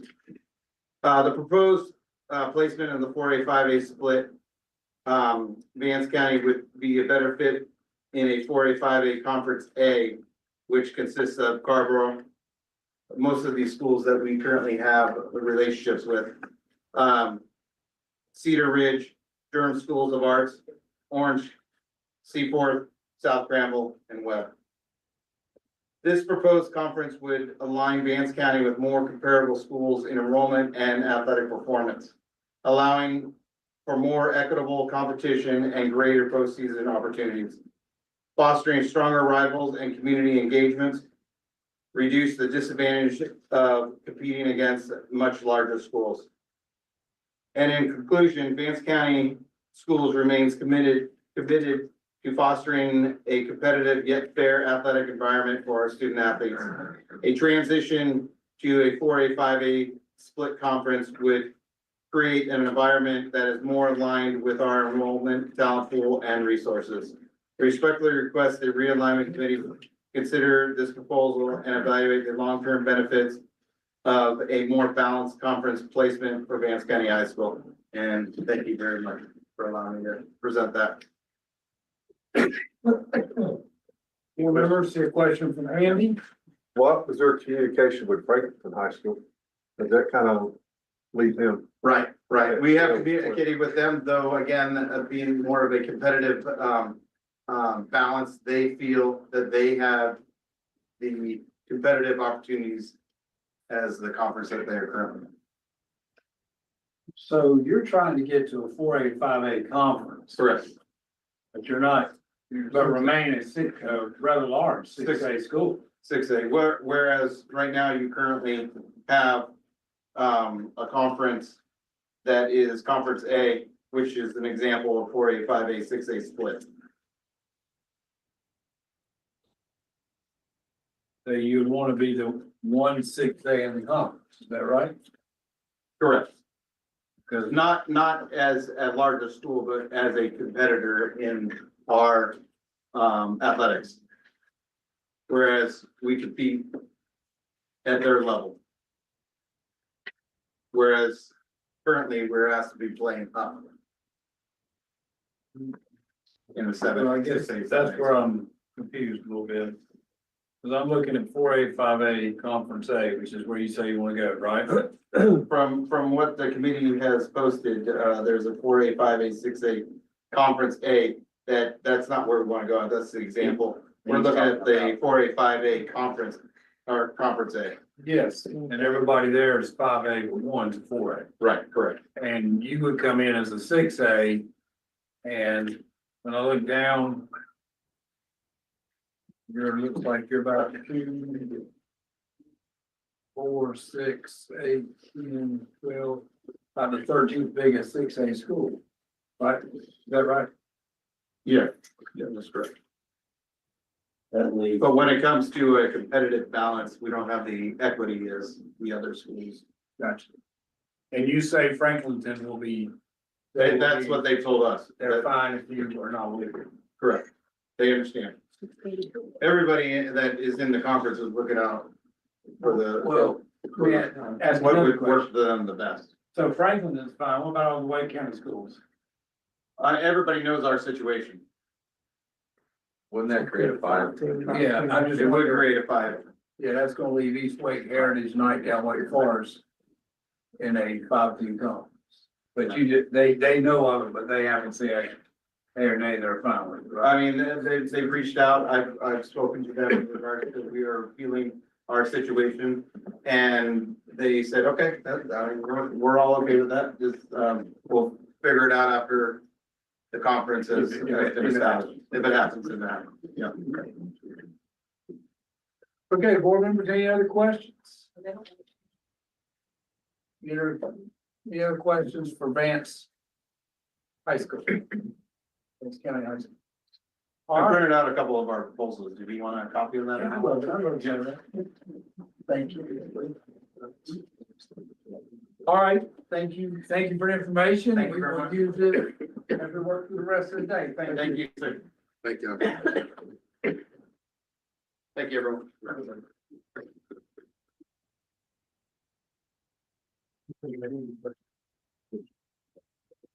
Yeah, thank you.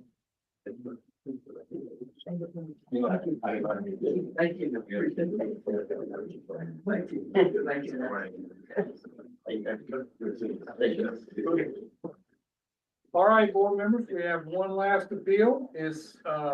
Are we doing this one in person? School math and science? Yes, they are here. They are here? Yes, we had received word that, Vance was gonna be virtual, but they showed up. Oh, Vance. Yeah, one. yes. All right, well. But They're here. Come on up. Take a picture.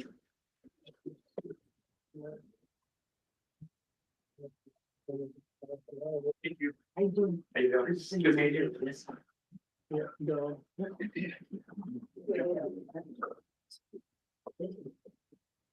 Jarvis, thank you. Thanks, sir.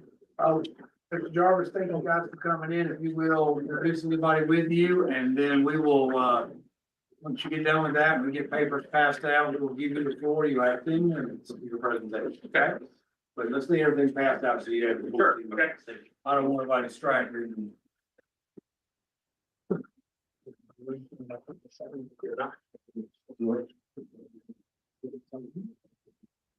All right, the floor is yours. So, good afternoon, everyone. My name is Terry Lynch. I'm the Vice Chancellor for Student Life and the Chief Campus Officer at our NCHSAA Durham campus. I'm Greg Jarvis. I'm the athletic director of our Durham campus at NCHSAA. We appreciate your time. We know you had a busy day today, and we just want to be able to take a little bit of time to present our appeal for conference reconsideration for the 25-29 cycle. We passed out some materials for you on that second slide. It just gives you a little bit of a profile for us as an institution. We have been averaging about 675 students the last couple of years. We have great participation for our varsity sports. We exceed about over 50%, and that's been pretty consistent since the pandemic. So we're really proud of that, especially at a place where academics is an elevated importance, and it's a pretty rigorous academic institution. But to have 56% of our students participate in varsity sports, we're really proud of that. We currently offer 21 varsity sports on our campus, with the exception of football and lacrosse as far as traditional sports go. And we're currently in the 1A, 2A Super 6 conference, and we're moving from 2A to 3A in the updated classification process. And our average distance for our current conference is about 24 miles, or about half an hour. So we benefited from that, and I think that's actually impacted positively our participation for students to participate in varsity sports. On the third slide, you'll sort of see some information.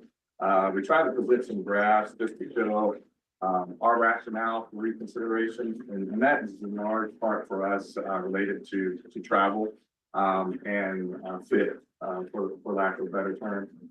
For our assigned conference, we're assigned to our proposed conference, the 2A, 3A, Conference A.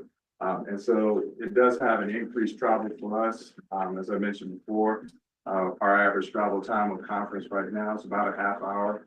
That jumps up to a little bit of an hour, over an hour, in the updated conference that we would be assigned to. We also would be the only school in that conference that does not play football. And so that is something that we are thinking about as well. Our closest conference member would be Wade Prep, which is about a half hour away, and we're in conference right now.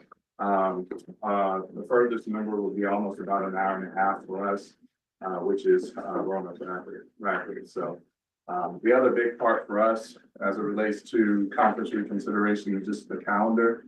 We operate a little bit differently.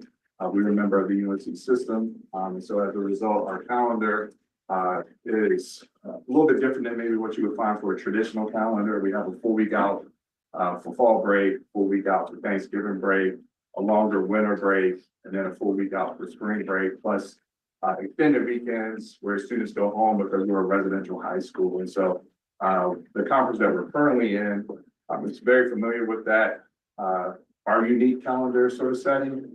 And has worked out well for us because they have unique calendars as well, because a lot of those schools have been charter schools.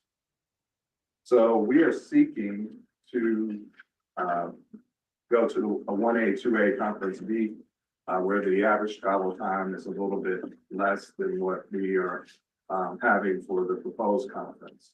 If you look at that graph, our average conference travel time will be about a little bit over a half an hour. with several schools, that are in close proximity to us. Versus the proposed conference in which, the travel time is over an hour. And those times listed are kind of one way.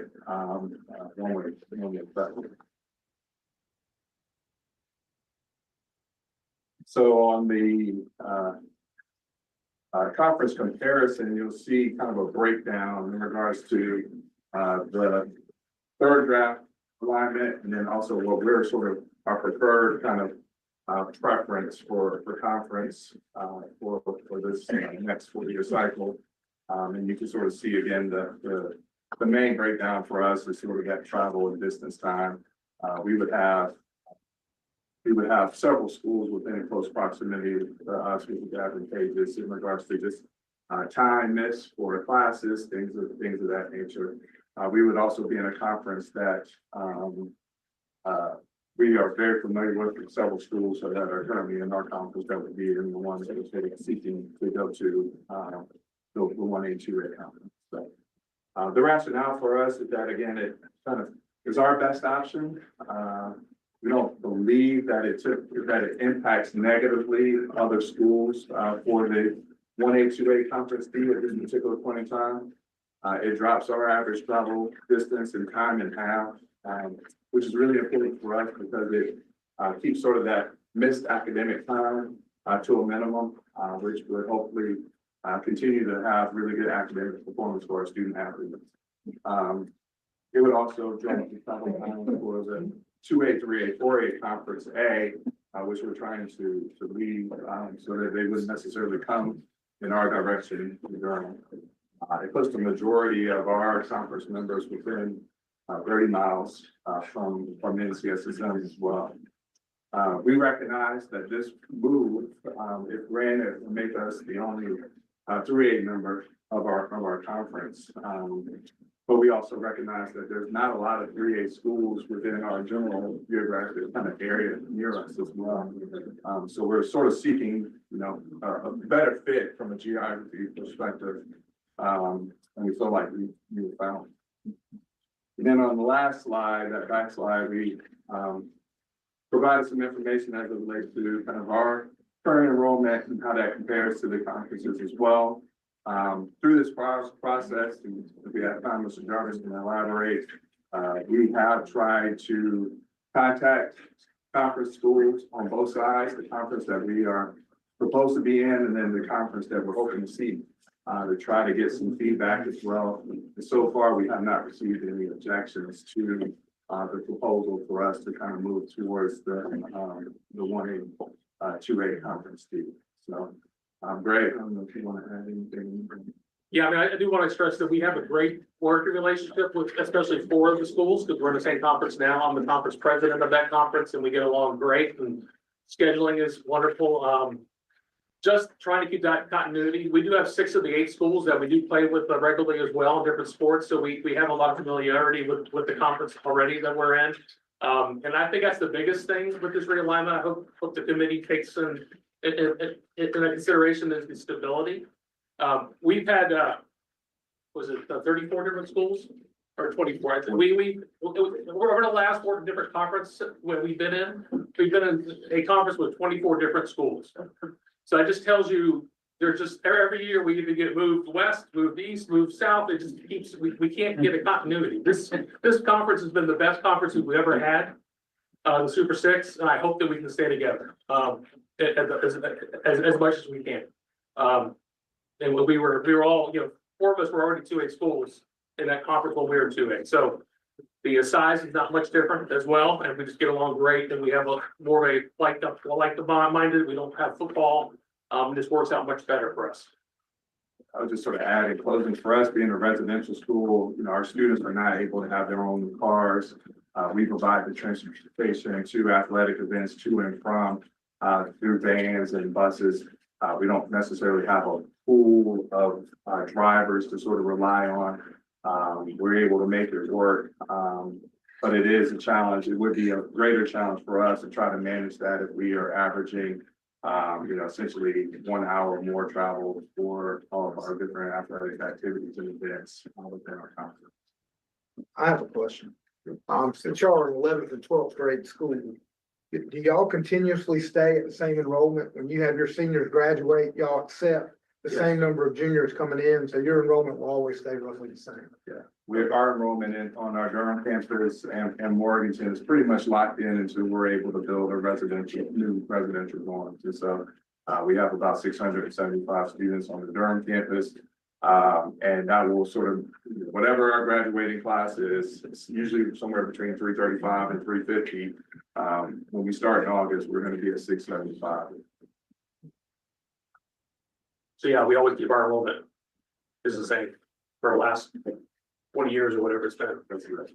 And generally speaking, also they're the same, give or take a few on the gender side as well. And so, we didn't break it down for the purpose of this presentation, but we have great participation both for our men's and women's athletics team. All right, board members, any other questions? I'm just curious. We didn't hear from you guys after the second. After the Right. realignment committee. Yes. Any reason? The first realignment, we asked for the same conference to be in, did not hear anything back. So we kind of just gonna be the good soldier and accept our fate to stay on that conference. But then there was a school added in Clayton, which added another hour trip to us. So that's when we felt like we needed to come back and do it for the interest of our students. Okay, thank you. Yeah. Which is also a single classification member as well, which we thought that's why we weren't accepted in the conference to begin with, but then one got put in there. And then also two of our current conference members also got accepted into this conference in the last, with the East Wake and Franklin Academy got put in this conference as well. Thank you. Thank you.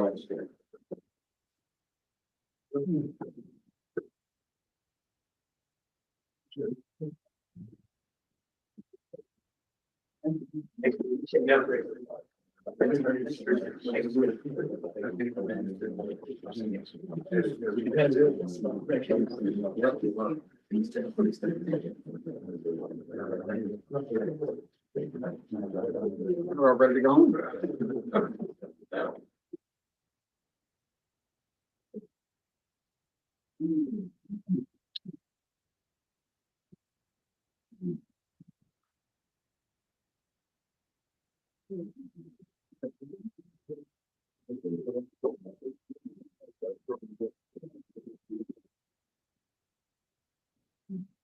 That's the last request we're gonna hear, right? Yes. Dr. Gainey stepped out, but I think it's probably an appropriate time for a break. If everybody feels good about that. Agree. All right. How long will we Yeah, motion second. How long do we break? Yeah, sounds good. 10 minutes, 2:35. 2:35.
I'll call the item out.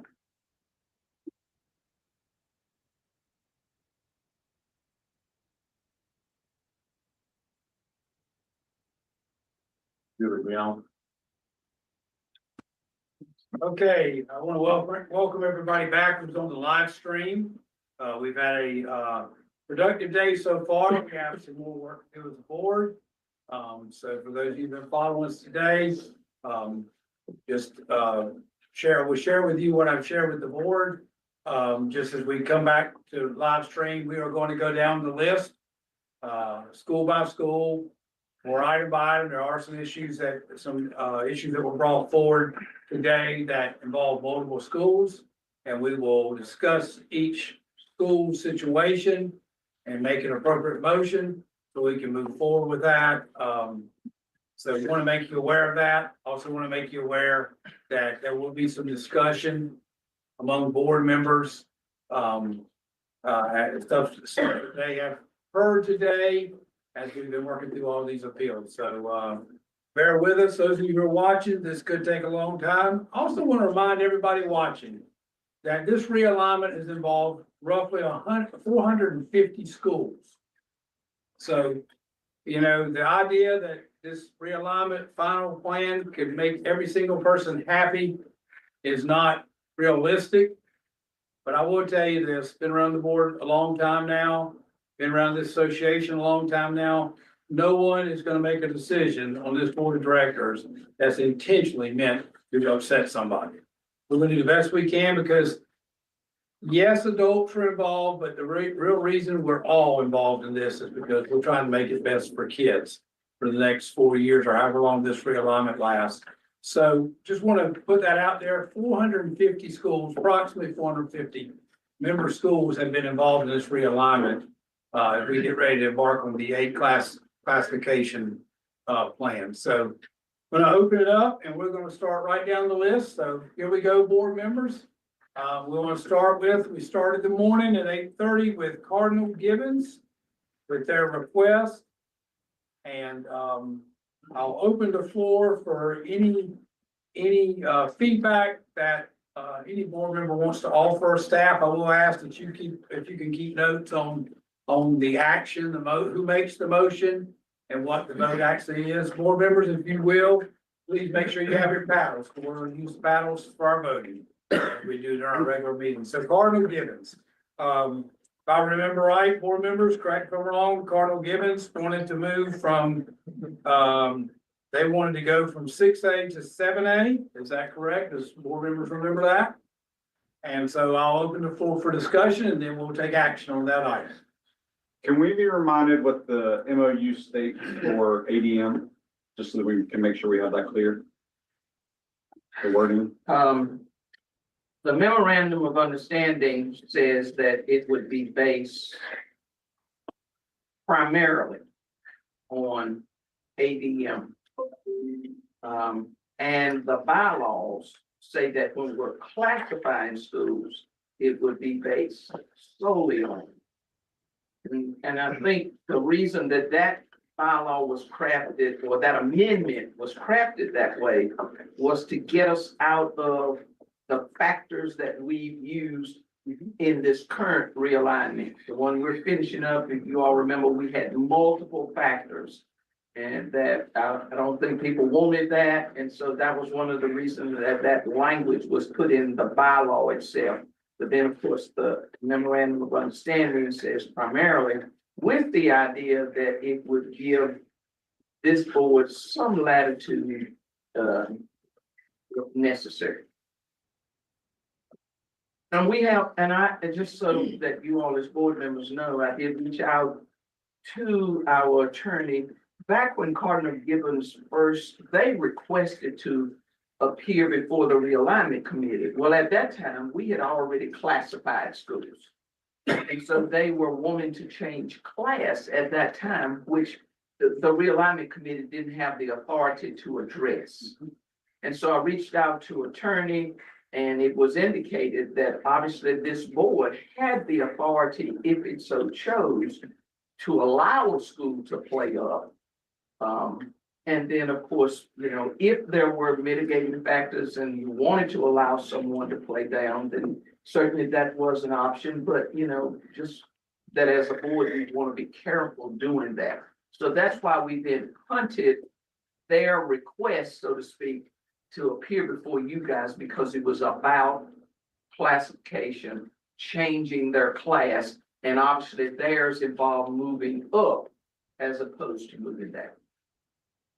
Board members, the issue at hand is whether the board will approve for Cardinal Gibbons to be moved from 6A to 7A. Not to change conference, just to change classification. Jamie, to your point, I would concur with Ms. Tucker. What the factor was that was applied to the previous classification was removed, and my interpretation of the MOU was we were to go with ADM back like we had prior to. So that raises a significant question of Cardinal Gibbons wanting to change classifications, and to me, not based on enrollment, but based on desire to be in the other classification. Mr. Chairman, I'd like to make a motion for us to approve the request by Cardinal Gibbons High School based on their transparency that they've held throughout this entire process. They, from the get-go, expressed interest in moving up for fairness, not having to do with ADM, travel, or anything else we've heard today. It's just fairness and competition, and to move up and not stay in the lower classification. She mentioned that, they played up in the past. Correct. The previous boards have honored that. I guess one question I would have is in the bylaw 6, the last parent. We can make a motion. Sorry, go ahead. Yeah, we gotta make. Is there a second on the motion? And then is there a second? You can second and then discuss it if you want. I'll second based on the discussion point. Okay, now we'll open the floor for discussion. The bylaw says schools may request reclassification in the second year of the alignment period by following the process published by the Board of Directors.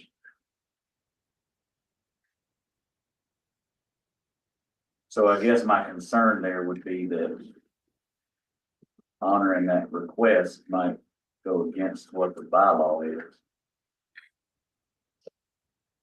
I would agree. And one other point that I don't think we thought about is, what about all the other 7A schools that this could affect, with non-boarding parochial schools that's won a lot of championships. Now they go from 6A into their division, the 7A, and that eliminates a lot of our 7As from maybe possible state championships now. We ain't thought about that. Well, I think the last thing we gotta do is think about state championships. I mean, I think that's an argument you can make all over. My question is, if one goes up, does one have to go down? So can you have 65? Or are there 64? Are there, what are the numbers in 7A now? 59. Okay, so there's room for somebody to go up without having to move anybody. Okay, that was my question. Thank you for that clarification. About 6 of them. What about? How many? 59. So we're taking 58 currently. They all have 59, except for the 8A, which is 32, and 1A, which is now 57. It started out at 58, and then we had a school week.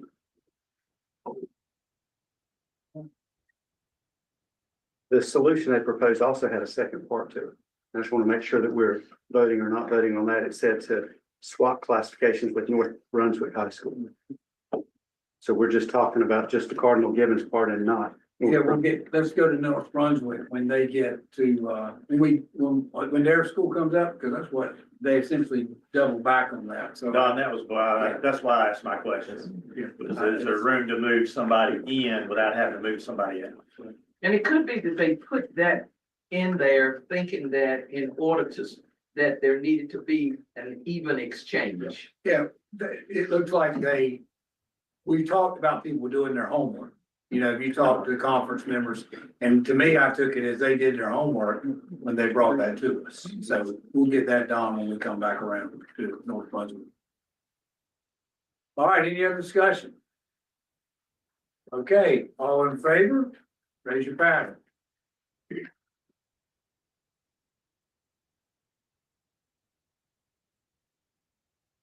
Well, all opposed?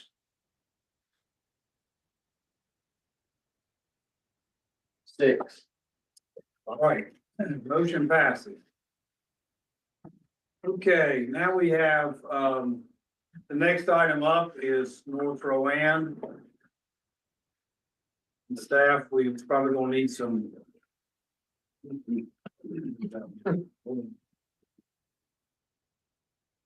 Yeah, we went in a different order. Hold on, North Rowan came up first. So, we'll deal with North Rowan first. They have expressed concern over travel.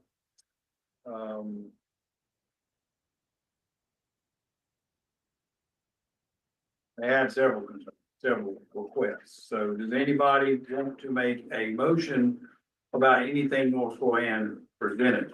One of which was to move to conference. This wasn't their only request. They did ask to move to the,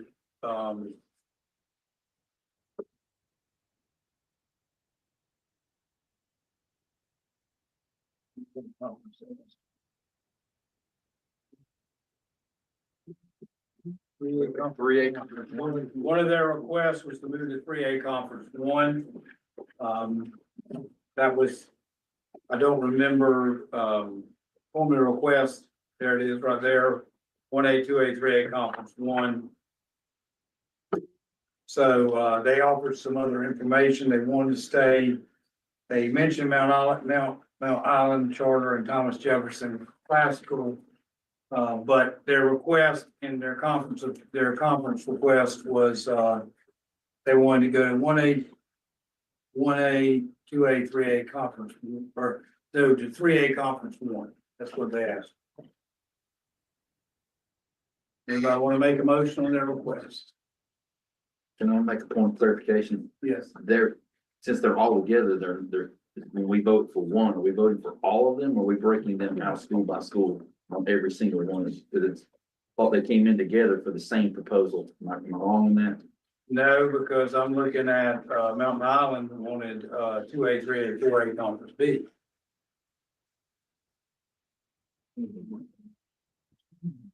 As a staff, when we created the schedule, we put them together because in draft 3, they were all in the same conference and they all made a request.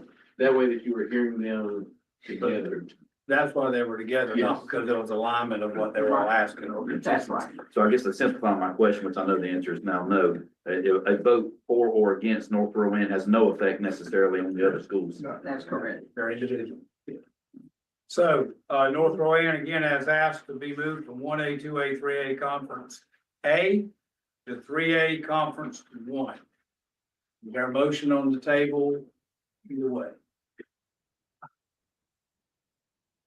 You don't want to make a motion?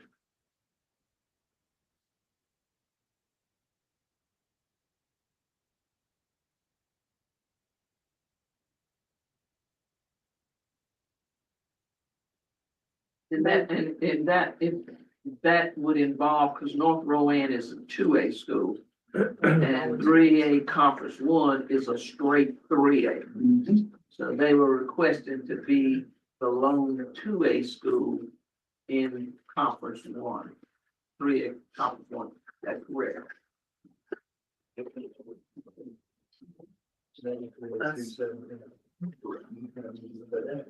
Yes.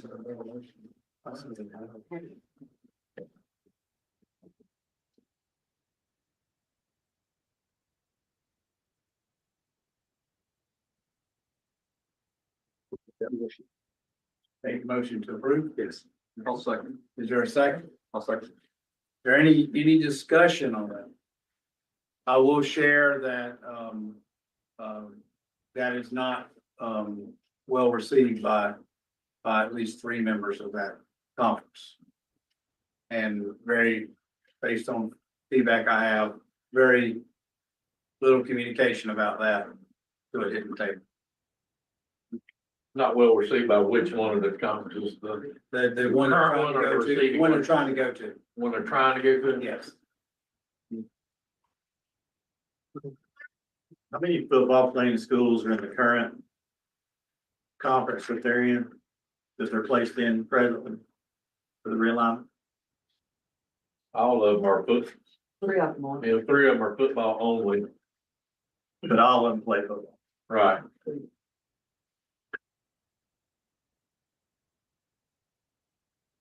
Because if you look at 1A, 2A, 3A, Conference A, it shows the ones that are football only.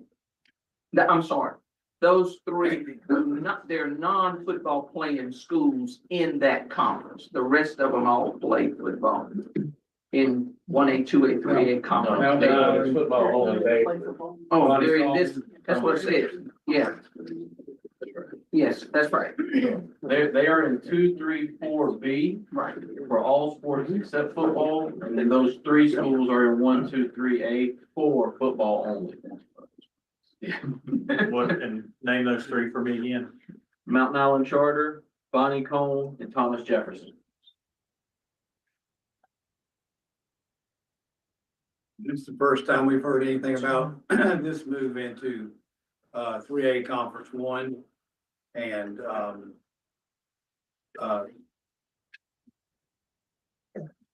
I have feedback that there was at least 3 schools that have principals not aware of it. 1A did.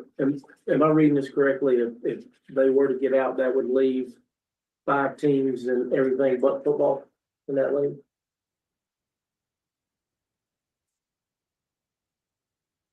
That is correct.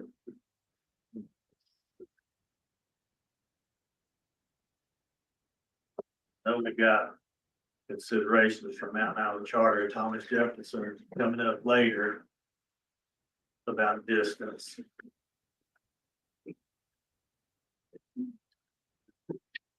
And as you asked, well, has anybody heard anything? Well, once this 3rd draft came out, we didn't get any feedback as a staff from anybody in 3A Conference 1 not liking that conference.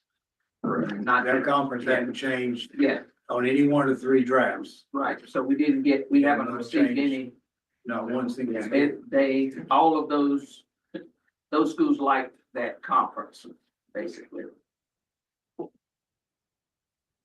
So for supposition purposes, if Thomas Jefferson and Mountain Island did get moved out of there, North Rowan, if they stay in there, would still have 7 teams that play football. Yep. Currently, there's 9. So then the only football only conference would be Bonnie Cone. So then there would be 6 teams that play everything if North Rowan stays where they are. And then the other 2, I'm not saying they're moving, but if they were to. Yes, sir. Okay, that's what. This is like mental gymnastics. folks. That's what I'm looking at travel difference, travel knowledge too. What'd you say? The travel, on the spreadsheet that they shared, North Rowan, I think it is important to. While we look on one, you gotta keep the other ones in play. Was Thomas Jefferson, he's got it 206 miles. And Mount Island is 100, which. That's significant. Very significant, which may. Impact their. Any other discussion? We have a motion on the table and we have a second. All right, then the motion is for. What was your motion, Don? It was what they presented. To approve the move? Yes.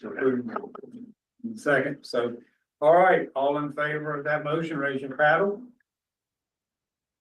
All opposed, raise your paddle.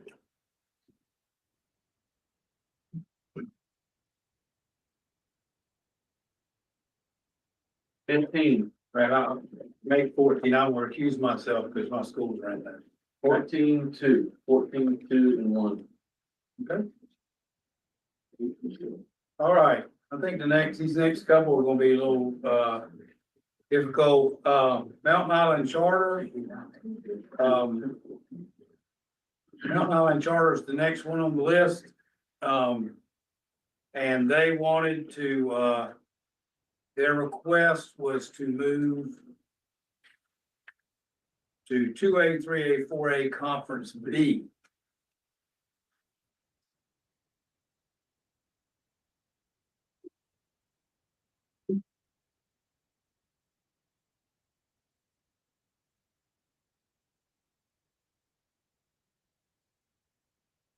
They are currently assigned to 1A, 2A conference, 1A, 2A, 3A conference B. And they want to move to, I have 2A, 3A, 4A conference B. Is that what you guys have? And they are a 2A, so they fit both places. And they say that,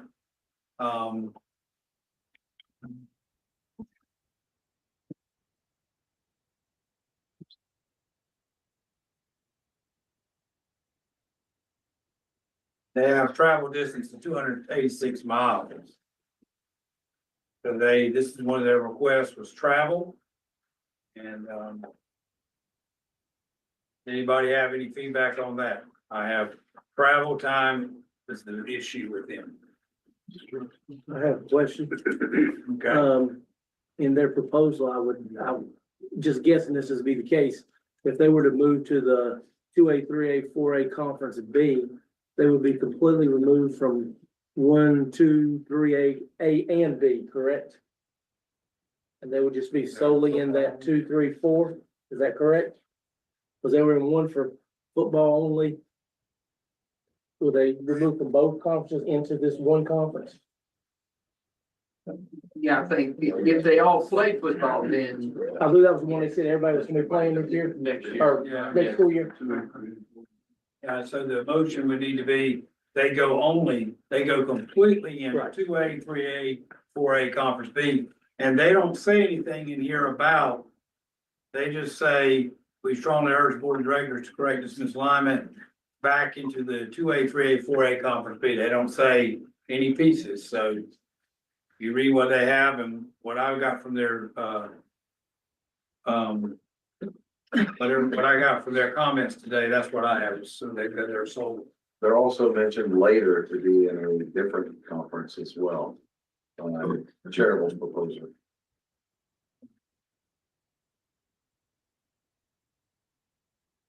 This is what they're requesting. Right, exactly. This is, that's. So that would, how many would be conference members, that 2, 4, 6, that make them a 19 conference if we go there.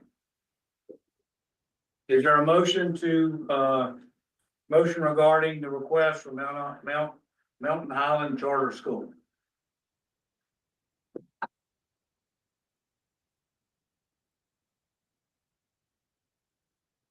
I make a motion that we approve Mountain Island Charter's request to go into the 2A, 3A, 4A Conference B, which would remove them from 1A, 2A, 3A Conference A and 1A, 2A, 3A Conference B. All right, we have a motion and a second. Any other discussion? I do, I would say that, Corvian High School, Corvian Community School does not support Mountain Island Charter coming back to the CSAC. Now, that's just Corvian voicing their opinion, but I felt I needed to make sure I shared that with you. To give any reasons behind that?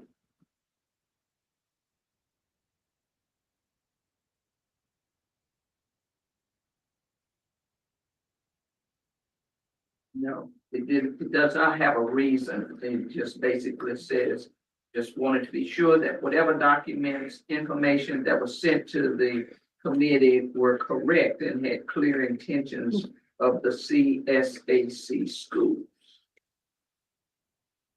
But this was just coming from Corvian that they had some pushback. if this move happens, I'm looking at their feedback. Their football only conference, they have 777 miles total. The conference for the rest of the sports is 440.3 miles. I'm assuming this is one trip to each school. I think that's how they've done it. And if you go to the conference they're asking for, it takes that's down to 286 miles. That's considerable difference. I think that's the school that had the, can't read these charts, but I think that, Mountain Island Charter had a trip of over 200 miles. Does anybody remember that? And are these the schools they've been aligned with their conference and the current standards? 286 miles. So it says back into the 2A, 3A conference B. Relationships. Our school's history, relationships, better needs, and Was there evidence that they had communicated with the conference they wished to be in? I don't have that in my notes. I don't see that either, Dana.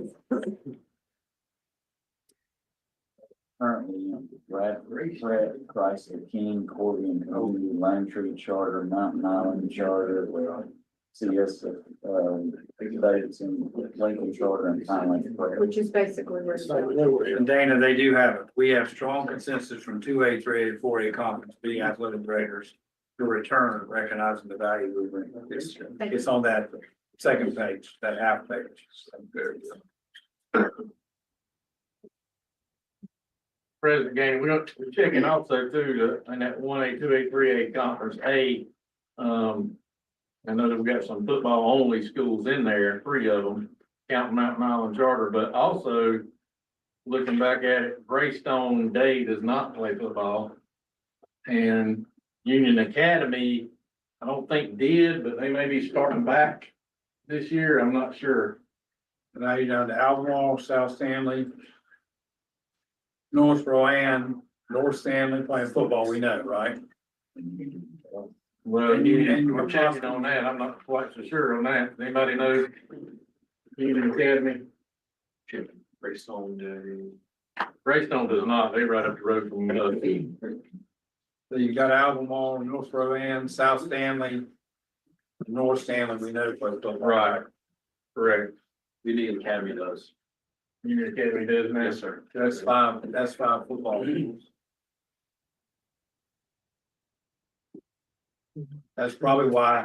That's why the committee, I believe, moved them in there for football only. Right. Yes.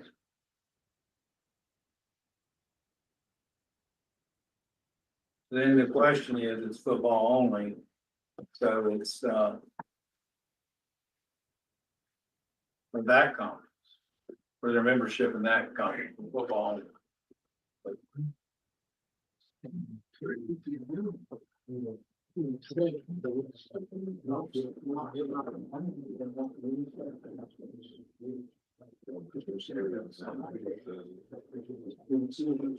So, another comparison point, for another point of comparison here is the football only for Mountain Island is 777 miles, which is 2 games, right?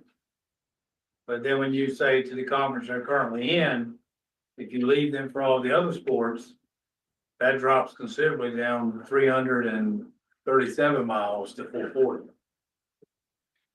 So not taking away the miles, but it's not the big drive for everything. So I think that needs to be under consideration too. The big drive is from football only. And actually it's in one. It's either JV or varsity. You're not gonna play both Every other year. Well, it's one time a year, whether you say that. Yeah. The travel is gonna be home away, so it's. You're right, you're right. Yeah, you're going everywhere at the same. You're right. You're only going. So the 777 miles will stand, but when you pull that football off, you've got the 440, you drop down considerably for all the other sports.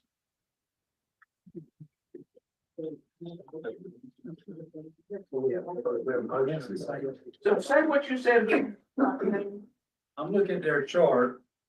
And the football mileage they have is 777 miles. So yeah, you're driving one football game with JV or varsity, right? When you get to the conference where they play all their other sports, that 777 drops down to 440.3. So that's a considerable drop. And it drops, but not that far.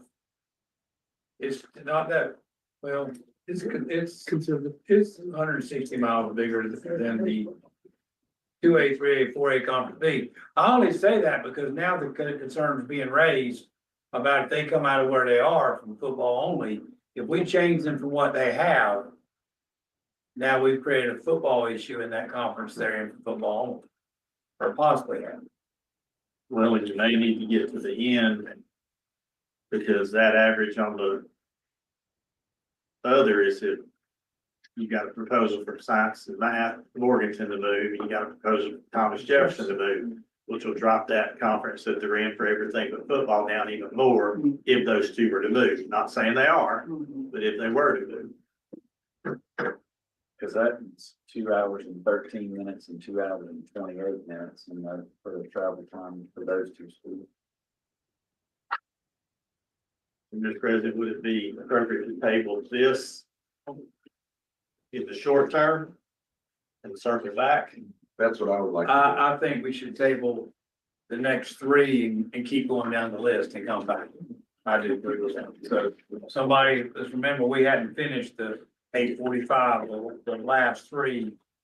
Mount Island, Morganton, and Thomas Jefferson. Yeah.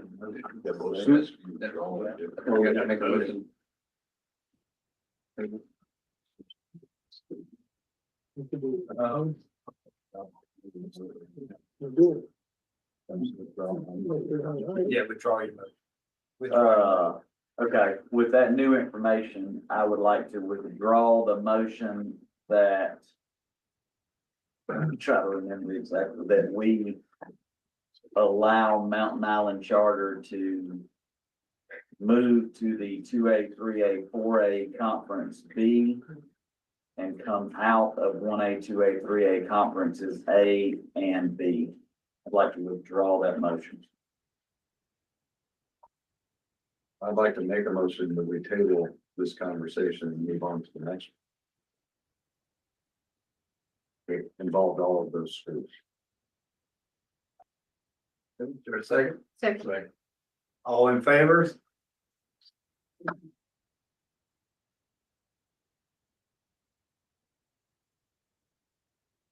Okay, all opposed? 0. Okay, so we have pulled back, Mountain Island, school math and science, we won't touch for Thomas Jefferson until we get on down the road. All right, next item up is South Mecklenburg High School.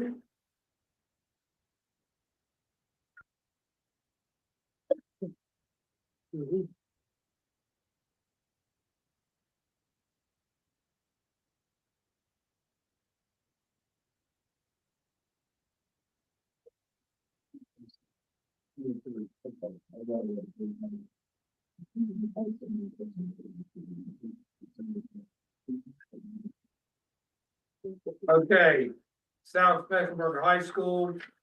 Their request was they're currently assigned to conference 7A, 8A, D. And they have asked to, based on my notes, they have asked to move to 7A, 8A.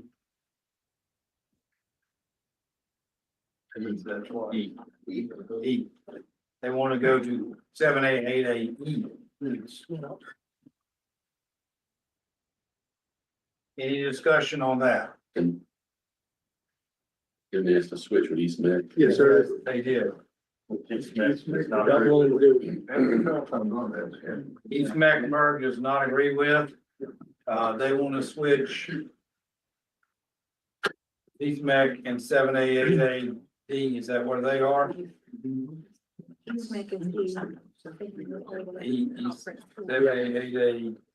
East Mech is an E and South Mech is an D, and South Mech came in and asked to switch with East Mech, and East Mech does not agree. I don't think there's other support in that district or those conferences for that move as well. Okay. Mr. President, I make a motion that South Neck remain in their assigned conference based on draft three. Second. All right, we have a motion, we have a second. By Henry Rice, motion by Mark Garrett. All in favor, any more discussion, of that? Okay, all in favor, raise your paddle.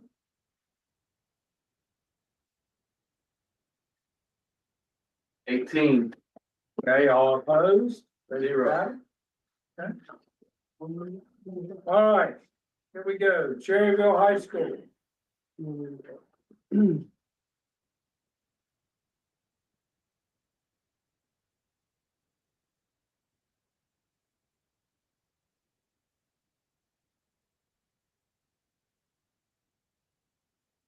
Cherryville is currently in 2A, 3A Conference C.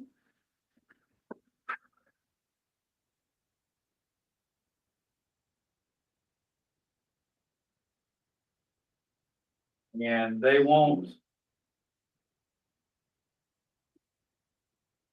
change this. I'm gonna leave it there. They want Mountain Island back in their conference, one thing I heard today. And they want some changes to their conference makeup. I will ask for assistance on anybody that listened to that presentation today. So we make sure we get the appropriate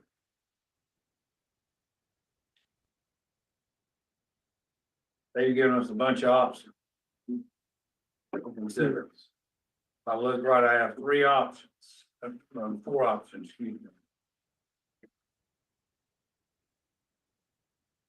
Anybody have any feedback on the options or clarity's sake? I think they said travel time was not a concern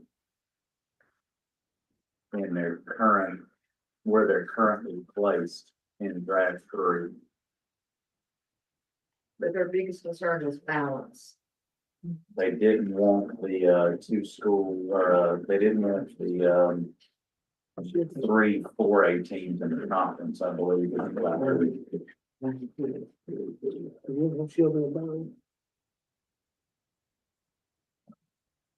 In their submission, they say add 2 traditional 3A schools to our conference to ensure that we have more football teams. That the financial health would be improved by those additions. So this would involve moving a lot of schools. They request that Shelby and Burns be removed as Mountain Island Charter and Piedmont Charter be added instead.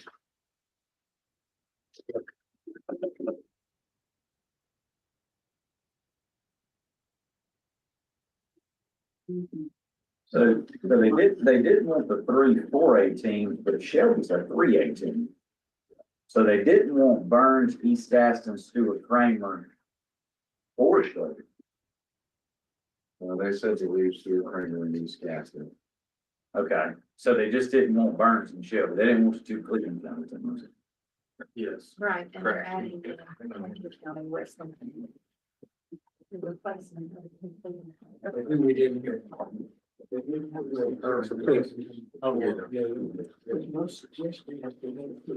that one of those schools. will be in Cherryville. Well, and where you put Cleveland County if you do this. They suggested with Rutherford County and Burke, I believe. And I've heard from Rutherford County multiple times, they either want to stay where they are or go west, because they do everything else with Region 8, Rutherford County does. And they're in our RESA. And they've been consistent with that message to me. Well, when they came to appear before the realignment committee, that is what they said, is that they've always aligned themselves with Region 8, but in this current alignment, they have been with Burke. So they are satisfied to stay there, although they like going, Region 8, right, Joe? Joe, you, Works in Region 7. that is correct. Right.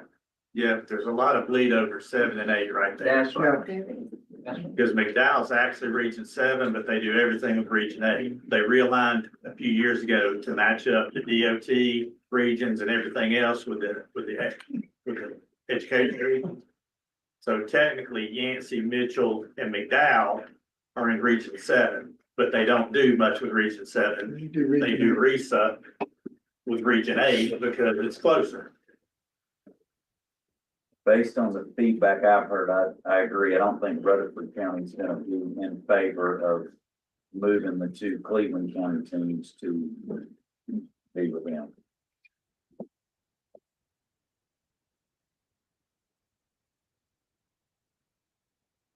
I think this is one of those issues we are gonna deal with in several situations. We're gonna take multiple conferences apart and redo them again. And then, you know, for every action we take, there's gonna be somebody else impacted, and is that what this appeal process was about at this point? And I would just share my opinion that we start taking multiple conferences apart. We've got people not even in the room that even know that their conference is getting ready to change or somebody. I think we've got some concerns here. I would just share that, put that on the table. Well, I think that dismisses all the work of your realignment committee that put in a ton of time on this and looked through 2 different drafts and made the 3rd draft. The other thing is Mountain Island Charter, they take care of itself somewhere else because they've got their own that we will circle back to. So the next question is, with Cherryville's proposals, does someone care to make a motion regarding their proposals? Because when you look through what they presented, it's a lot. We've got multiple proposals with multiple schools moving. I'm looking to see where they know number 1, but I've also got up to, in their written materials, we have option 4. Probably because I'm looking back for 1. The question is, does someone care to make a motion regarding what Cherryville brought into that? I would make a motion to support an Cherryville's appeal to become a 2A, 3A, 4A. As written, which would remove Burns and Shelby and replace with West Lincoln and Lincoln. Okay, we have a motion in a second.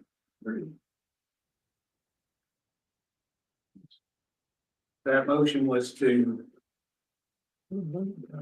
keep Cherryville in the conference they're in. Is that right, Dana? That's correct. And on the 3rd draft, that's the conference they're in, remove Burns and Shelby and add who? West Lincoln and Lincolnton. They're already in there. So both of them are already in there. So really your motion is to remove Burns and Shelby. So that's the motion. Is there a second on that motion?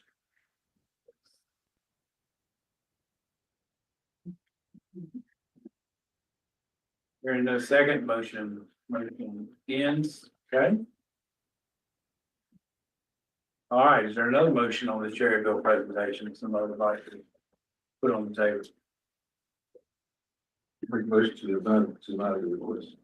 Okay, there's a motion to deny Cherryville's request, and we're saying request plural. And then others to leave them where they are, is that correct? Okay, there's a motion on the table, is there a second? Second. Okay, a second, any discussion? Who's the second? Any discussion? All right, all in favor, raise your pack.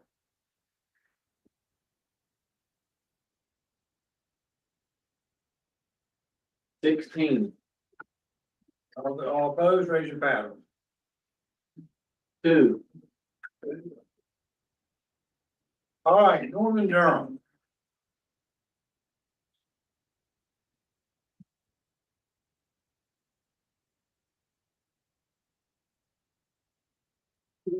Bear with me, guys, I'm sorry. Okay, Northern Durham, talked about their ADM, dropping. It's 12, it's 1,239 now, and they project to be 1,000 by 2027. And, what I have is they talk about travel time was not an issue. They want to be more competitive, and they want to be in a straight 6A conference. And they continue to talk about wanting their schools in a conference similar to ADM and wanting to be more competitive. They're currently in the 6A, 7A Conference E. They're in there with East Chapel Hill High School, Chapel Hill, Hillside, Riverside, and Southern Durham. They're in a split conference, and they want to be in a straight 6A conference. And,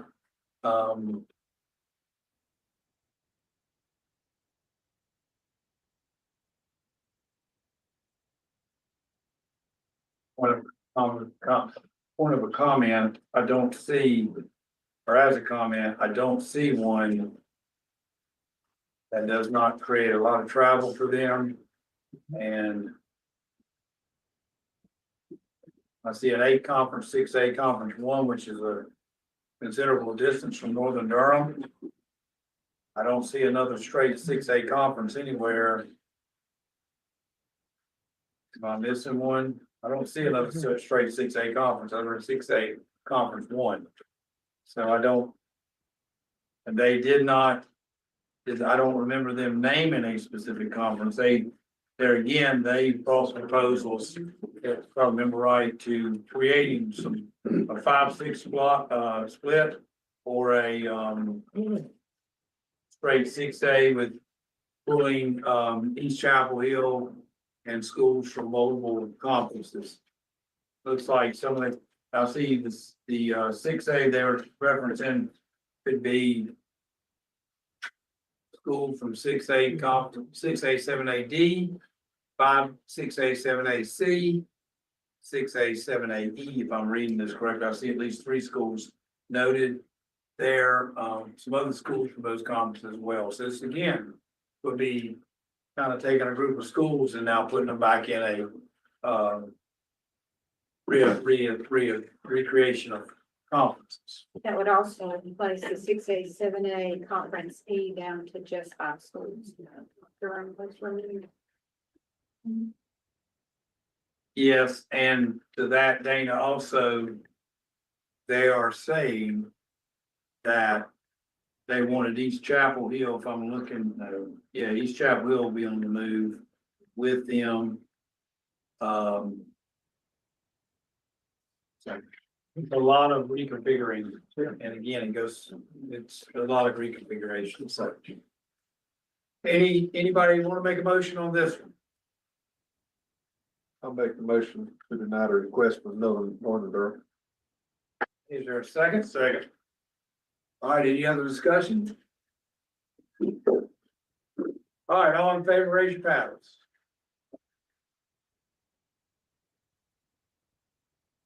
$18.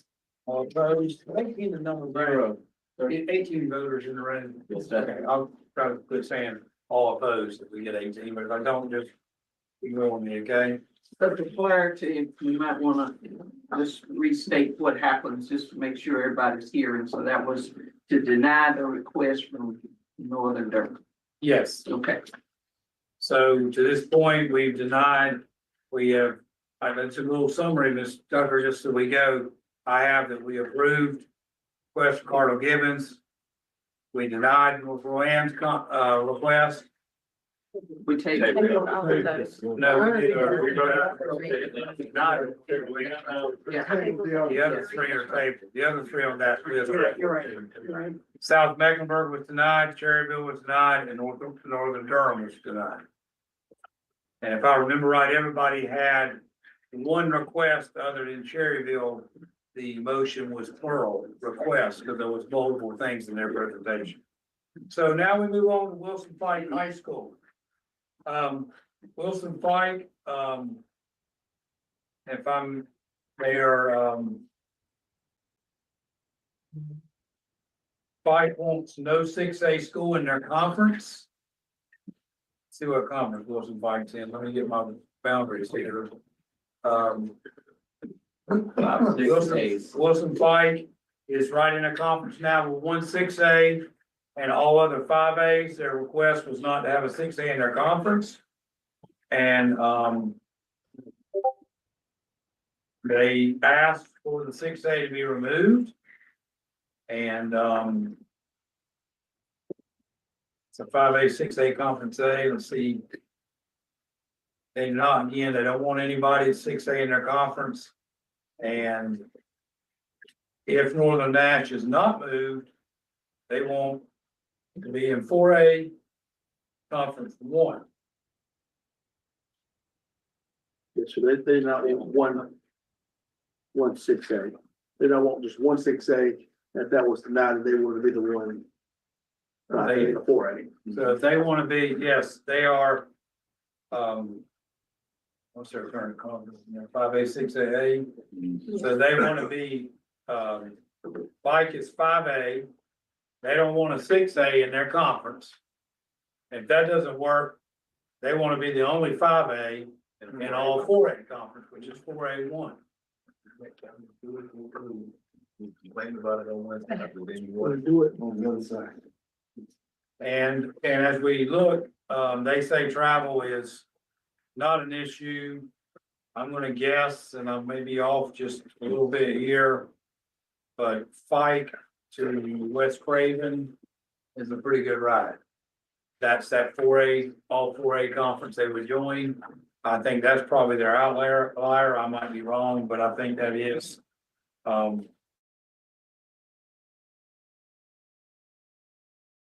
They're currently. Fike to North Nor is closer than Fike to West Craven.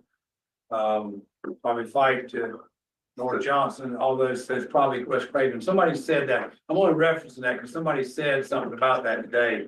The 4A, maybe they did, they knew there might be a little bit more travel. Fike and West Craven 75. Yeah, it's pretty good ride.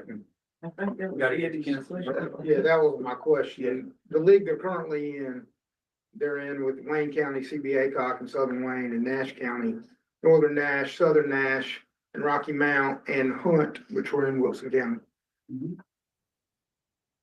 So the 4A league would be farther travel. Yes. I make a motion they stay where they're placed in draft 3. The motion on the table is that, Fike, we have the different things that have suggested.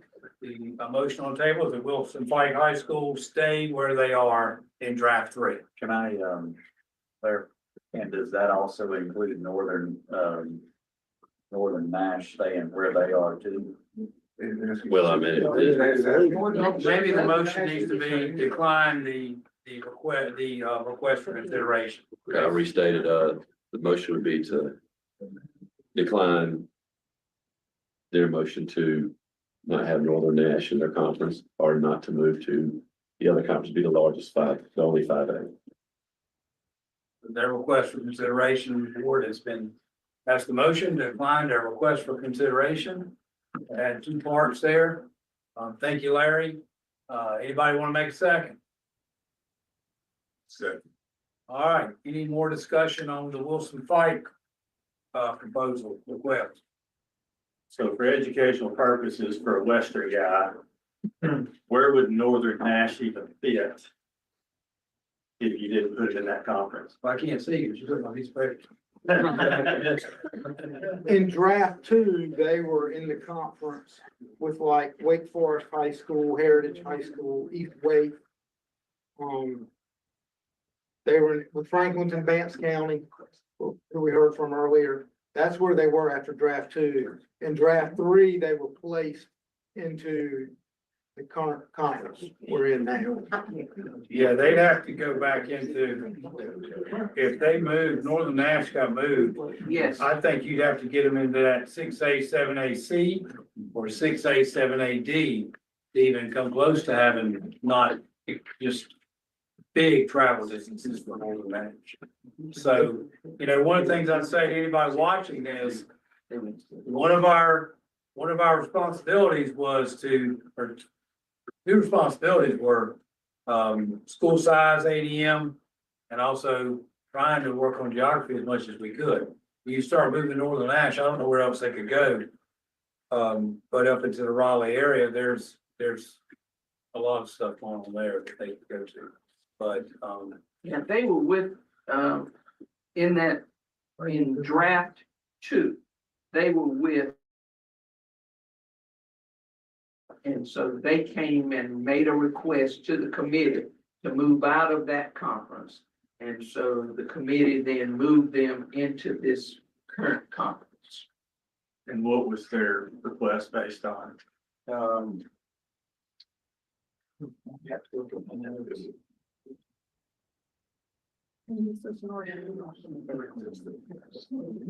that's, so Ms. Tucker, to be clear to everybody watching, everybody in the room, Northern Nash got into 5A, 6A Conference A. That's not where they were at the end of draft 2. Now so that was in response to their request. That's correct. Where they are now is a response to their request. So if we moved them again, now we've honored their request, and then we will pick them up, move them without anything from them. Well, again, I'm just, because I don't know that region.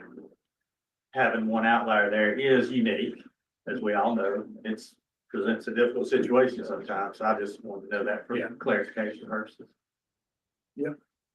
And we've got a couple conferences like this, but, okay, so we have a motion. Do we have a second? Anybody second? Yeah. John? Okay, all right, we've got discussion. Anything else on this motion? I do have one question. Northern Nash, is their ADM a lot bigger than the rest of that conference, or they just outside? We'll look here and see what the is. I believe Fike said, I don't know exactly, but I believe Fike said earlier today that it was a 218 student discrepancy between Northern Nash and them. And Northern Nash would be the largest school in their conference, and Fike would be the smallest in our conference. And there's 218 student difference there. Henry, to your question, and Eddie, to your comment, I wrote down during our presentation, Fike, 1,019 students, Northern Nash, 1,219 students. That's what I wrote down today, so there's a 200 spread there. Now, I don't know, Brad, do you have that? You were shaking your head. The ADM numbers that we use for reclassification, Northern Nash was 1225 and Fike was 1,019. Okay, so we're, I'm sure they'll move because the numbers are bigger in the other conference. Yeah, I believe it was between 700 and 800. From the other one, when they came, yeah. when they were in, when they're in now. Yeah. Okay, so we have a motion. Any other points of discussion before we take a vote? Restate the motion, please, sir. Okay. We're clear on what we're voting on. The motion was to decline both options that they presented. One was to move Northern Nash out, so because they were only 6A, and the other, and if Northern Nash was going to stay in, and they wanted to move to the other conference and be the only 5A. Okay, all. And then before we vote. All right, all in favor, raise your hand.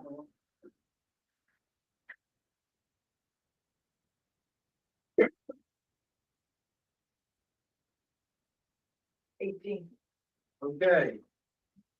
Unanimous. Okay, next thing we had a appeal or request for consideration was canceled. We did not have Southview appear today in front of the board. We're now moving to Martin County High School. What I have there is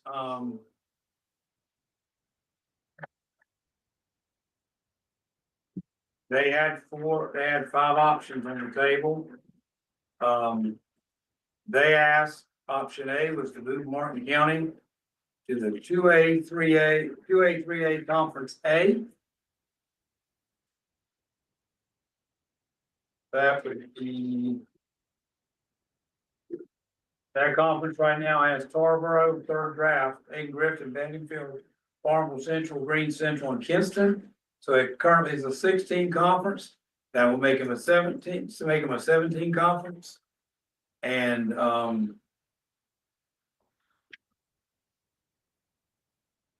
and South Lenore had been in that conference. My notes are South Lenore was in there at the second draft and got moved out. So, option B, is combining conference. Option C has a lot of moving parts. Option D talks about Tarboro. And option E talks about Washington County High School. So, I think we really are back to option A. They are talking about their travel. Henry and, Larry, you and, Eddie, y'all know that. My take is their travel is probably, I would say travel and is a, issue there and, but I'll, you're talking about for Martin. Significant distance there. Yeah, Martin. Into Women's into Dare County. I'm sorry, Don, I forgot you were there. So I'd like to make a motion that we would support this for Martin County to move them to 2A, 3A Conference A. That would give a 17 conference, and I think it would address some of the things, my knowledge, and Don, you've been there. Don, you feel like that would help their travel, is that correct? Yes. And, I'll second that motion. So I've made a motion that I would support Martin County's option A to move them to conference 2A, 3A. Give it 17 conference. Don second. Okay. I have a question. Yeah, okay. So what is that gonna do for the remaining folks in the 3A, 4A? Now they're a 5-team league. They're gonna become a 5-team league, and I do not know that area, like Mark says often. So what would that mean for the travel for the remaining 5 teams in that conference? That's a 3A, 4A, 5A conference A. That leaves Currituck, Hereford, Northeastern, Pasquante. Okay, in-person flight, so that's a 3A, 4A, 5A still, That's only 5. and that leaves only 5 in that conference. And I do not know the travel between those 5 remaining. Would they be able to find 6 non-conference football games? No. I do not think so. But the travel with those remaining schools up there is already pretty tough as it is. And then you have a lot of those, small schools up there as well, those 1A schools. They would probably have to go into Virginia to schedule games. Yes. So there's a reaction to it, yeah. And for full transparency, now Martin County from the get-go was, after I think realignment 1 was, talking around on that to be in conference, the conference A, 2A, 3A, conference A. After speaking with people within the conference now, 3 schools I spoke with were not in favor of them coming to it. Okay. All right, do we have a second? Are we on discussion now? Yeah. Okay, we're on discussion, So so. was that due to size, travel? I think because of the odd number, maybe. Okay. You raised your, that's first time I looked at it, so. No. I honestly don't know. Right. The number now. All right, So does anybody plug into the one they would leave? Because like I said, that's spread way out. I don't think we've heard an appeal from. yeah, we anybody. can't pick somebody up moving.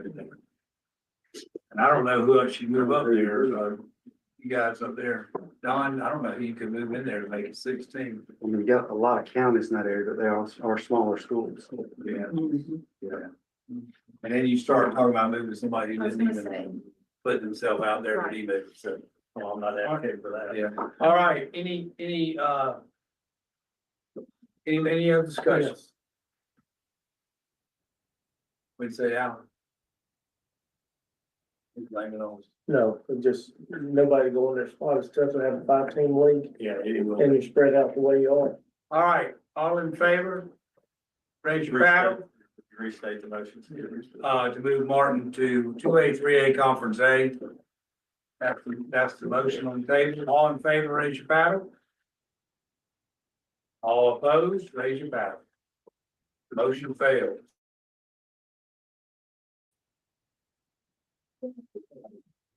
Oh, we didn't, we Yeah, didn't, we didn't fail. yeah, we didn't get the, how about read, raise your paddle? The one voted for. You voted for and 16 voted against. Opposed to. Yeah, opposed. 16-2. Thank you, Jeff. So just as a point of clarity to anybody listening, that's the downside of what we deal with is that seemed like something that was good, but same token, a 5-team conference is very difficult for high school for people. So, all right, so we move forward. I guess the question preference, we have a group at the top we've not dealt with, Mount Island, Math Science in Morganton, and Thomas Jefferson.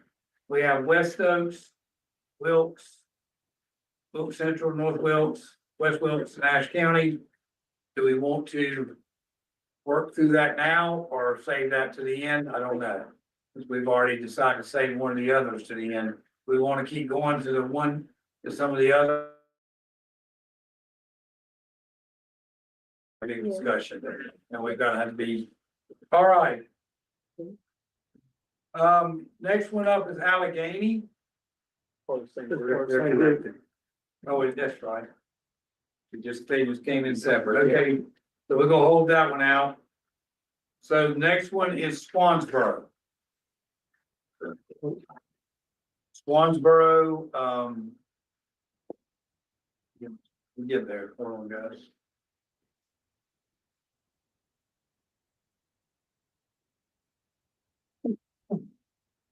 Swansboro currently is in 6A. 6A, 7A, Conference A. With J.H. Rose, Jacksonville, White Oak, T.H. Conlon, New Bern, and South Central. And they have requested to go to the 5A Conference 1, which is Croatan, Dixon, Havelock, Northside, Richlands, and West Carter. If they went there, they would be the only 6A school in a 5A conference. And the other conference they've asked to go to is, no, that's their request. So, Swansboro, we've seen, they're concerned about travel, the distance, they also noted that they are only 12 schools over the top. The largest 5A school, I don't know, I didn't see those numbers, but that was presented today. 12 students over the largest 5A schools. They barely, according to their presentation today, they barely made the cut to 6A. So the piece there is like they're saying if they go to the 5A Conference 1, then they are not going to be considerably larger than the other 5A schools.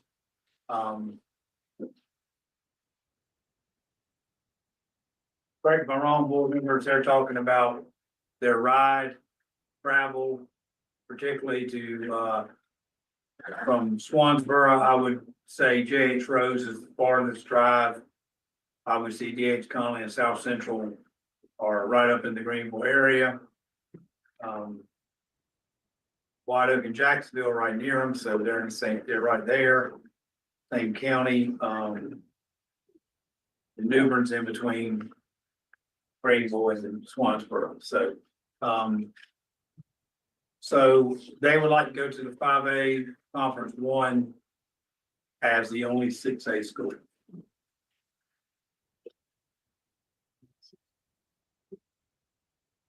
Anybody have a motion? Can we confirm the AD related to the other schools in that 5A Yeah. conference? Let's see that did catch my eye today when. Very similar to Durham in that situation.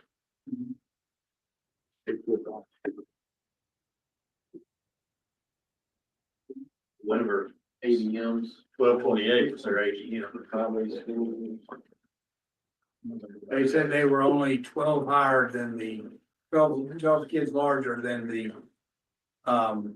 Small, than the highest, The than the largest largest. 5A was a 1205 at Person High School. Well, they're at 1228 for what they're classified as. It's not 12. Bacon's 1083. And Croatan's 1018.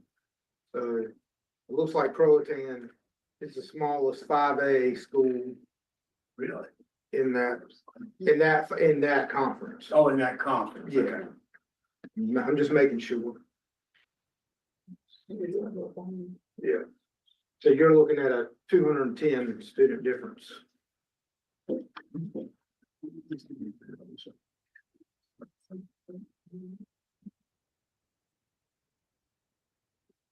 lot of the points we heard from them, I'm more interested in the travel thing, because that's what seemed to come up the most. I mean, again, no, you get tired of hearing it, I have no clue out there. With rainbow roads, all three of them were running on an hour and a half.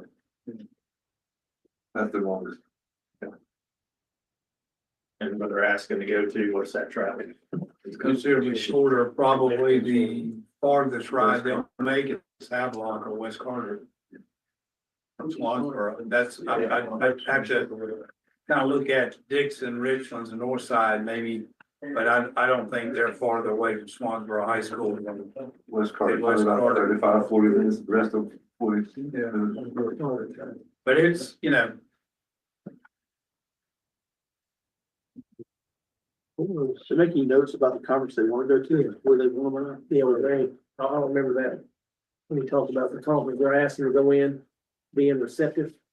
says we have support of Onslow County Schools, White Oak High School, and it says right here, we have support of Onslow County Schools, White Oak High School, that will be because they're leaving, and 5A conference one. They have support, so. Well, the letter from White Oak High School says that they're indifferent. But that's the conference already. Quote, indifferent. But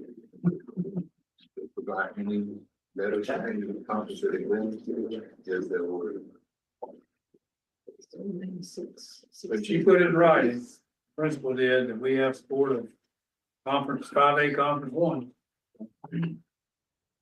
What does that leave, what's that leave that big conference? Six. Leaves them with 6. My gut is they won't have trouble getting those teams will not have trouble getting games. I don't think, based on my knowledge of all the remaining schools, they will not have trouble getting non-conference games. And this is a schedule, it's a flat out schedule issue. I think this one garnered a lot of discussion, as I remember, with the realignment committee. And I think perhaps just the hesitancy to, put a 6A school in there, but it did garner a lot of attention.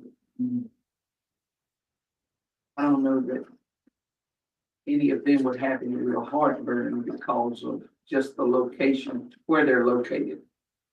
I mean, it's not hard to get to any of those schools from Swansburg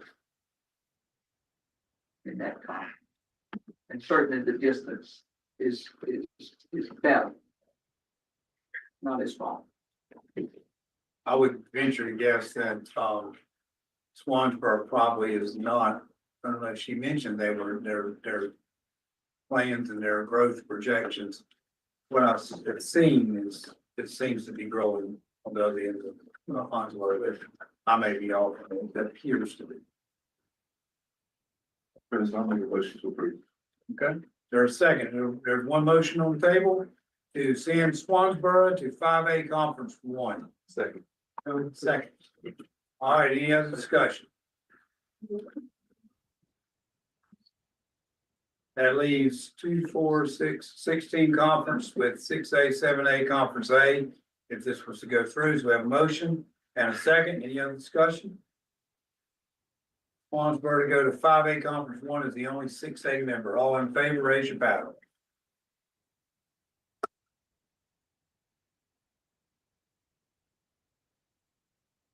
Okay, unanimous. Okay. All right,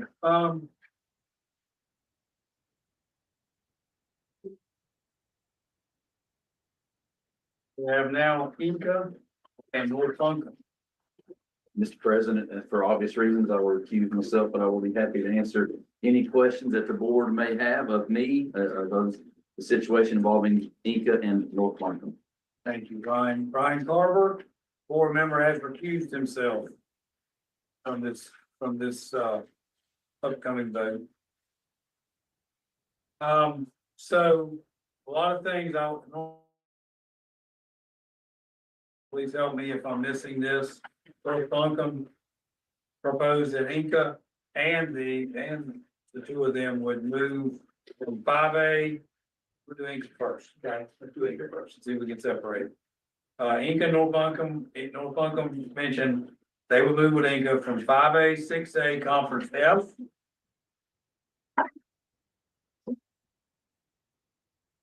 Okay? So that would take, now that move would take that conference to 4 members. Leave AC Reynolds, Asheville, TC Robertson, and Irwin by themselves, okay? To clarify. And then there's another piece, I'm sorry. Was to go to a straight 5A league, so it would incorporate more, it would actually leave them with a 3-team league. And incorporate all of the 5A teams. Yeah, they want to go to 4A, 5A conference, yeah. Or a straight 5A league, that's the part of it I guess you were gonna address that. And the other piece that fixes the AC Reynolds Asheville 14 conference is in their proposal. They proposed that West Henderson and North Henderson come out of 4A, 5AF. It was just a swap. It was a swap. It was to take Buncombe, North Buncombe and Inca to 4A, 5AF. No, that's not right either. Yeah, they just say Inca. I wrote it down. That's what I heard. Maybe I misheard it then. So Buncombe going to 5A, go from 5A, 6A, F into 4A, 5AF. So if you put North Buncombe there, then they were gonna take the 2 largest 5A schools from 4A, 5AF to 5A, 6AL, their places, which was West Henderson, North Henderson, what I wrote. So anybody hear something different from North Buncombe? That takes some. I think there are 2 different pieces there though, because if you look at the Inca proposal. Yes. It's different than North Buncombe proposal. So all we can really say for North Buncombe is, can they speak for themselves and come out of 5A, 6AF to 4A, 5AF? Are we willing to do that? 4 to 6. That leaves that conference with 5 schools. And that gets that 4A, 5AF. That makes that 2, 4, 6, 8. That makes that a 9 school conference.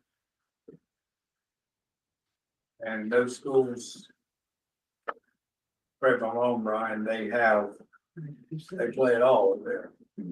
Now you've really locked them in 9 football games, or 9 teams. You've got eight conference games in football. And you've got very little non-conference variance if you want that. That is true. And those schools, what I know about them, I think they will want that.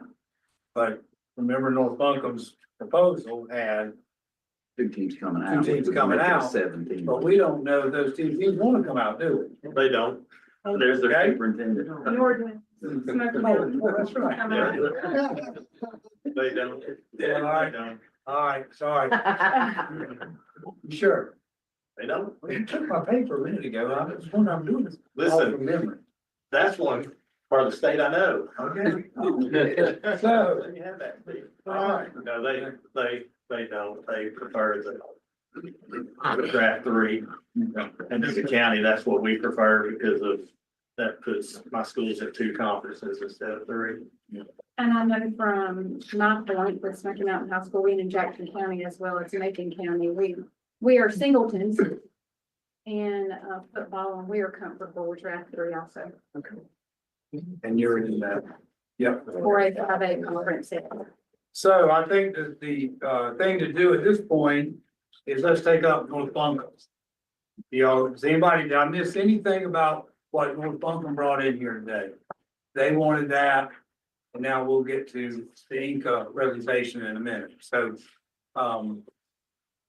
so anybody want to make a motion on North Buncombe's request to come out of their conference and then to move 2 teams in their conference in their place? Make a motion that we deny North Buncombe's request to move from 5A, 6A conference F into 4A, 5A conference F. Okay, is there a second?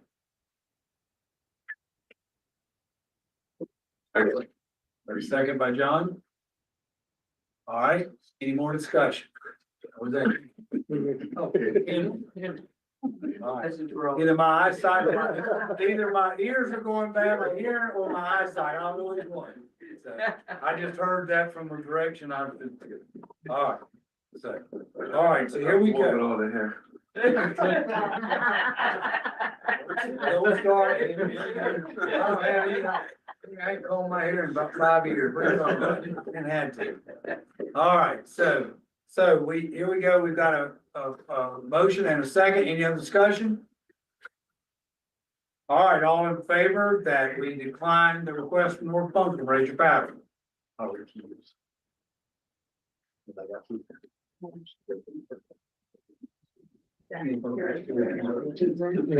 Yeah. So 3 recused. 15. All right.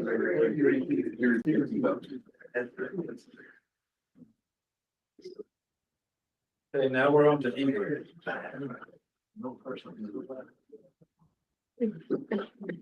Inca.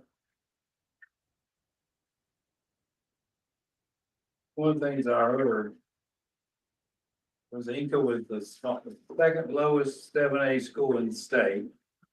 It's, I'm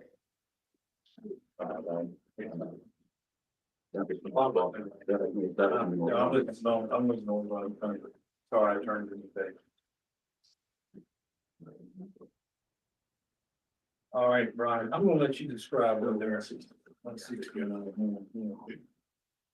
We proposed a conference that's not currently listed. It was a straight 5A conference, which would balance the 3 separate conferences in Western North Carolina with 7 teams each, as opposed to having 6 in one, 5 in the other, 7, whatever. And that would create a 5, all 5A league, 7 teams, all 5A league in that situation. There would be a 4A, 3A split and a 6, 7A split, which would send Reynolds, Robertson, and Asheville to play down the mountain with some other schools. That was our proposal. And the other schools do not know they're coming. They know they're coming, they're not in favor of it. Well, and I think just to add into that, if it's sending those 3 back down the mountains, they came and made a request to go back up the mountain. Yes, that's what I was talking about at the end. No matter where you put them, you create this situation, because draft 2 came out, they were down there. They came and appealed, won their appeal. Draft 3 came out, they're back up here. Now we're here appealing. And like I said, no matter where you slide on this boat, you're gonna have a conglomeration of schools that are not happy. And I know there's no way you're ever gonna make everybody happy. Well, and I do think it's important to just kind of throw in, because when the request was made from the folk in Buncombe County today, they talked about the effect of Hurricane Helene. When that group came and made their request about going down the mountain, they talked about just some of the, just the pitfalls in trying to go, because they haven't totally recovered. But then they used Hurricane Helene as part of the rationale why they needed to stay up the mountain. Brian, on the 3-4, let's say your proposal for straight 5, Who do you have included in the free four? You have to bring Hendersonville over to get to that balance of the 4-3 split. I did not speak directly with Hendersonville. After draft 2, when this came out and we were talking about splitting it and everything, there was conversation from the 4A group to Hendersonville saying that they wouldn't mind if that came out, they would be willing to promote it. I did not have that conversation directly myself. You could probably speak to that better than I can. If that were an option, I'm sure they would take that option based on travel, but where they are also makes sense based on how the rest of the West is following. So they've been both.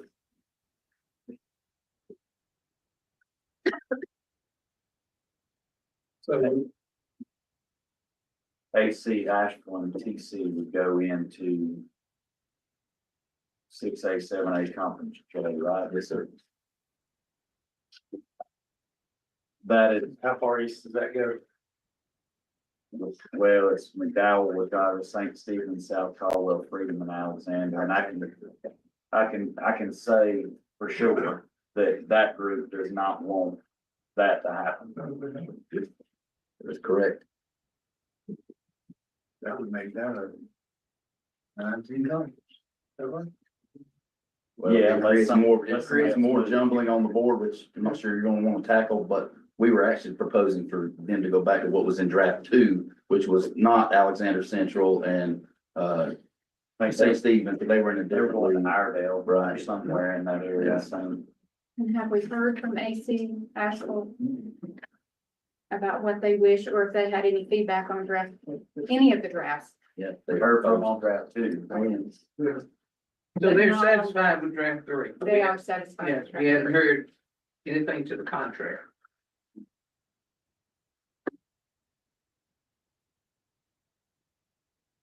All right, we have Ryan's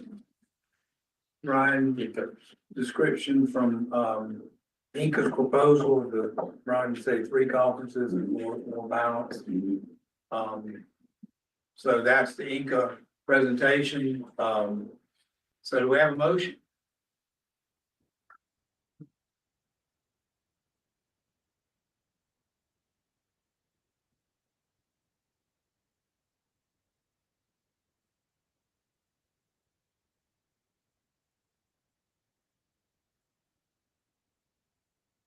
I'm happy to make a motion, but I got teams involved in this. And I do too.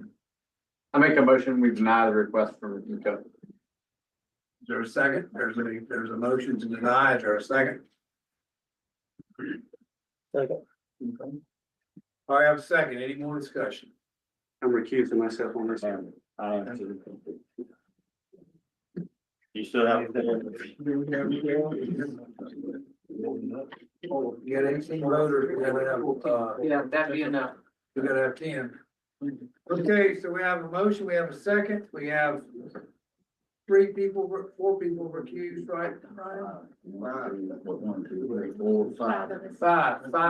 Five, well, you said us. 13. All right, hold on, we got more than that. Okay, so we got Don recusing, Brian recused, Dana, Chris Blanton, and Mark Garrett. Okay. All right, so all in favor of the motion to decline, raise your paddle.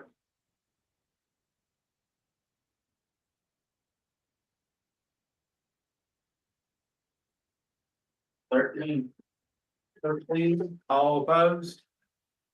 That's okay. All right. All right, let's move on to North Brunswick.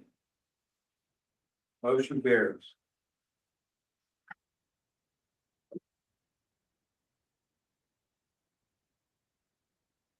Okay, North Brunswick, they're assigned, they came in and they asked, they said they are a 7A and they have big range of student numbers with bigger 7As. They want to be 6A. They said they do not want a conference change. They will be their second smallest 7A in the state. And they wanted to be the switch with Cardinal Gibbons, and Cardinal Gibbons went to 7A. They wanted to come to 6A. And so that's why Cardinal Gibbons was mentioned. And that would also, their current conference is 6A, 7A, 8A. Conference A. And what that would do is make, the way I see it, if they became 6A, they would be,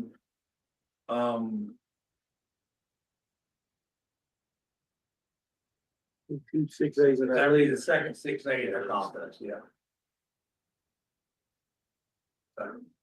That's just the fact where they're going to play. Yeah, she mentioned, I think, if I remember right, not, yeah, I said, I wrote, did not change conference, they don't want conference change.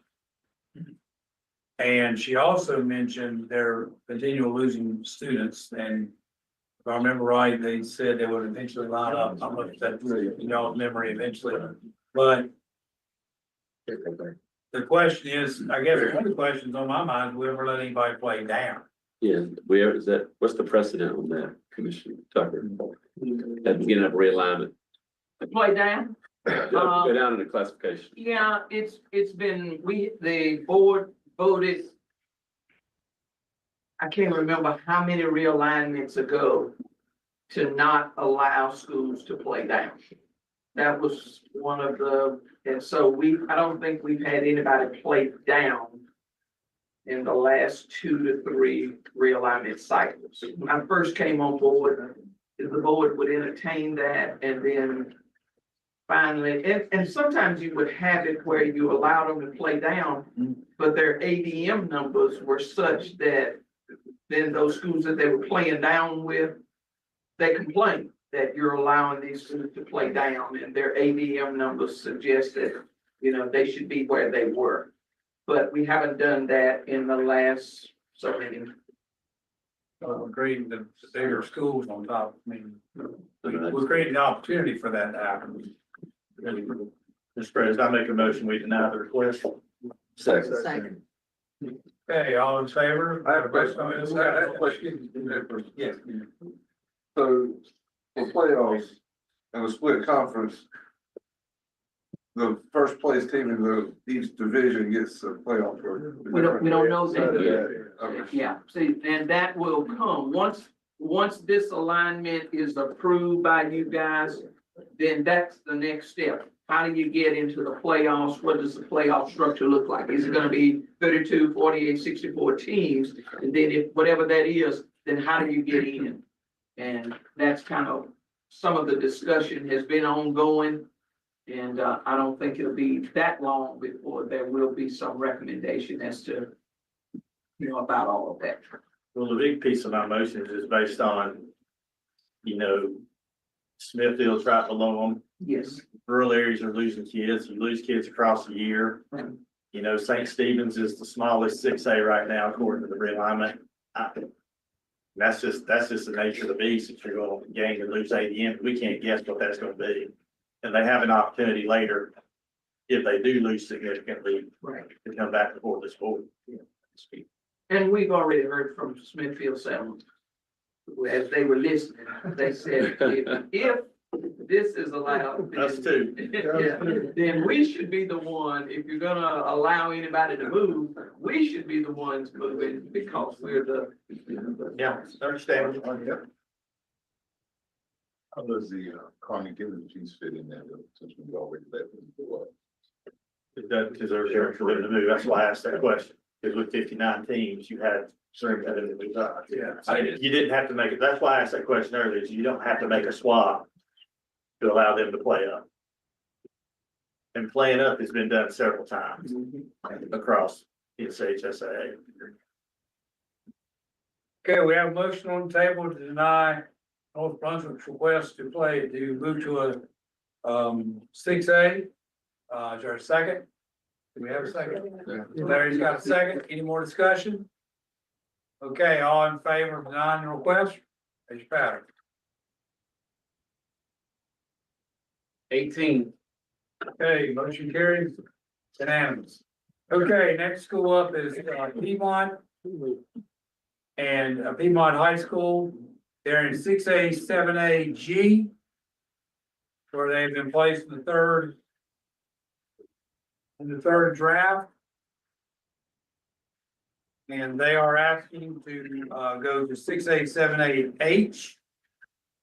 So they're essentially moving from Union County Schools and Charlotte Catholic to, Brian Tyson helped me, that's all Cabarrus and some Charlotte Beck. Is that correct? Right, the interesting thing I saw in Piedmont's request that was different than Sun Valley's request was Piedmont was 6A and Sun Valley 6A, both of them, but Piedmont was bringing themselves to our league, but leaving Sun Valley behind. And I know we'll get to Sun Valley's request in a minute, but Sun Valley was bringing Piedmont with them. So I think that's something to consider. I don't know if we would take one Union County school and leave the other one back in the other 6A back in their conference with Charlotte Catholic being the other 6A in that 6A, 7A split. Well, and I think you create the other problem, if you move one, you're going to probably move, if one goes, they're both saying the same thing, I don't know how you can separate them, but. Then leave 5-10. But now you got a 5-10 conference. Right. Sun Valley's proposal addresses that better, but like I said, I won't get the cart in front of the horse, but I just noticed that discrepancy in the Piedmont desire was leaving Sun Valley back on the island.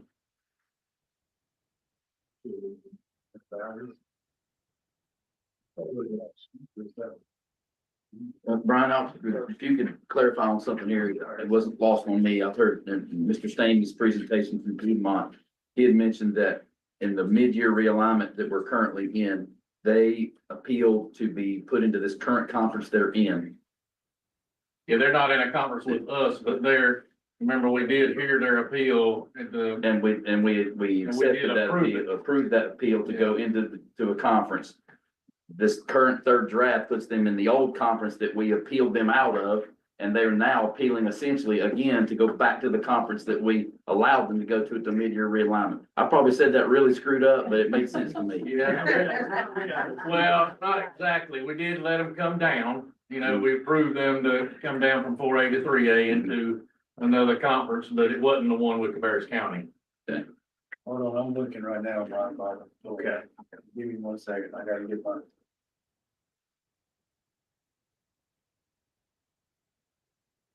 Oh, it doesn't have it in there.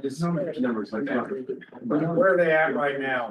What conference is money in right now? What are they in right now? In the draft 3?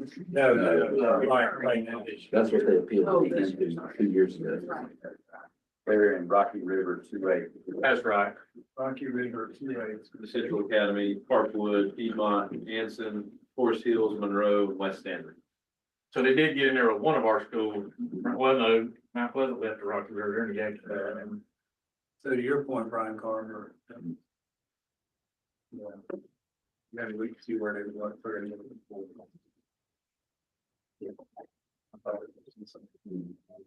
I think that was one of the big pieces of his proposal was they essentially appealed out of the conference that they just got put back in with draft 3. And that he wants to appeal now to get back in the current conference they're in, essentially minus 1 or 2 schools. That's why I was asking Brian some clarification. I know there's probably 1 or 2 schools different, but that was the big crux of Mr. Thamby's piece, which makes sense to me. I understand that. If they go where they want to go, you've now created 2, 4, 6, you've now created up to 19 conference. Left to 5. And left to 5. Because if they go. The 5 of Piedmont and Sun Valley. If they both go. Well, if Piedmont, somebody, where's some, They're in 6A, 7A. yeah, but where they're trying to go to, I can't remember. But I was trying to be straight 6, 7, 8. Yeah, they're not trying, 5, 6, 7. yeah, This one was they're not trying to go to the same place. You're right. Okay. I want to make a motion on the, Piedmont proposal. I would like to make a motion to table it until we hear the Sun Valley proposal, because I think the Sun Valley proposal affects the Piedmont proposal in a good way, or not in a good way, in a big way.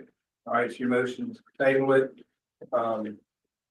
You got a second on that? I'll second that. All right, all in favor of tabling this for a little while? Okay, and we'll come back and pick up both of them. 18. All right, Sun Valley High School. They're in that same conference with, Piedmont in third draft. And they want to go to 4A, 5A. Conference C. I could chime in on this one a little bit. This is a tough one. I'll probably recuse myself from this one. Our schools and Charlotte Mecklenburg schools and all like the way their conferences are currently. But however, I do understand, the proposal made by Sun Valley, because it does make a lot of sense. They are asking for a straight 7A, with Cabarrus County and Union. And they could make a straight 6A with one Cabarrus County school, CMS, and 2 unions along with Catholic. So that does make some sense. That's a tough one though, because the schools, I talked to Erica Turner too earlier this week, and their schools are happy the way they are as well, but they understand the grand scheme of it. It's not just about our schools, it's about what's best for the majority of schools in North Carolina.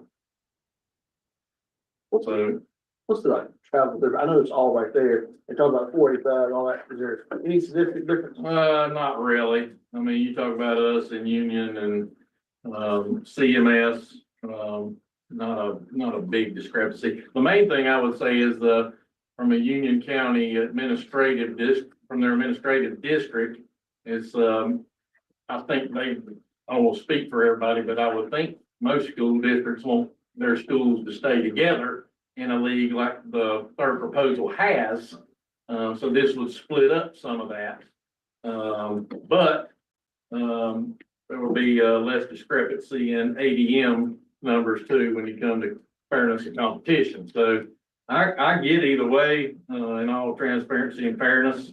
So I think our schools will be okay either way. I think CMS will be okay either way, but I know they're all happy with the way it is now as well. So I'll leave it at that. So, Commissioner Tucker, can you shed any light on why the realignment committee didn't do a straight 6 or 7 Well, that area? I think some of it had to do with the fact that you're talking CMS, a large school system, that they don't mesh, they don't marry necessarily as well. But then they also talked about just the travel getting around Mecklenburg County, etc. And then, of course, one of the things that we always do is those larger school systems have an opportunity to kind of say, here's how we would, especially if they have almost 20 schools or whatever, how would you like them divided up? Because they know their people better and know, and so, they weighed in on it from that standpoint. But I think just the primary reason had to do with just, that school system being that large, and as Brian said, just usually you're trying to keep your schools together within a county. But Brian, what's the travel reality of 485 with trying to get kids places? You know that better than anybody in the room. Well, really, we don't really have to go that way a lot, to be honest with you, because we're going up toward, Kannapolis and Rowan County and all that stuff most of the time. But it's not that bad. I don't know how far it is from, like, I was looking here at the proposal. What would it be like, Mr. Tucker, like from Olympic to say going to Sun Valley or the Piedmont? That'd be a good, decent little haul, I would guess. I don't know what the distance would be, but. Well, down there, it's not always distance. It has everything to do with what time you leave. Yeah, that's why I'm asking. Somebody it's on page 177, if you don't mind, on your book. Maybe it's me in the way I'm reading. You talk about Sun Valley, under proposed solution. They want out of 6A, 7A conference E. We got that. No? They got the wrong thing written. They've got 6A, 7A Conference E, that's not where they are. In the third draft. They're in 6A, 7A Conference G. That makes, see that? They want to go to 4A, 5A, C. Is that right? Forest Hills, Monroe, Parkwood, Hanson, Central Academy, Mount Pleasant, West Hampton. Y'all see that? Oh, still, he's also going to say pitted. What'd you say? He's going to get in and say pitted based on his question. And I'm just looking at Yeah. Alabama, that's what Those that it's are pitted. still being placed in 6A, 7A Conference F. Or 4A, 5A Conference C. What do you mean that? Under some The next. conference realignment based on enrollment discrepancies and competitive balance concerns. Sun Valley. It's on page 175.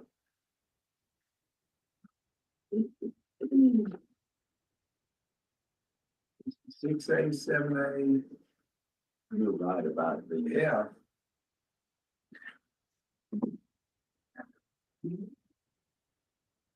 One thing I think we'll point out is, I think a lot of unrest with a lot of our schools, and even in this situation, is nobody knows yet what the playoffs is gonna look like.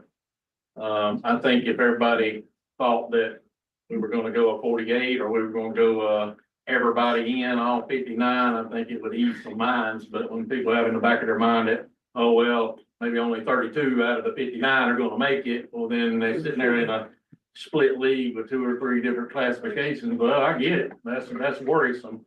But if the more, and that's a discussion for later, but if the more made it, I think that would ease their minds on being so adamant about what league they're in. Ron, would there be a school that would come unhinged if you went straight 7?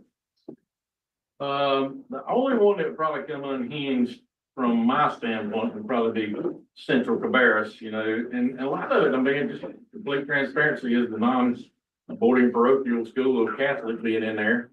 Winning a lot of state championships, and they feel like everybody in the league's playing for second place a lot of times. And I know we don't talk about that all the time, but that's a reality to kids. So that, and I'm not certain that, obviously Olympic, Berry and Harding, I don't want to speak for Erica Turner, but I would think that, they would feel the same way. He did say, like, he welcomed it. As part of his statement today, if you went straight 6. Yeah, that's why I was asking. He was adamant that you went straight 6, straight 7, nobody would be upset. Right. Yeah, but that gets back to the issue of moving a bunch of schools. Right. So I'm looking at his proposed solution. That's what I'm reading. He says, we respectfully request Sun Valley be realigned to a split conference with 5A teams, specifically 4A, 5A, C. So if he goes there, that's Forest Hills, Monroe, Parkwood, Hampton, Central Academy, Mount Pleasant, West Hampton. Oh, you're looking at his second choice. No, that was. I was looking at page 177, what he gave us. He came in here and he said straight 6, straight 7, but that's not the way it's written. Stephen, would they be playing down if they did that? No, they would just be the only 6A in that conference. Remember, he said that within 2 years, they would be 6 or 5. Yeah, he said he felt like he's gonna be that. So then, Don, he comes back and says he doesn't want to remain in 6A, 7A E. It says he don't want to be at 6A, 7A E. He wants to either go to 6A, 7A F or 4A, 5A C. He don't want to go to 6A, he don't want to go to Greensburg. 6A, 7A F, Grimsley Page. Well, I'm just reading off what he's got here. Yeah, there, we got the wrong letters.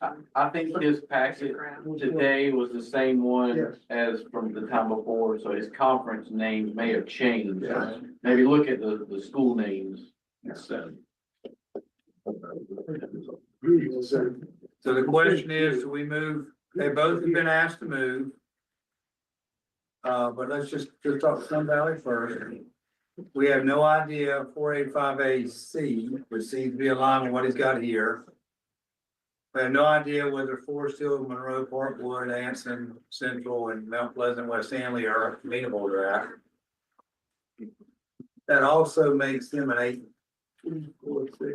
18 conference right there. Was Sun Valley also the one that said it would increase their travel time? I feel like that was it. I don't. Okay. See, I have it on page 179 on the document. It looks like that's their first proposal is what we were just talking about, a straight 6 and a straight 7.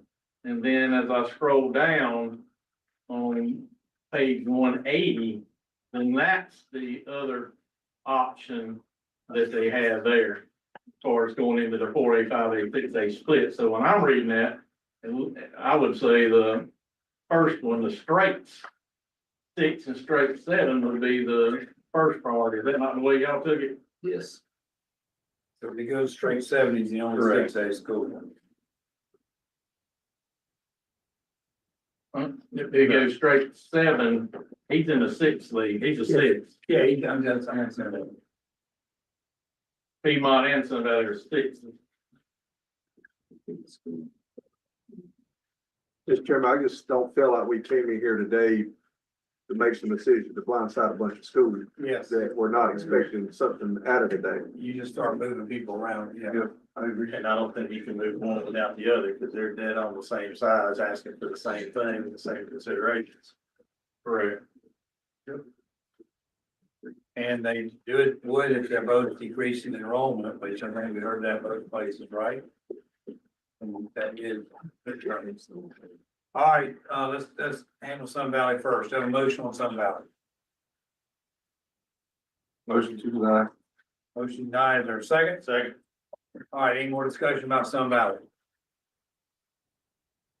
All right, all in favor of denying Sun Valley's request? Please vote.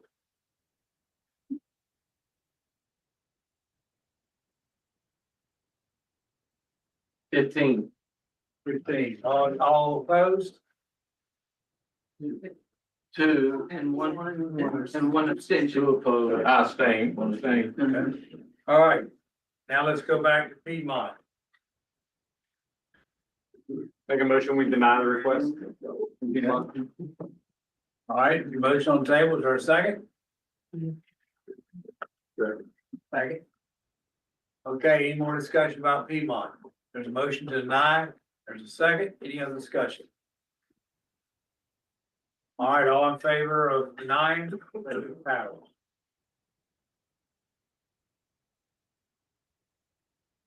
$18. All right, 18 motion carries. Who was the second on that one? Yeah, who made the motion?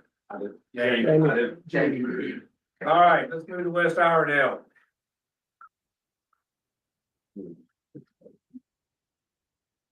Okay, we have first request, West Iredell. They want to go from 4A, 5A Conference E to 3A, 4A Conference D. They're concerned with small size compared to the rest of the conference. That's 3A, 4A Conference D. That would give that conference 2, 4, 6, 8. That would make it a 19 conference. And then 3A, 4A D, where is that one at? How big is that? Grade 4AD. So that would go there and make 8, and then 4A, 5A E will bring that one down to 8. So it have 2, 8, 18 conference would be the result. I don't remember hearing anything about any connection. Maybe, do y'all remember any comments about talking to conferences, the conference you're leaving, the conference you're going to? Do you remember anything on that end? I remember it. I remember a bunch about size of school. Look here and see if it says it in here. I don't see it, but if somebody else sees it, let me know.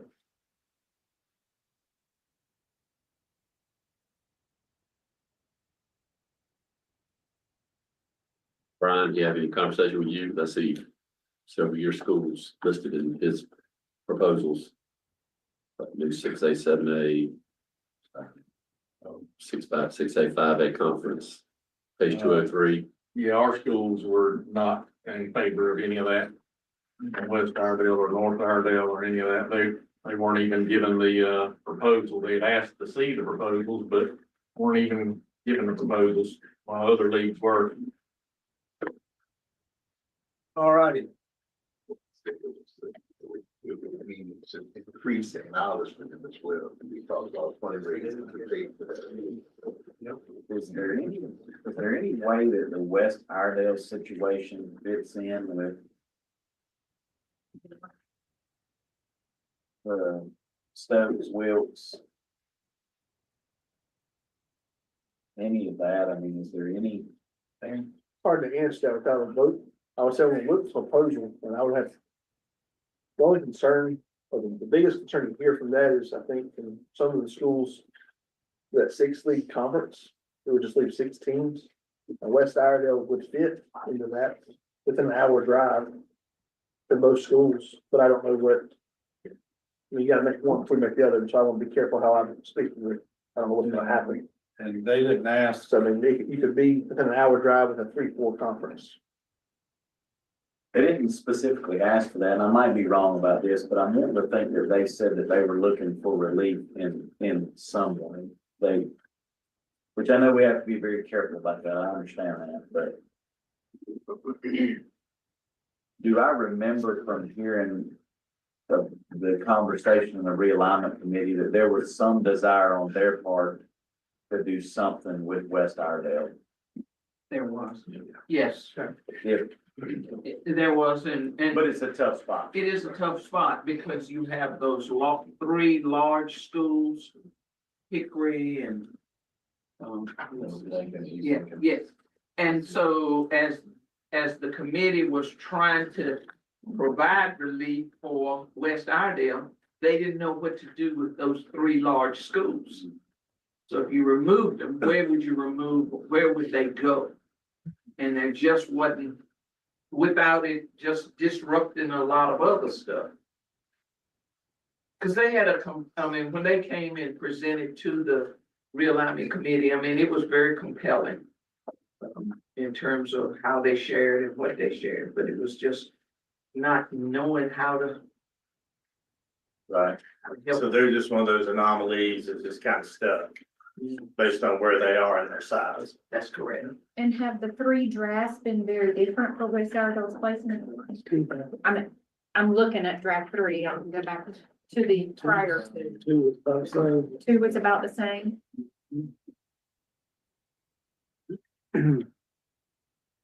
Does, and I don't know the answer to this, is tabling this and having some discussion around the other group and then coming back to this changing thing? Well, Chris, I think you could, they've not requested that. I think you can go ahead and handle this request. And then if something else popped up as a board, have that prerogative, kind of odd, but I think for the purpose of this discussion, we could handle their request, right? If they've not requested to come toward you, right, Sam? Right, that's not a conference to request to yet, or not, or may not be. Right. So. All right. So begrudgingly and with a heavy heart, I make a motion, we deny this request. A motion on the table, is there a second? Second. All right, any more discussion? All right, all in favor of denial request by West Iredell, please raise your paddle. 17. And all opposed? 1. Motion passes 17-1. Next one's North Iredell. And they're asking to go from 6A, 7A. 6A, 7A, I. And if they come out of there, we have just created another 5-team conference. And they want to go to 4A, 5A, D. And if they go there, 4, 6, 8, they create a 9-team conference. So, and again, their numbers, again, their concern seem to be, what I'm looking here, aligned with, West Iredell size of school.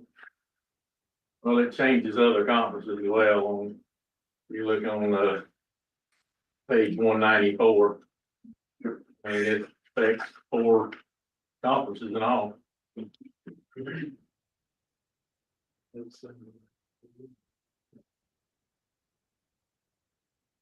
Yes.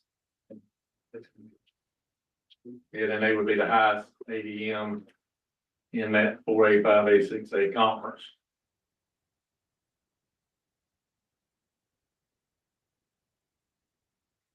Fine, they don't have themselves listed in the other ones, do they?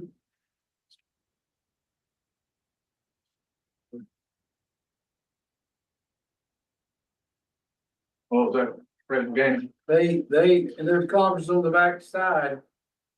All 7A. They've already put them in one, 4A, 5A, 6A. Yeah, they're at the bottom on that page there, in that bottom conference. Yep.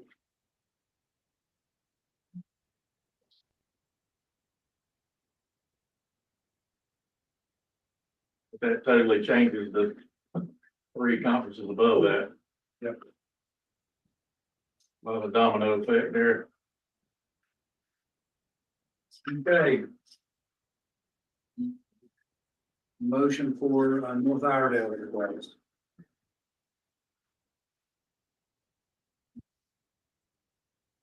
Make a motion to deny Iredell's request. I have a motion, Brian Tyson, I have a second. Second. All right, second, Chris Blanton. Any more discussion? All right, all in favor, raise your, denying the request, raise your ballot. 18. 18, motion passes unanimous. All right, next one is Vance County. Vance County High School. Okay,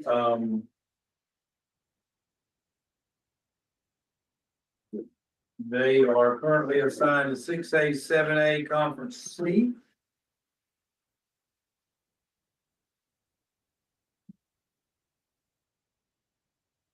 And they want to be in Conference 4A, 5A, and be the, I guess that will be the only 6A. 4A, 5AA, and they would be the only 6A team in that conference. That would be 2, 4, 6, 7, that'd be 8 teams there, With 5 and then and leave 5 in remaining. So if they move, and I think that's the school, they have 1,530 students, and it's one of the bigger 6A schools there's out there. So, and That's, Chairman, that's the one where they're wanting out to go be the only 6A school in the conference. But then you got Franklin, who's a 6A with 12, being fine there by themselves, and they're not complaining about it. And we just can't, I don't see how we can keep creating these one team 6A setups. okay, any other questions on Vance County High School? All right, anybody have a motion? Want to make a motion? Motion to deny. Motion denied by Andy McCormick. Okay, is there a second? Second. Okay, got a second on the table. Dana, any other comments? All right, any other comments? Raise your paddle if you approve. All right. 18. All right, motion passes unanimously, 18-0. All right, the next one we have is North Carolina School of Science and Math. Durham campus. And they are asking to go from 2A, 3A, 4A.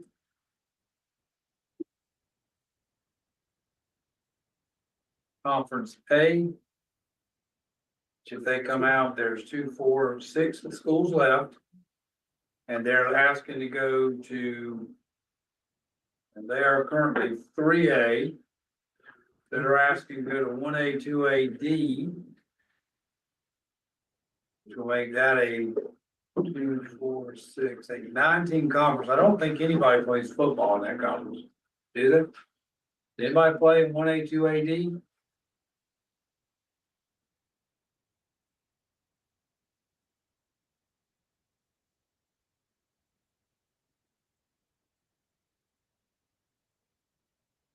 I don't think so.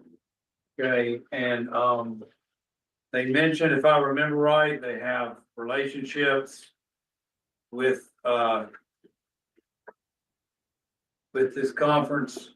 If they stay where we have them, they are average distance 56 miles. Change would take 30 miles and I think that's one way. They do have an 88-mile trip and a 76-mile trip in their current conference. Rowan Rapids, 88 miles, Nash Central, 76 miles. I'm pretty sure that's one way. Probably from Durham to Rowan Rapids, every bit of 88 miles. So they're asking to go and be the only 3A or 3A. To be the only 3A school in that conference. Yes, we've got a pretty extensive travel issue here. We don't have, they're getting, one of the things, they're looks like they're being put in if they went to that conference, they would be in a conference with, guess these are they all charters, Ms. Tucker, Brad, guys? Just about. Yes. 1A, 2AD, Conference D. If they went there, they're all with charters, academies.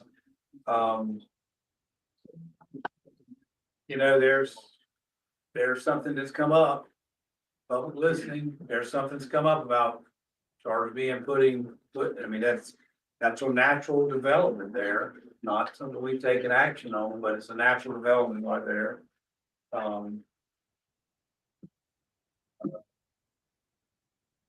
So are they another 3A anomaly in their area? Now, they said the other conference, ones and twos would accept them too. I know that, but when you think about. But I'm saying, well, yeah. Yeah, I think That's why they're placed where they are right now. Well, travel gets also said that there's no parents for those. That's residential. Yeah, There's 3A. Math science is 3A. I'm looking at their conference. They've got Lewisburg, them, Wake Prep, The mortgage.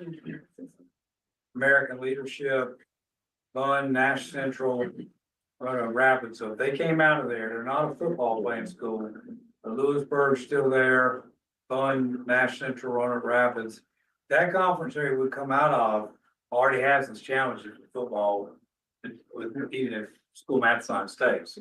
I mean, I don't know if American Leadership plays football. I don't know if Wake Prep. They do. They will be sure. Okay, well then that helps that. I'm not sure about Wake Prep. I've never, I don't know that one either. Well, they said they would be the only non-football playing school. That's what they said. Oh, they in their current. Wake Prep does have football. Wake Prep does? Yes. Okay. So American Leadership does. So right now, that current conference, everybody plays football, but school math and science. So if they go to the other conference, does anybody in that conference play football?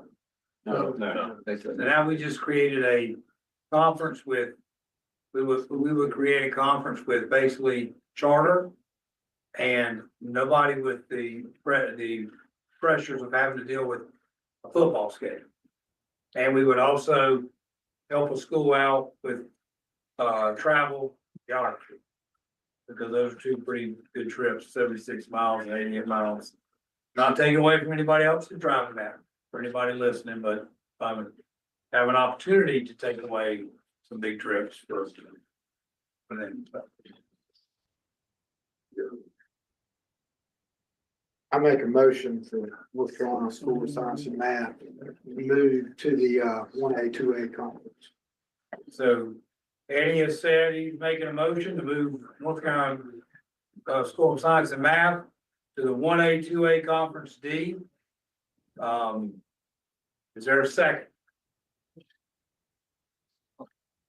Alan seconds it. Any other discussion? All right, all in favor of Eddie's motion, raise your paddle.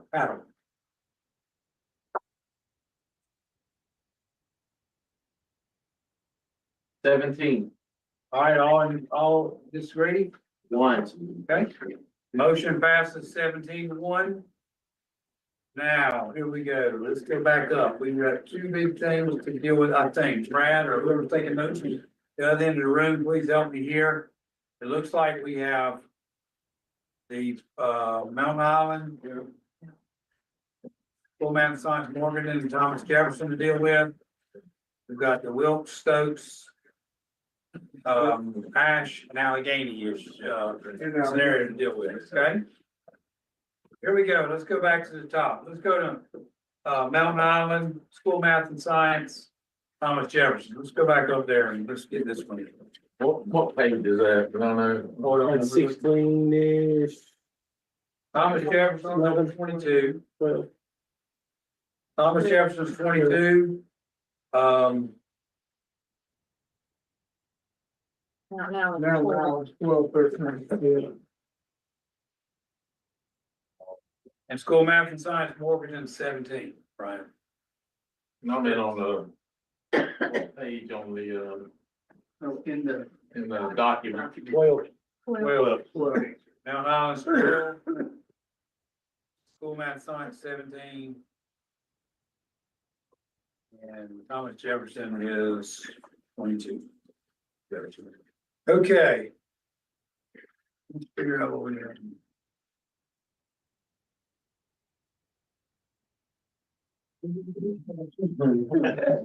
Anytime. Is it all?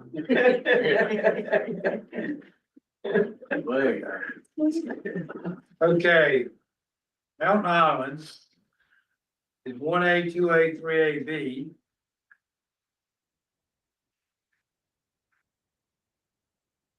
They want to go to 1A.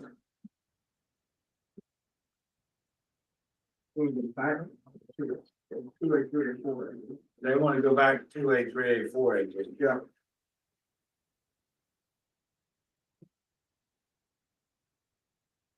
Mountain Island play football, right? They play. Yes.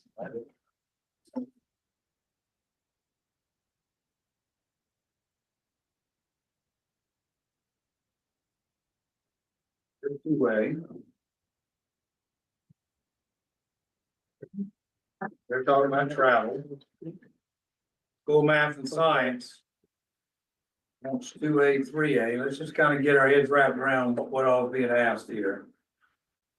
2A, 3A, D. They're currently in 1A, 2A, 3A.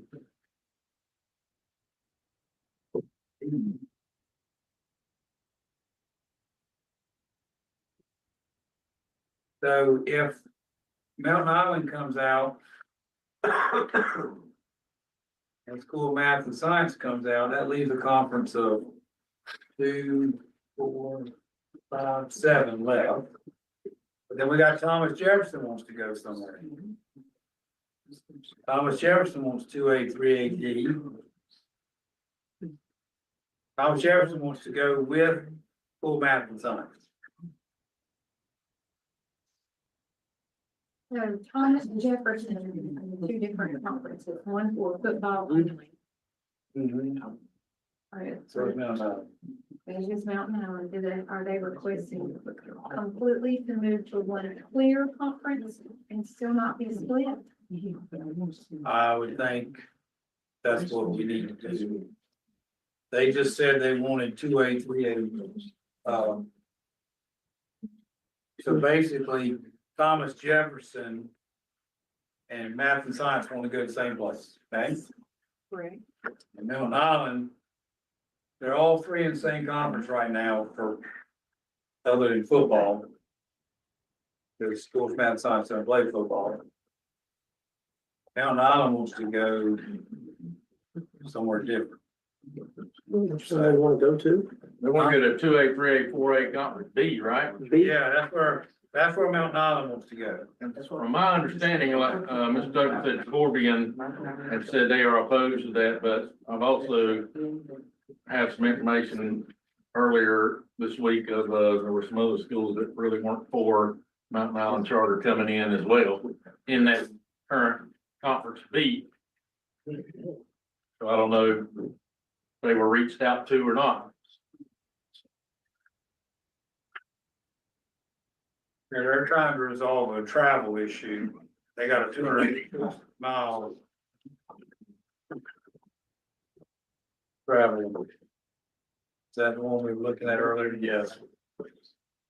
And that would take it down to 280.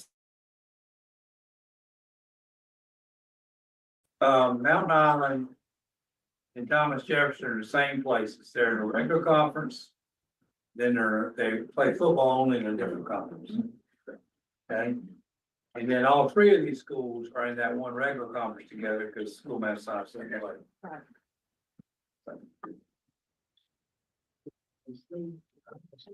My notes at Mountain Island says that the incoming conference supports them, is what they continue to do. Other in Corbian. What they verbally said. Well, Brian said it's another. Right? That was my understanding. But they didn't include that in there, did they, about whether those schools in that 1A, 2A, 3A conference B were for or against them coming into their league, did they? Pretty much in that league right now. That's a league for basketball, that's the league they're in right now, basically. All of them mentioned, I have for all three of these, it's about travel. That's what I wrote in.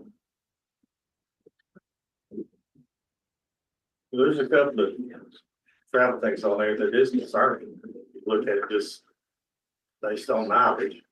To provide a possible solution, even though it would create a larger than 9-school conference, is to put them back, even though this goes back to Cherryville's proposal of trying to balance out and then the 2As, 3As, and 4As. That would be a 2A that would then be added into that group. So it would create 10-school conference. In the 2A, 3A, 4A conference C. B. If Or you no, put- you're right, you're right, C, C, If C, you put yes, Mountain sorry. Island in that conference where Cherryville have requested, then you're right, there'll be 10. That's right. Would that, and would all of those schools be happy with them? Can verify that. We have to go back and look at Matt Power's proposal, because I'm sure he's got documentation in there.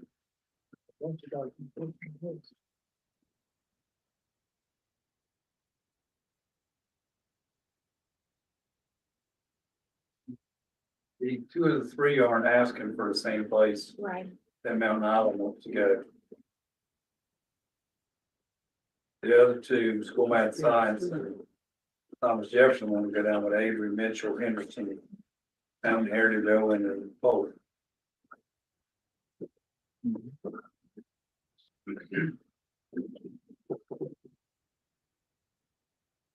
Any thoughts?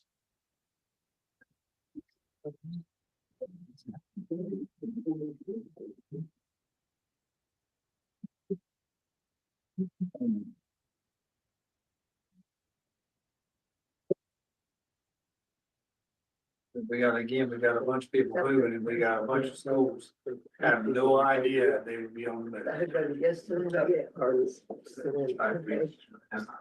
Anybody want to make a motion?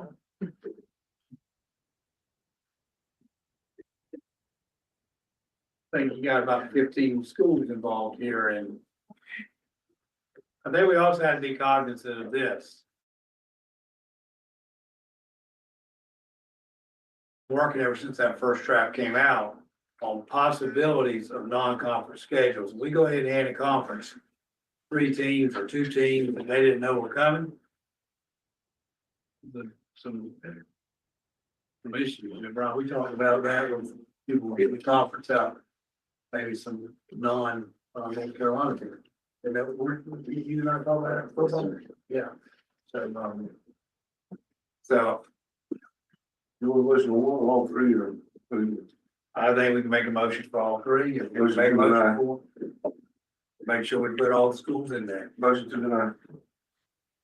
I'll second that. Deny what? All three, requests. Let's put the names in. So, Let's do it one at a time. Here we go. Let's go one at a time. All right, all right, here we go. Henry, whatever you want to make. Mount Island Charter was to deny their request. Okay, motion denied Mountain Charter's request. Is there a second? I'll second. Any other discussion? All in favor, raise your powers.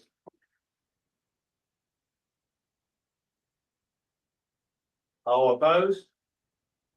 15 on the first vote.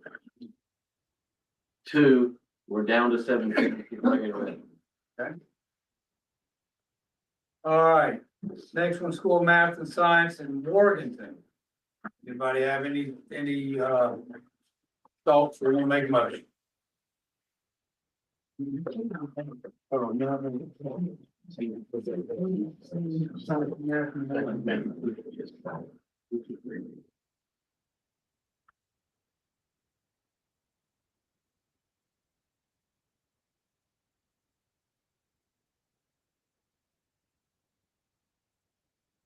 There's about travel. All three of them about travel. Their averages are approximately an hour and 20 minutes. They're a lot closer. Yeah. They're a lot, they're sitting right there in Mecklenburg, and they're a lot closer to the mountain schools. I don't know what the realignment committee talked about with this form, but just knowing proximity and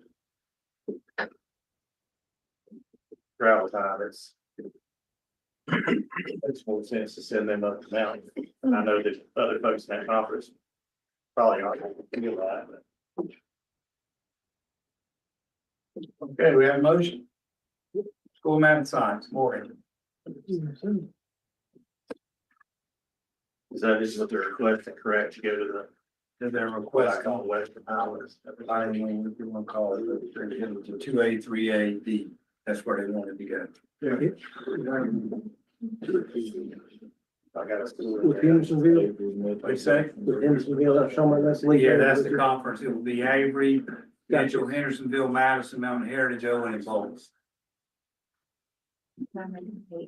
Yeah, cause, That's where. right now, they're in the conference with Avery, Jerome, Mitchell, Mountain Heritage, Roslyn, Madison, and Owen as 2A schools currently. So it's similar. So they are used to going, because they're in Morganton, guys. Where's the drawing in this one?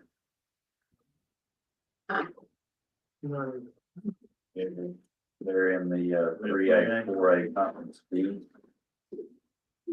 Chase, Rutherford, Patton, West Caldwell, East Burke, Brighton, and RS. Proximity, that's their best conference, but they're 1A. On page 21, they have a proposal. Are they trying to say split this conference up into two separate? That's what I'm reading it as. Is splitting the conference into two separate conferences. Looks like. Okay, that's what I'm reading.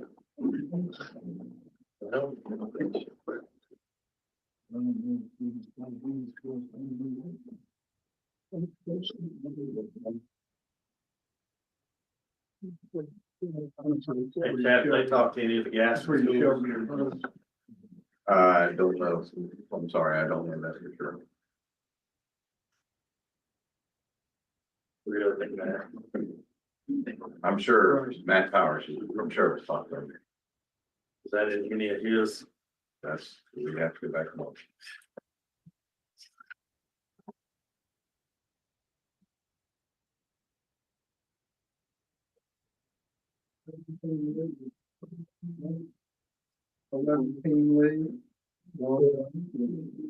Planning County, Carolina International, Jackson Day, Queen, Spanish Creek, Alabama, Bridge, Yeah, Cherryville asked them to go to 2A, 3A conference, Dave.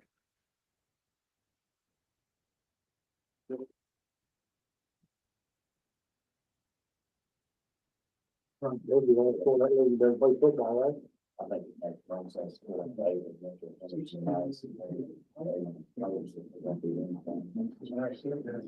They're out there making, Which one of those two was who they wanted to?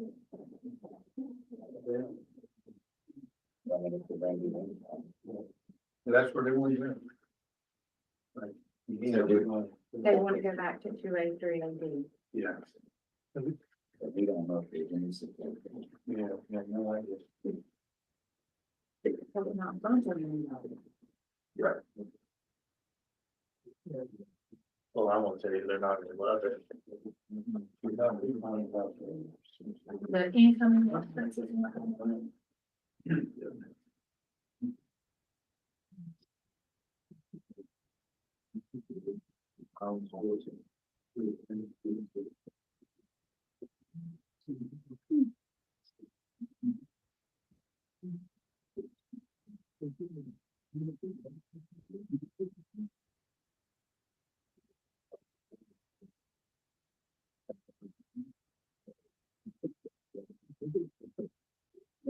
You know why they don't have it? Why they won't? What's their issue?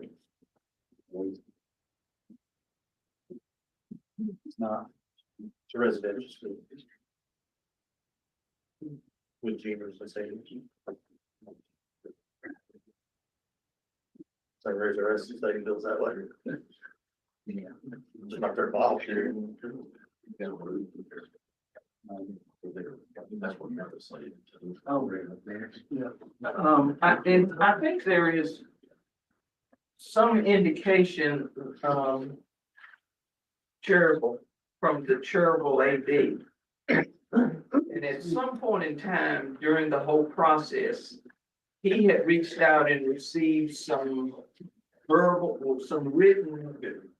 Yeah, he had received some written approval for signatures of a proposal that he had. Now, again, I don't know if. I don't know how to break it out so that you can see what it was. If you have this, you can see page 31. Page 31? Yeah, sir. The 3A, 3A, 4A conference proposal.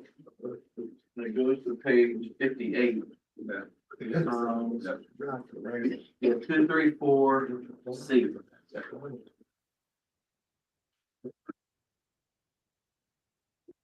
Said they wanted to go to 1A, 2A, 3A. Right.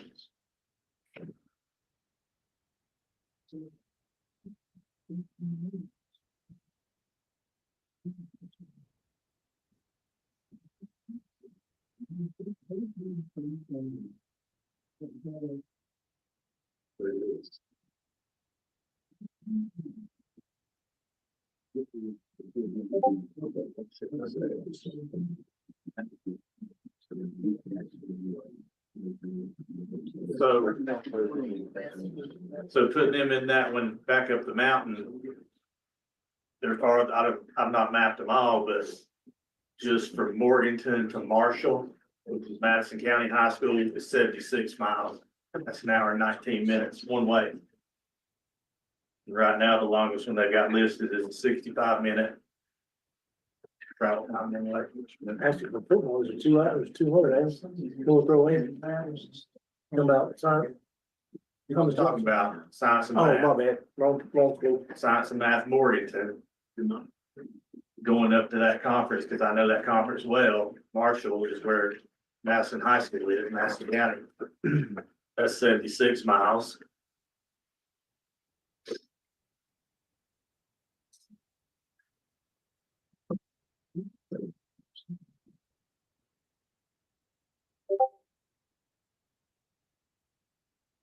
Hendersonville 78 miles. Really doesn't help the travel.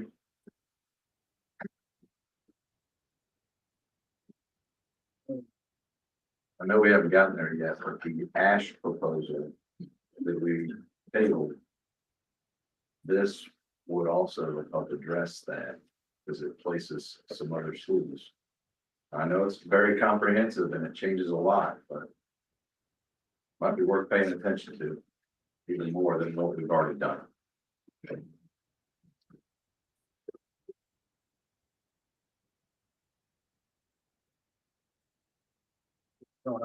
I make a motion, we deny this request. Any more discussion about school math and science board meeting? All right, motion on the table, deny the request, all in favor, raise your power. Get a second. Yeah. We have a second. Who had a second? John had a second. All right, raise your power. You're in favor of the motion? 16. Okay, the last one we have is One opposed, one opposed, all opposed. Oh, opposed, raise your. One. One. Sorry, Brandon. All right, the last one is Thomas Jefferson Classical Academy. They want to go from, 1A, 2A, 3A B to 2A, 3A D. And again, they noted travel.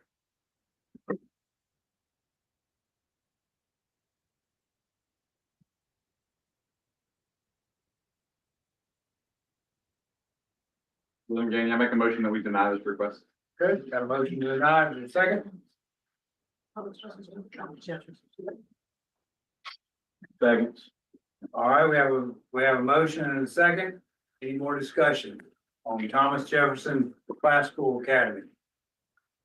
I thought one of the main reasons we were obviously paying attention to a lot of these is because of their travel. Their travel is very extensive, I think, with time missed. So I just wanted to throw that out again. That trip was over 2 hours, right? Is that for football? The one, the longest? They made a note that 4 trips are 2 hours one way.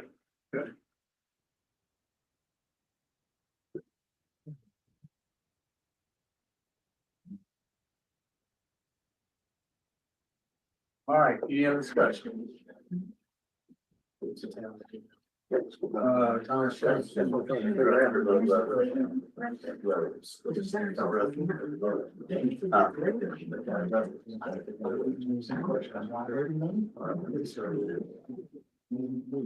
It's football, correct? Yeah.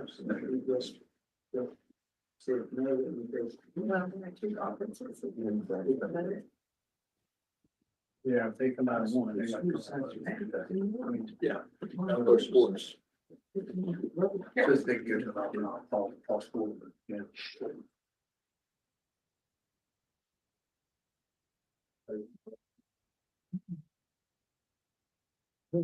Maybe we're just saying that we hear the football conference is the issue. Is the farthest. Yes, it says North Rowan and Durham, so they're like 200 miles.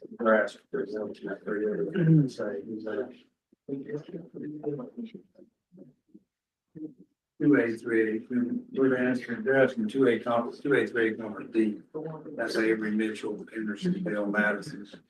Made a note that they had 2 possible solutions. 2, 3 conference, sorry, you might not mention that. That's what they're in. They don't want to go to Albemarle. Okay, we're not making. Albemarle south from Ashboro. I just wanted to go to conference A. If you go 1A, 2A, 3A conference A, you're going down South Stanley. No, they're already in that conference. Yeah, they're already in football. They're already, I don't know what's on that sheet like that, because they're already in football only there. They're going 2A, 3A, B. So they would be 2, 3. Yeah, that's it, they just make it 283 AD. So their longest trip there for About 75 miles.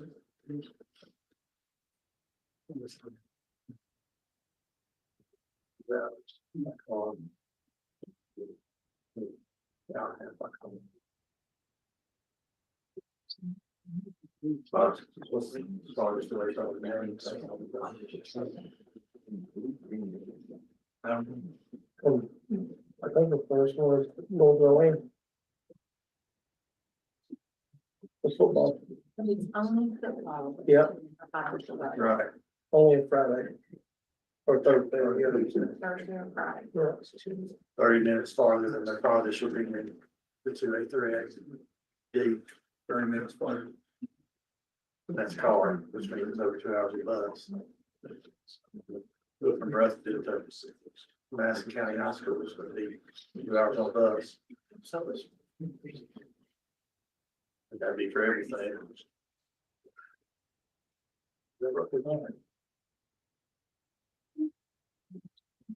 Got a motion and a second. I think we had a second, did we not? I say, You second it. All right, any other discussion? Okay.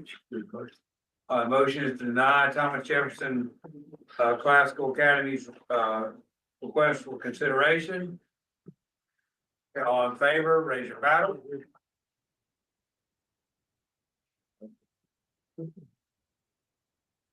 $14, All opposed, raise your paddle. 3. Motion passes 14-3. Okay. All right, we have one more item to take up, and it is the West Oaks, Wilkes Central, North Wilkes, West Wilkes, Ash, and Allegheny. All that.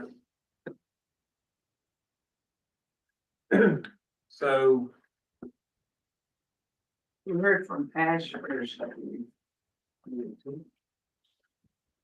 yeah. so, Separate the Ash proposal. what do you say? You can separate the Ash proposal Okay, versus the Wilkes proposal and the Allegheny. where did West Oaks feel? They were with the Wilkes County. Ash said that their second choice would be the Wilkes County. I think you gotta take care of Ash County.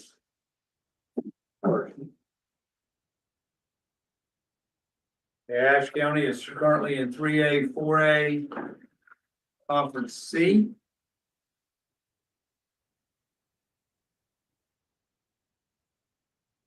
They're requesting to go to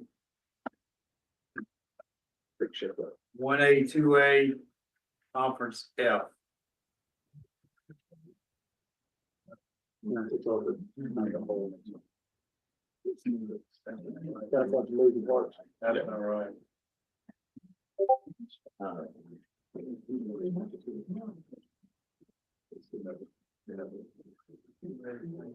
They're proposing a conference that involves Wilkes, Caldwell, and Ash. Oh, that's right.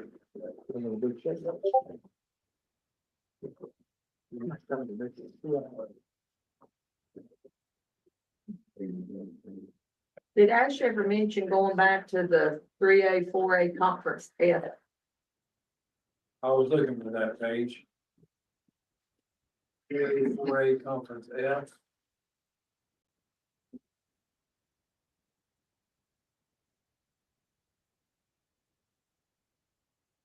Under the proposed alignment, draft 3, Ashe County schools face an increased average travel distance of 60 miles per trip, up from 58 in draft 2 and up from 50 miles in draft 1. On page 85, digital.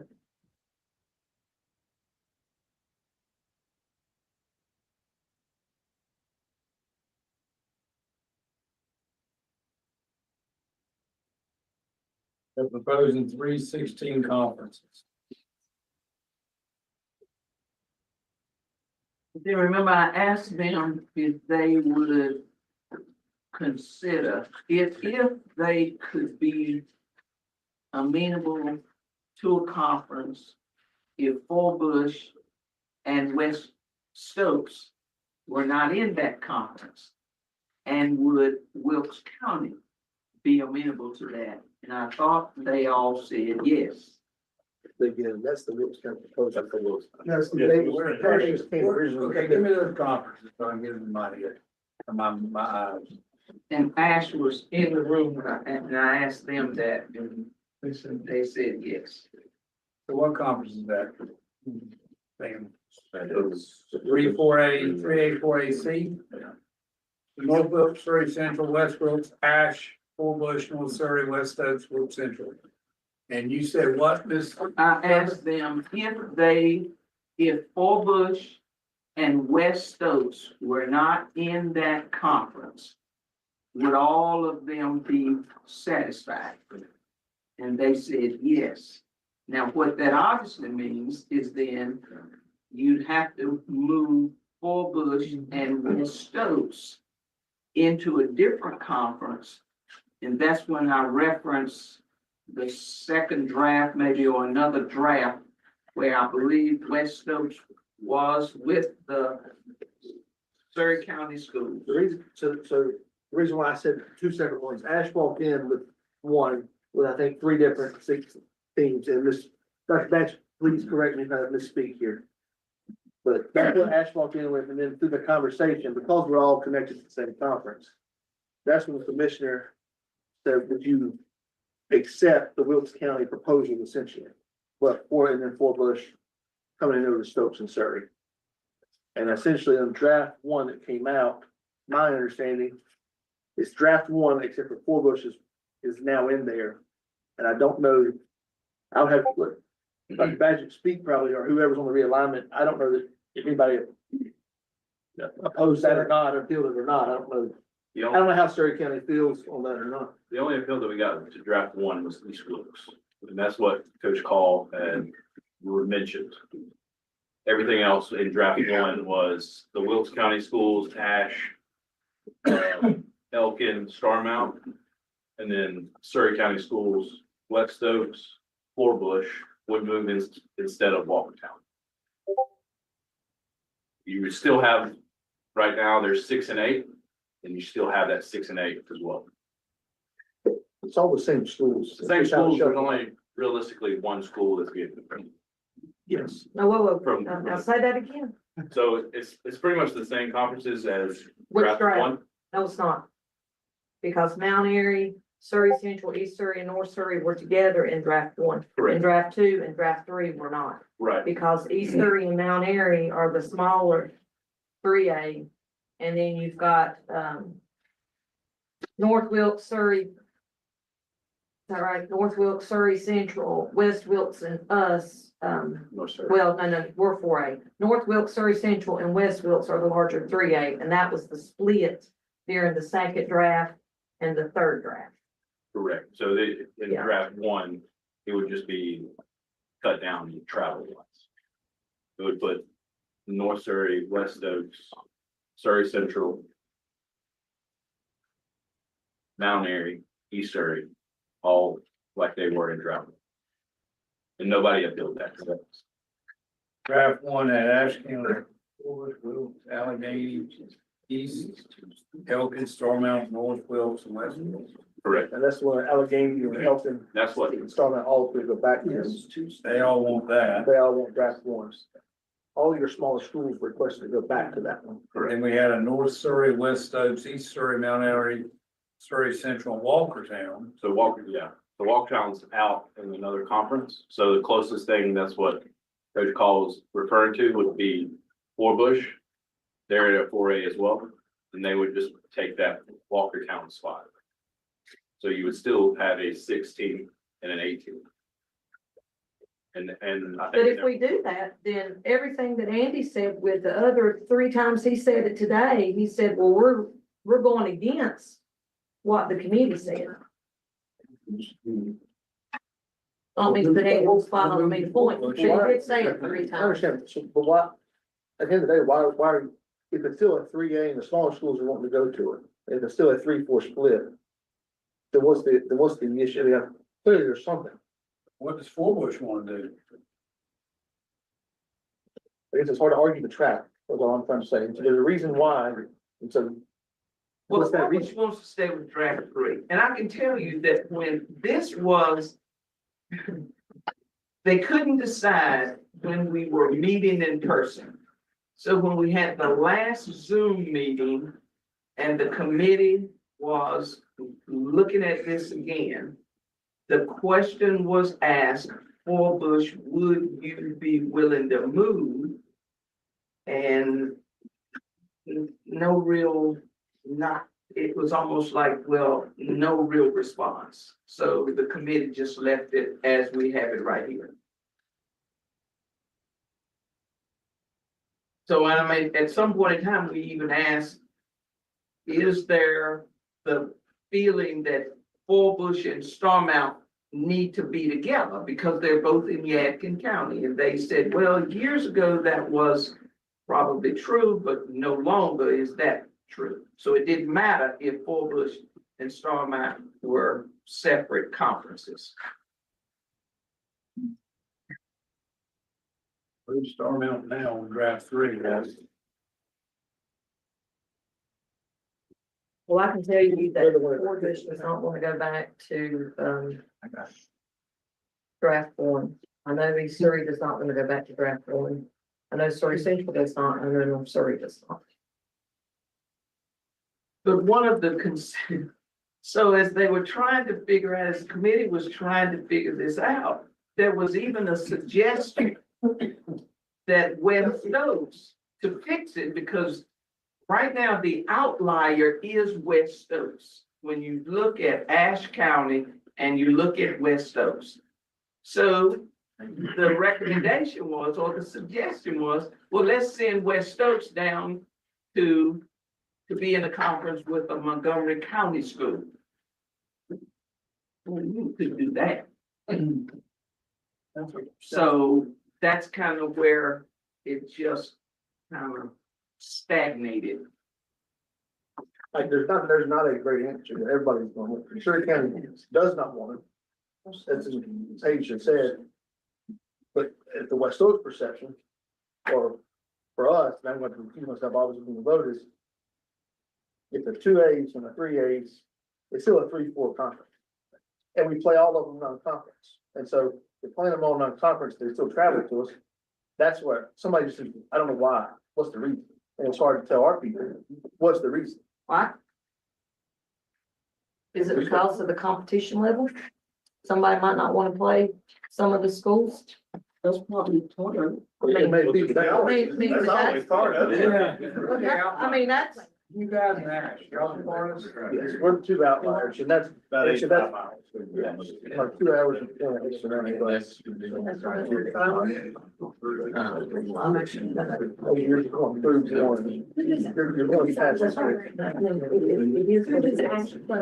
What conference?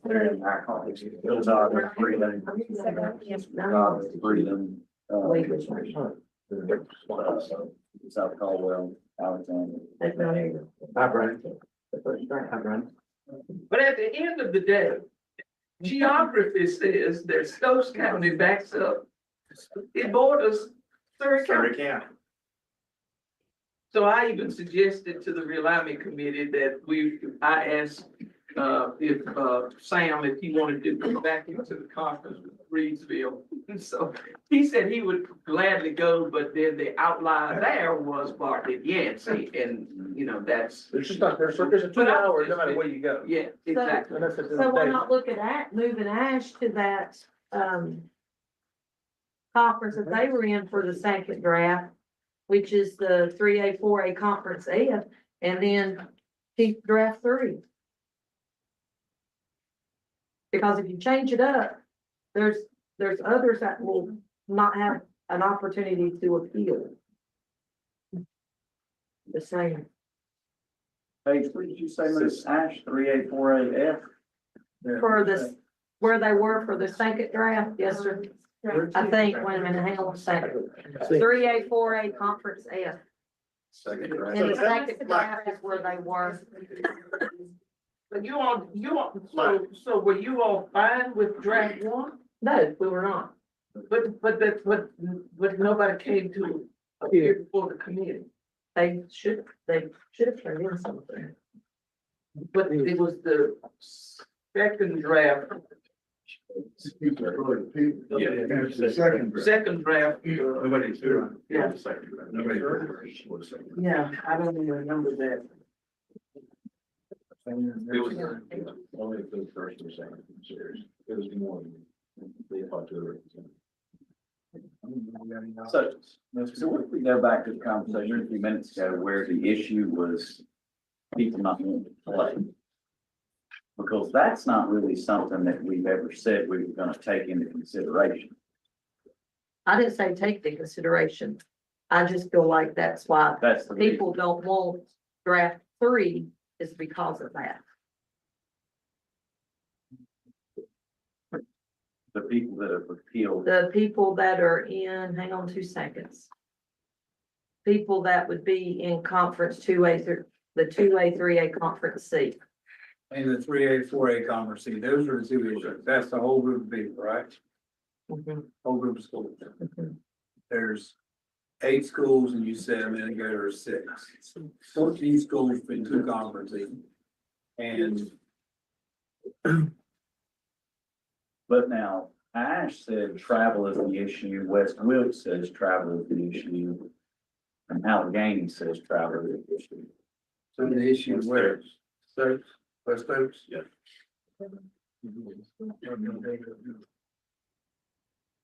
Ash had a concern on that from talking with Dr. Cox in iteration number 2, because they were driving through Wilkes County to get to the other schools there. And that's why they included Wilkes in the other monitor. So I don't know that it's competitive. I mean, at least I don't think that's the case with them. I do think it's. I'm really not referencing 3A, 4A conference C. I'm really referencing 2A, 3A conference C. I feel like that conference does not want East, Surrey and Mount Airy in that conference because of that. You're not saying you're for or against that, you're just stating that. I'm just stating that Stating that's, competition and like. that's, yes. Like Christie's saying, it really shouldn't come into consideration whether they want to be in a league with somebody or not. But that's, Reality. it is reality. But it also doesn't make sense for me that West Stokes drives through Surrey to get to Ash. Like it's passing schools, it's passing Mount Airy, and it's passing Surrey. And competition be damned, that just doesn't make sense to me. I mean, I know Mount Airy's won a lot, East Surrey's won a lot. And football's always the thing that we don't talk about, that's what we talk about. So, What about West you know, Stokes? up in that geography, it's tough. Do we have 2A, 3A, 4A conference C with West Stokes there? We're talking about geography. Say that again. Make 2A, 3A conference C, make it 2A, 3A, 4A. Talking geography, it cuts that down, doesn't it? No. Yeah, then West Stokes there.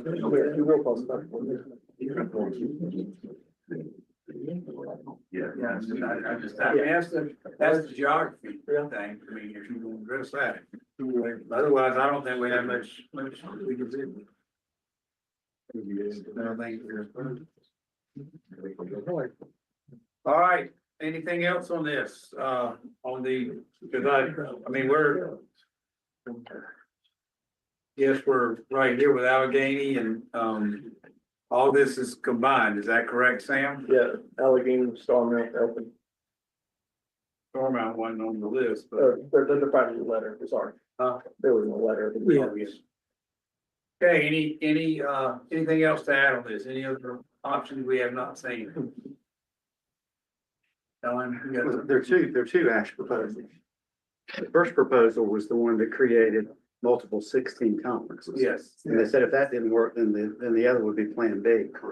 And I don't know if we've looked at the one with the 6 we're not opposed to that. We just want to make sure we don't get put into 16 conferences and everybody around us has 8. That's the concern we have. So for that is the same for us.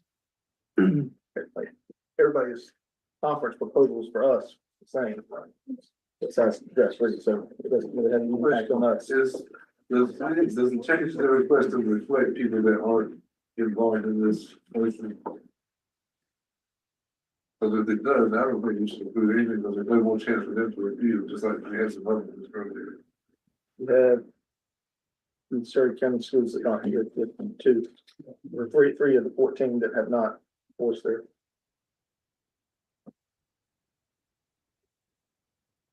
Just my opinion.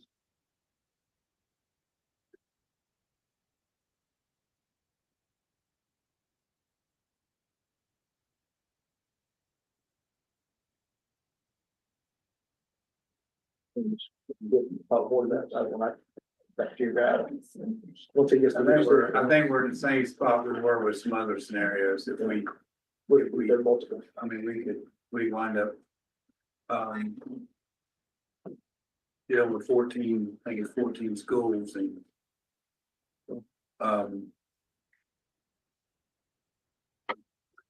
we've got one conference right now that seems fine. And multiple schools in the other school, the other conference, so I mean, if we want to start, I think it was said earlier about all the work that's been done, but. Would you say, Don, 3 16 conferences? I don't know if it's 3 or not, and I don't know how much it changes. If you look at their proposal, and I have to look at the one with the logos on it, just for it to make sense to me.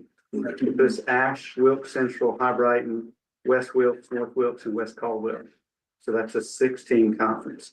And then the next one will be West Stokes, North Surrey, Surrey Central, Forbush, Mount Airy, and East Surrey. But then it goes on, and there's several other iterations with, and I don't know what that's going to leave in terms of other conferences, collateral, the impact. I don't want to say damage, the impact. And if it's going to be us along in a 16 conference with 18 conferences around us, then we're not in support of that. That's why I In mentioned Wilkes Central your earlier. comment, we just reached into 3A, 480D. Now we've got, we're gonna bring 2, 4, 6, 8 more schools in the mix. So I thought the Ash's proposal probably would not be. I mean, it's logical. You just look at it based on mileage and throw everything else out, but Yeah. for whatever reason, that's not been a draft. I don't want to try to speculate why or why not. I'm not set through all that stuff. So it's 2A, 3A Conference C, and 3A, 4A Conference C. Those are the schools that really are involved. Is that correct? Yes.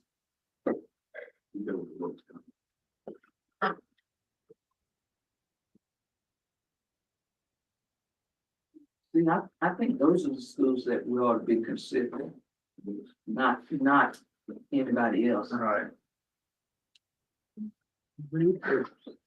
So off of these, out of these 2 conferences, we've not heard from East Surrey, Mount Airy, Star Mountain.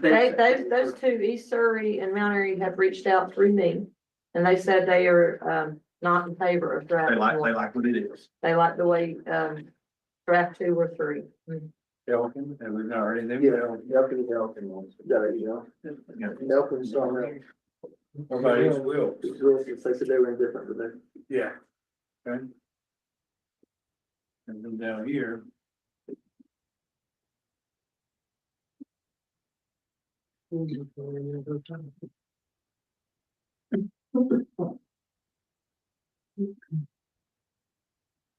Let's make a big conference. Like the ACC. Not a bad idea. And then let them decide. Like same money. All the small, that's when West Stokes jumped on board, with all the small schools, they go back, that's whenever I submit the letter of support. You know, I understand if it was a straight 4 or 2, but when little school said they better play up with the geographic reasons, and that's whenever I offer our support from West Stokes. Every iteration. We've never played that, man. Say what? Ash, and never wanted to come all the way down to West Stokes. They did not, they were against it. Yeah, that's why that first proposal, they like that because they're near the Wilkes County. And it was already what they were looking. In draft 1. Correct, yes, ma'am. And was there other opposition in draft 1? In draft 1, we never received anything other than East Wilkes. But after the East Wilkes saw the next 2 drafts, they said, well, we can go back to the first one. Because in the first draft, nobody appealed other than them. And once Walkertown was moved out, then they needed one more spot, or that would have been a 5th. That would be 5 teams. So the only thing that was close enough, and like schools, 4A around the area, close to all the Surrey and Stokes County was 4 Bush. And that was that's been a conference. That was a conference when I was in high school. Say that again, which conference was? It was 4 Bush, West Stokes, North Surrey, Surrey Central, Mount Airy, and East Surrey. Mount Airy's never been in our conference. They, when I was in school at West, they were. Mount Airy and North Surrey have never been in the same conference because they've been 1A and we've been either 2A or 3A. 1A, it was in the same conference for Well, 1A, you're- 2A split. So I'm gonna go back and ask this again. In draft one, which I'm looking at, there was Allegheny, East Wilkes, Elkins, Durham, North and West Wilkes, Ashe County, Bush, and Wilkes Central. There was only opposition from one of those. Yeah, East Wilkes was the only one. And they said they would prefer to go back to that. And then Walkertown was in the second draft. They were in their first draft, but on West Oaks, Mount Airy, North Surrey, Surrey Central, they were moved and left the 5 team. The only like school around that area within those decent geography was 4 Bush. And like I said, has been a conference. And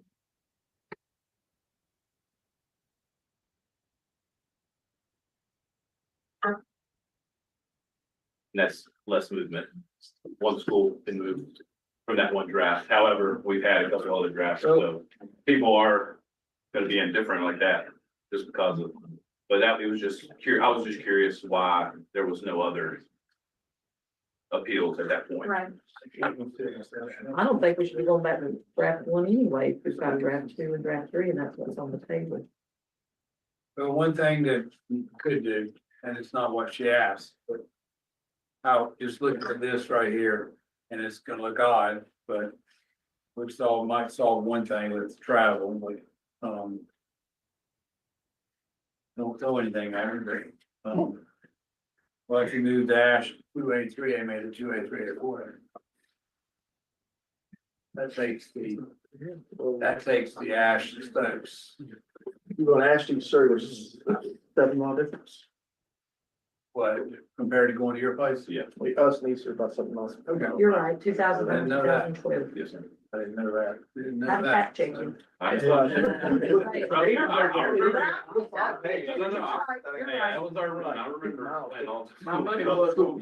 I remember playing all. All right, so that's the. If you look at the miles difference, I guess Wilkes County today, there's the person. Oh, I was gonna write that one.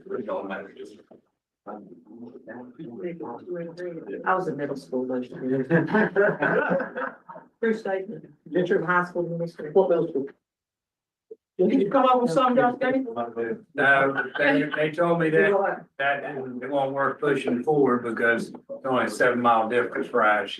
We're trying to get, so a little while ago, somebody told me the outliers were West Oaks and Ash. And now I'm hearing that Ash, West Oaks, West Oaks like 7 miles further than East Surrey. I think maybe it's 7 or 8. Yeah. It's a 10-minute drive, less than 10-minute drive. Okay.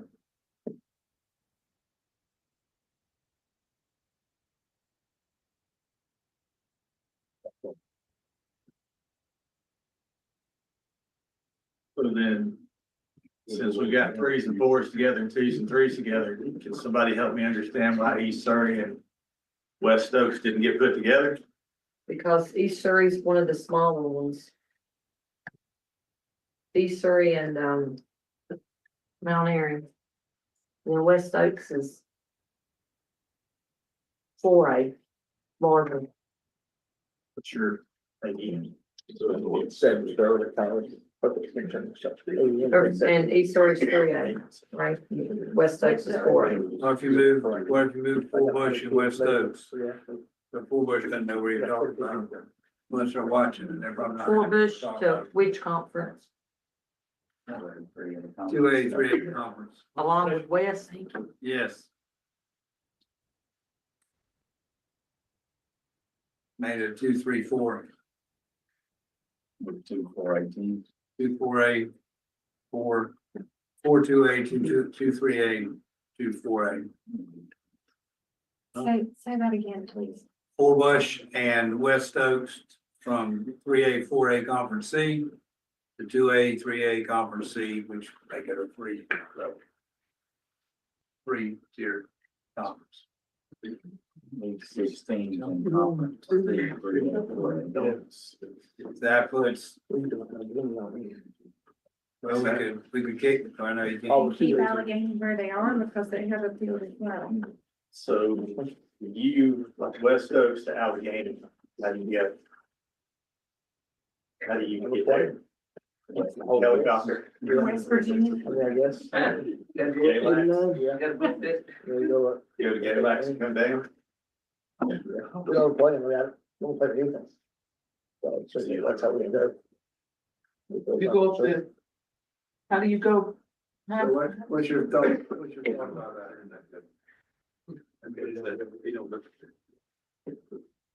Like, I get it. Nobody wants to change the conference. I just, it was proposed. And if you look at the knowledge differences.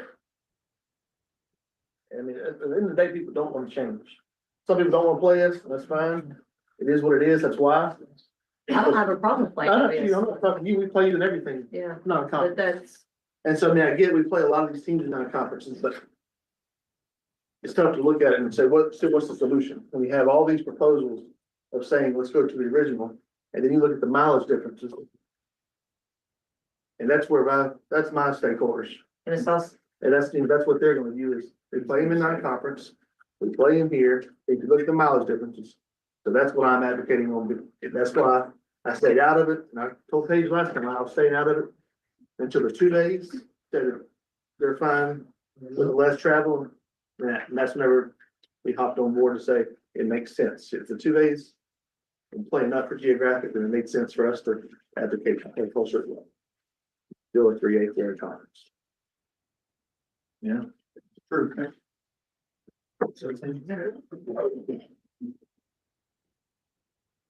Any other suggestions for this, or do you have a suggestion? keep it like it is and, draft 3 and move Ash. Move Ash to, 3A, 4A conference in. What draft you were looking at? What draft, I look at draft 1. Is that right? Okay, sorry, D, I didn't know my letters. Sorry. That leaving 5-team conference. That makes it 19. No. That leaves 5. With East. What draft number do you have? 1 now, but I said the wrong letter, D. I was looking at draft 2 for Ed, I'm sorry. Sometimes I think that we're on right now. Just move Ash out to a school closer to them, and then they wouldn't be driving through Surrey to All right. the west. I don't think we're gonna, I don't know that we're gonna come up with, It's all in a room together. a solution, let's we. That's Ashe County High School, the Chase High School would be 107 miles. I don't think this was the role of the appeals was to completely undo conferences, so, I'll leave it right there. Anything else we need to share on this proposal?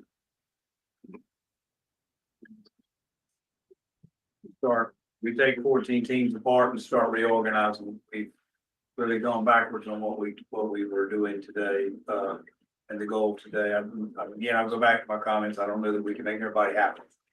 Well, we didn't come in here to make everybody happy. Came in here to set the conferences. I mean, I agree with you. I'm Steve. pretty sure Dr. Reeves wrote a letter to the first draft because it was a 16 conference. He's in a 16 conference now too, is that correct? For, no, not now. we're East not. Surrey and Miami. Now, but I'm He pretty wrote- sure we were, but see, they could play us though, because we're within their area. So we would help fill in the gaps. The first time we couldn't help fill in the gaps because we were all within the same conference. What Wilkes Central fixed that? Wilkes They're less than an hour drive to That's your go. Wilkes non-conference instead. I mean, not Wilkes Central, West Iredell. The Iredales, I'm saying if the concern was the 16 conference, wouldn't the West Iredell help that solution. Have you ever drove up down 77 to the They used to be in our Iredell? conference, West Iredell was. They did. Yes, ma'am. All right, any more discussion? Okay, we have any motions to make? We have, right now, we have 1, 2, 3, 4, 5, 6 schools we need to make a motion on. We need to make some decisions on. I don't know if there's a solution that's a perfect solution. So those of you that heard the conversations from draft 1 to draft 2 to draft 3, is there anything you can enlighten us on why it went from 1 to 2 to 3 in this region? For these two No, conferences? because I think there was a lot of communication going on outside of the committee. And so that when they would come, they already had some things that they had kind of put in place. So I think that's where this one has kind of gone squirrely, is because I think there was a lot of talk happening outside of the committee itself. And I think those 14 schools right there, I think there was just a lot of communication that was happening. And so that this is what they. Or lack of communication with some schools. Could be. In my opinion, those 14 schools should give you all what they believe will work. Otherwise, we go with what we have. I would agree with that. 'Cause right now it feels like a tail wagging the dog. But we haven't done that. No, we haven't. Done that for other groups. The whole, what feels good in conference. But I think this board, though, obviously, you can do whatever you want to as it relates to, because geography is the key. Because, we keep getting text messages and emails from folks saying it talks about geography. And if you just look at some things here, with those two conferences, geography is not primary. We've made some moves today that not everybody that's getting some of those schools is gonna love. I mean, that's just the reality of it.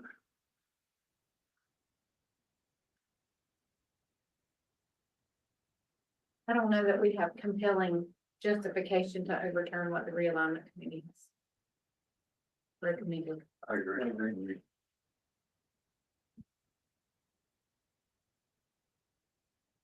If somebody make a motion then.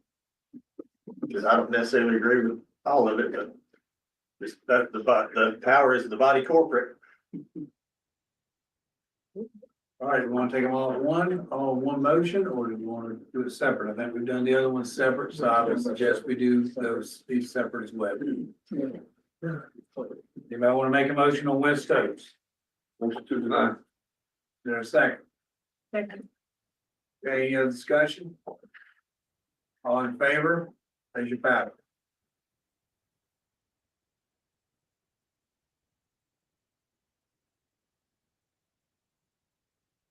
Well, They all in opposition, raise your paddle. We down to 15? Abstain. I didn't vote. 3 to oppose. Okay. All right, anything on Wilkes Central? I want to make a motion. Anybody have any more discussion about Wilkes Central? Okay, I'll make a motion to deny their request. Is there a second? Any more discussion? Who second? To remind me what their exact request was. It was in this, so it was in this whole. So what was that?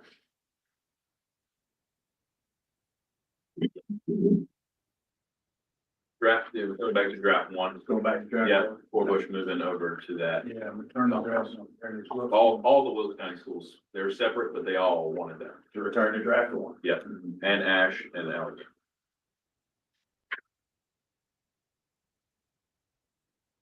Okay, is there a second? Do we have a second? Yes. Okay. Anything else? All right, all in favor, raise your paddle.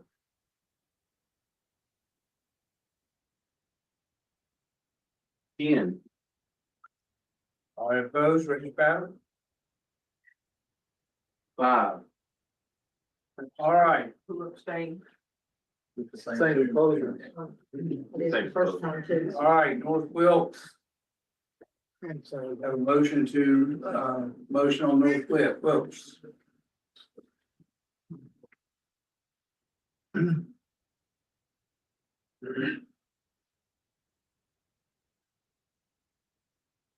Make a motion, we deny the request for North Wilkes. Okay, is there a second? Second. All right, the second, any other discussion? All right, all in favor, raise your hand. 10. All opposed? 5. All right, West Wilkes, a motion on West Wilkes.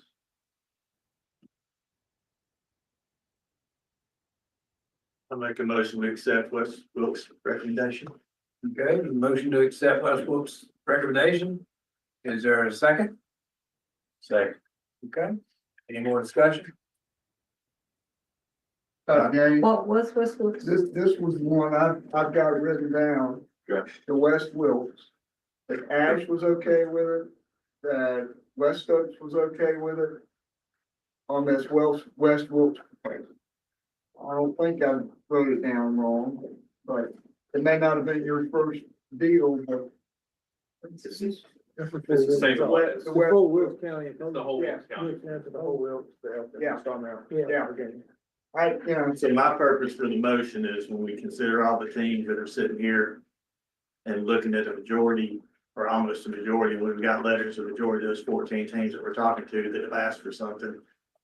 I'm gonna throw them out there and say you accept their recommendation. And I voted against the other, so that's just being consistent. And that's Mark Garrett's team. So what is your recommendation? Do we go back to draft one? If that's what they asked for. Let's read, let's be sure we know what we're saying here. Let's read what they're.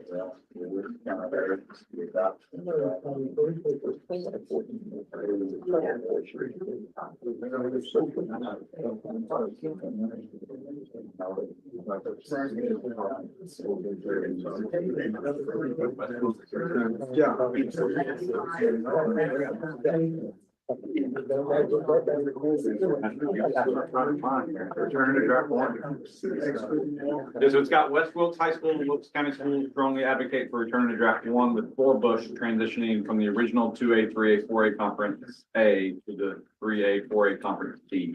excluding Walker. Yes. So back to draft 1, for Bush going to that conference with West, North Surrey, Surrey Central, so on, so. And that's consistent with what Mr. Bird shared. Yeah. Actually, that was their second behind the moving everybody to the 6 different ones. That was what they wanted to say. Dr. Garrett, could you repeat again, how many of the schools of the 16 support that? 14, correct? It was 16. I have to count them all. Commissioner, the reference. The 2 conferences, I have to get them on 14. How many said, how many support? So Elkin, Elkin starting out, Allegheny.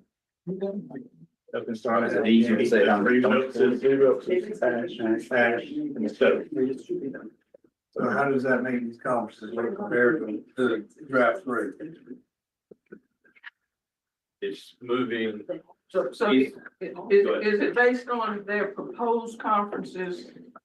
That would be, you would have an 18 league, 2A, 3A, 4A, which would be Ashe County, Wilkes Central, North Wilkes, West Wilkes, East Wilkes, Elkin, Starmount, Allegheny. Yeah, that whole conference. And then the 3A, 4A would be a 16 league. Correct. And it would be North Surrey, West Oaks, Fort Bush, Surrey Central, Mount Airy, East Surrey. The 2, 3, 4 is good. They're all. The 18 leave, everybody has to stay, and that's what they wanted to do. It's the 16 league, from what Ms. Badger has said, it's Mount Airy and East Surrey are the correct me if I'm wrong, and North Surrey are the three that did not like that draft. Correct me if I'm. Surrey Central, East Surrey. North Surrey. Down here, Four. and then the Forbush is your out. It's not like it's going to be the competition. Yeah, I think in the competition. So for I'm asking, six. just asking, was it the 16 or was it the makeup of the competition? I know originally the talk was, you had a 19 and a 16 beside each other, and it makes sense. So I mean, is it, I don't know if it's still the 16 or is it the competition? For North Surrey specifically, it's not the competition, it was the 16. But I was referencing the other conference in draft 3. My boys They are don't- having they don't noodles want with nutritional Surrey down yeast here for in added that conference. protein, some snap peas, and banana. I'm also gonna put a little bit of the pork chops on the side for my youngest, hoping that he will try some. I'm done. I got another question. So is it time to make a different motion and put exactly what we're talking about with exactly the 14 schools and move forward? We've got a bunch of conversations going on here. We're talking about 2 different drafts and these drafts don't match. Well, your motion is what? My motion is to accept Wilkes County's recommendation. Request, I'm sorry, to accept. That's good. West Wilkes request. West. West Wilkes request to return your draft one. That's not West Wilkes. No, West Wilkes wasn't here. With what we've discussed, so Wilkes County, Commissioner Tucker clarified. That will put North Wilkes, West Wilkes, Allegheny, East Wilkes, Elkins, Starmount, Ash, and Forbush, and Wilkes Central all in one conference. Is that correct? And then that would turn around and that would put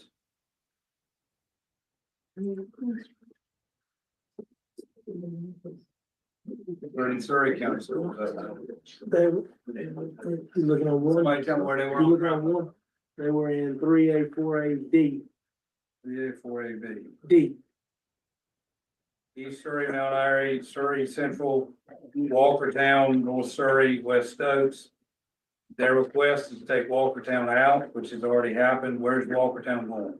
They were already out after that first. So that leaves 3A, 4A, D with 5 teams. And that's when Forbush, they're requesting Forbush to be that next team to be 6.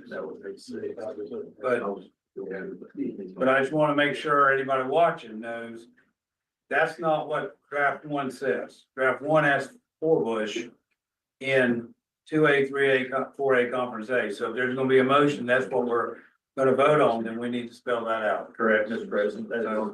So we, so you're saying the 2A, 3A, 4A conference A draft 1, what we want minus Forbush, which is now going to go into 3A, 4A conference D, draft 1 minus Walkertown adding Forbush. Is that what we're saying? Correct. And where is There were 3 teams. Can we get Brad to put all that in there so that? Get visual. Okay, How that's why I was hoping someone would repeat it. How for can we Brad. go, we voted against that, and then now we're going back to another Wilkes school and turning the vote around again. Because I made a motion to accept their request. And so, but according to their request incorporates all of them moving together, but we've already denied one, so how would they be able to move forward? So then vote the motion down. On this? You vote the motion down. Thanks. Sorry, dude. I voted against the previous 2 motions, so I made this motion. Gotcha. So does this have Allegheny in there? Yeah.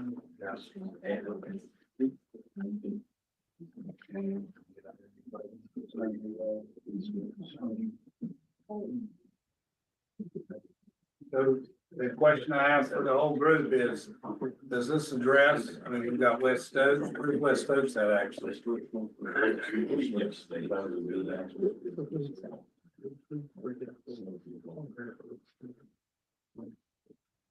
West Stokes is in that Surrey group. They're in 3A, 4A conference too.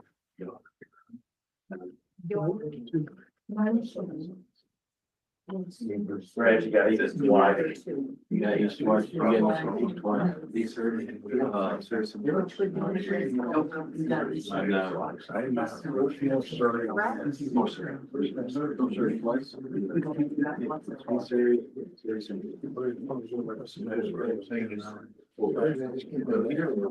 Yeah, right there.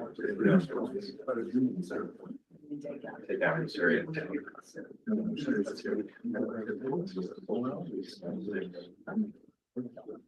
We have one Surrey. Yeah, yeah. There's my rider. And this is purely from a geographical standpoint, folks.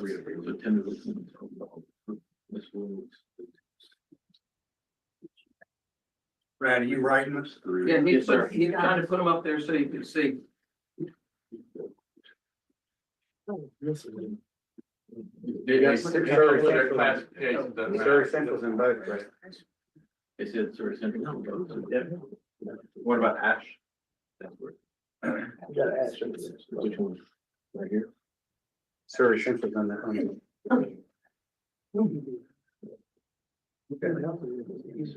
Does that capture all these things?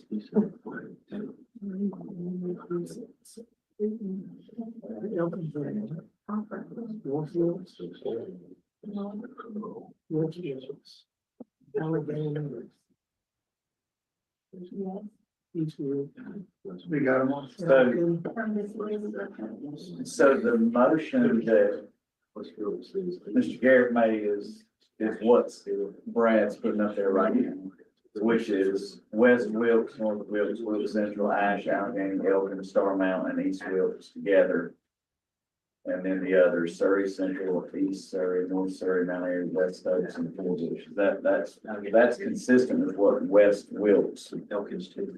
asked. Saying West Wilkes, that's not what it says. It says the Wilkes County Schools strongly advocates for trying to travel. West Wilkes is on page 103. Oh, From West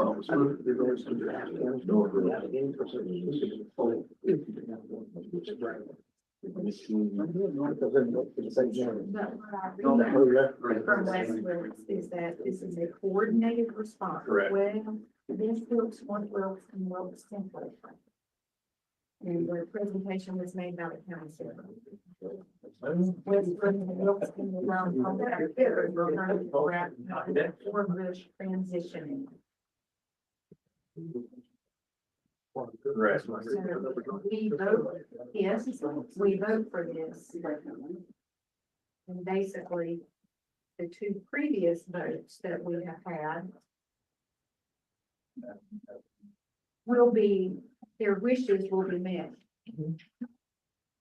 Well, the action will be to put this conference. Two conferences. Right, this is the last. No, I don't like that because they've got 8 in the column B and there's 6 teams in column E. 8 and 6. Yeah. There's lots of examples of 16 conferences. I know that's not optimal. What are they in now? What's their draft read now? Is it 6 and 8 as well? Okay. Different.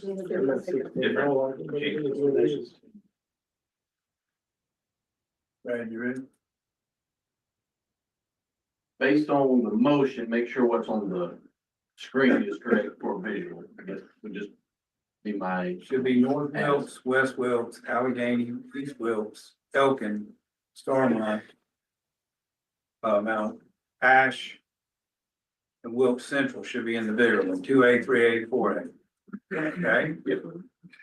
And then East Surrey, Mount Airy, Surrey Central, North Surrey, West Oaks, and Forbush should be in 3A, 4AD. Is that correct? And we already have a landing spot for Walker County, 3A, right? Yes. Thank you, I Brad. think that has it. For the visual. And that's based off of geography there, right? Correct. I think that has it. All right. Well, Elkin is in Surrey County to begin with. And we're putting them in Yadkin and Wilkes County. So if you had a 2, 3, or 4A, then you could push Elkin our way, and then it would be Surrey County and Wilkes County. Just if you're talking about geography. I think that was brought up in the realignment as well. Is there any way we could get the ADM to put beside each school? Yes, it may take a minute. You have that. Say that again, Paige, if I can look into. Elkin, Road Forward, they're a Surrey County school. Right. So if you're talking about geography specifically, then Elkin needs to go in the other conference. But that, not that we hadn't done this, but that puts a 1-2A team in with a 3A, group of 3A4, I think. Well, if we're talking about geography, I mean, if we're also talking about geography, there are other schools closer to our east friend right there. I mean, So I think we are talking about, at this point, whatever, we've had a proposal and we've had a motion. Have you made a motion? Yeah. Yes, sir. We have a motion to honor the Wilkes request. West Wilkes request, I guess it is. I hear you, Paige, I get where you are with the geography, but I think we need to go with what.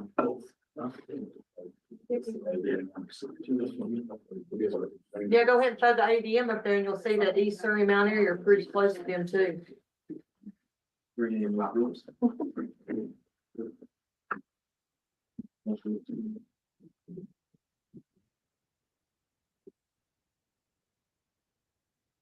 And then in 2 years, when East Surrey comes back and has to reclassify, or Mount Airy has to come back and reclassify because our numbers are going down, then it's gonna be a 5-person team, or a 5-person conference, 5-team conference.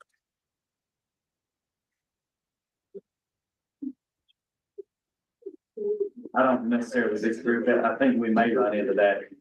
More. I don't know that we can, I personally don't know that we can make a decision tonight based on what might happen in 2 years.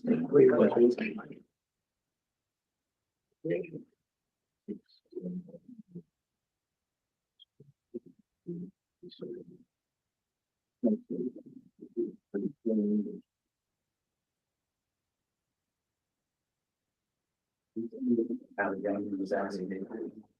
Yeah, the whole rest sounds good. 6:30. Talk about it.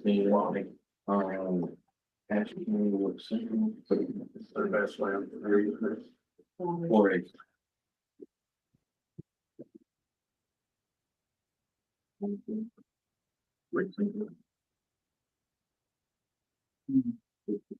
$8.15, yeah.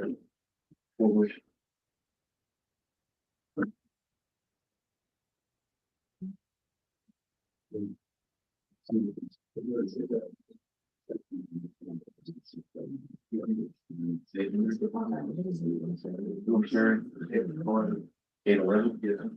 Surrey Central, 701, and West 872.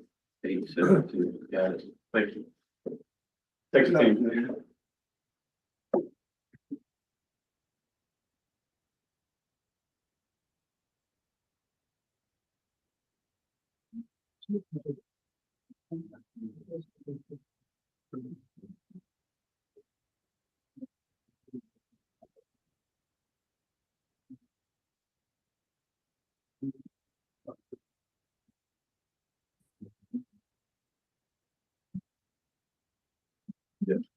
Again, thank you for that, sir. Yes, sir. Okay, we have a motion on the table. We have a motion that says we will accept West Wilkes' proposal. So at this point, is there a second to the motion? Sorry, been second. You've been second. All right. Any more discussion? Any more discussion? Okay. so Just duly note that that's the ADM difference between Allegheny and Ash is very similar to a discussion that we had with another proposal that we denied. I do think Allegheny would be in support of this based on what we've heard from them. Is that correct? Yeah. Not say that. All of them have approved it. Okay. All right, all in favor, raise your paddle.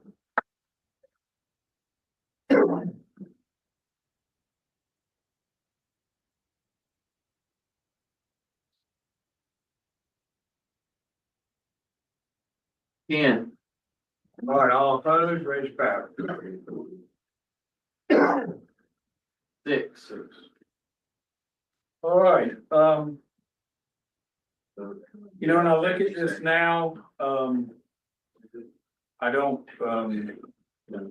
I think we've addressed everybody in this group. We've addressed West Oaks, Wilkes Central, North Wilkes, West Wilkes, Ash County, and Allegheny. Board members, I do not see, that addresses everybody based on feedback you've shared today. That grabs everybody and you feel like that's aligned with their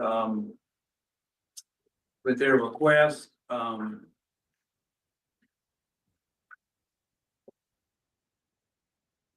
guess we can continue on. Let's go, Ashley.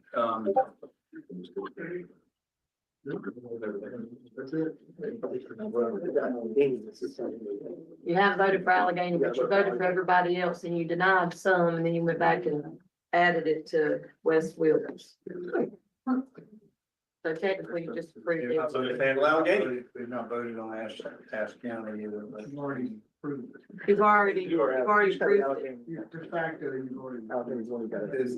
Anybody want to make a motion about Allegheny? Make a motion, we approve the request. Second. All right, any discussion?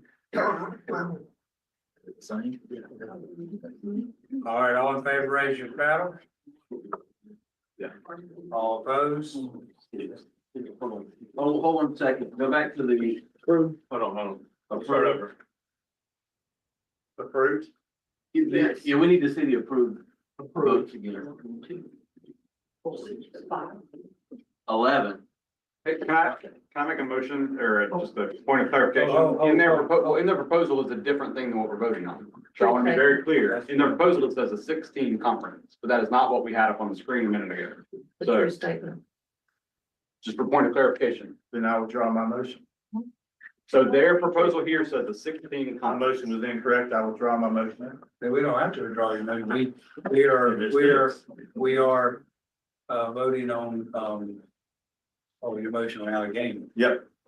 I will draw my motion on Allegheny. So I'll make a motion, we reject their request. Somebody double check those. Someone else read it. Okay, I think you're right.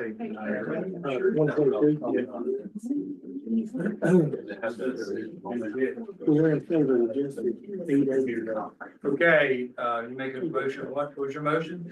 Your motion? Right, David. Read that thing. Brad, can you put back up there? Yes. So what is that? Yeah, actually, one, two, Yes. three, four, five, six,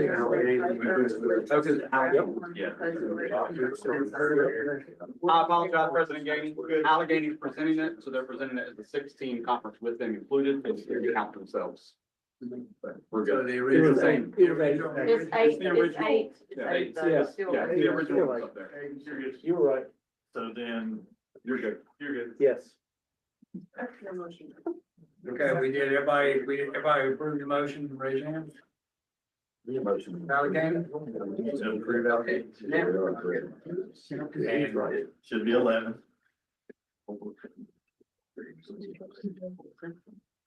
11. Are you opposed? Y'all hold your finger up. 5. All right. Sam, did you abstain? I did all of those. Okay. Okay. Now, President Gainey, I think you need to, have a vote to accept the entire, realignment plan. All right. We've done a lot of work today. Anybody want to make a motion to accept the realignment plan as completed today? With that last work, I think, I looked at the sheet, I think we've covered everything now. So does anybody want to make a motion to accept the realignment plan? I'll move, we adopt the realignment plan. Second. All right, any other discussion? All right, all in favor of the overall realignment plan? Raise your power. Ready?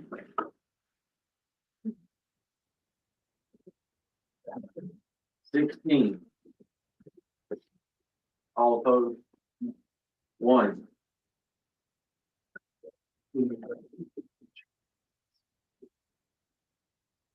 All right, board members, thank you. We have anything else, Ms. Tucker? We got a Yes, couple just things, so a couple we'll, items. to the viewers, we will stay on. We have a couple more items on the board to deal with. Go Right. ahead, Ms. Tucker. All right, the first one is, the committee met, we had, a regional supervisor for football in the Charlotte area.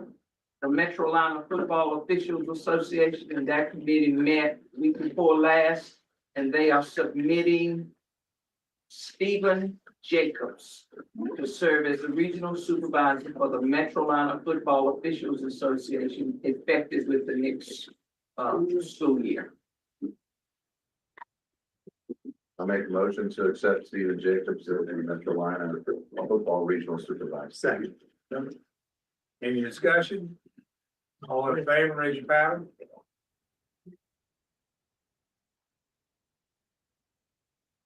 17. Anybody opposed? And one final one dealing with regional supervisors, one of our, women's lacrosse regional supervisors in the coastal area, has some health issues, Hendricks Newman, and he has indicated that he would like to take a leave of absence for the remainder of this lacrosse season. So we are, requesting that Stephen Clayton and Mike Seyfried serve as the co-regional supervisors. They have worked with Hendricks in the past, and that they're willing to pick up the slack to get us through the year. We'll see how Hendricks' health situation is, and then have a recommendation if necessary, or, convene a committee. But it's Stephen Clayton and Mike Seyfried serve as the interim regional supervisors for the Coastal Women's Lacrosse League. I'll make that motion. Second. All right, all in favor, raise your hand.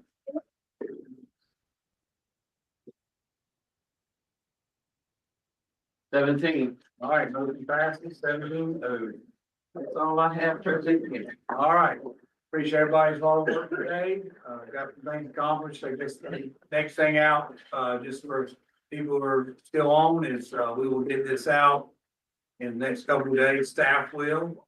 And, then we'll move on to other things that follow realignment, but this also will help our schools. Once you get it, you'll have more firm information on how to start setting up, especially your non-conference schedules. So, and I know the people watching, the calendars out there that we are, I know some people are looking for that, and the staff is working on that.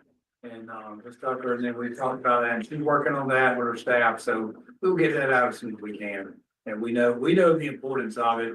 We're not ignoring that, nor as staff. Everybody knows the importance of it. But today was a big day. We had to get today past us or behind us. So, thanks for everybody for supporting school-based athletics in North Carolina. I will adjourn the meeting. Record.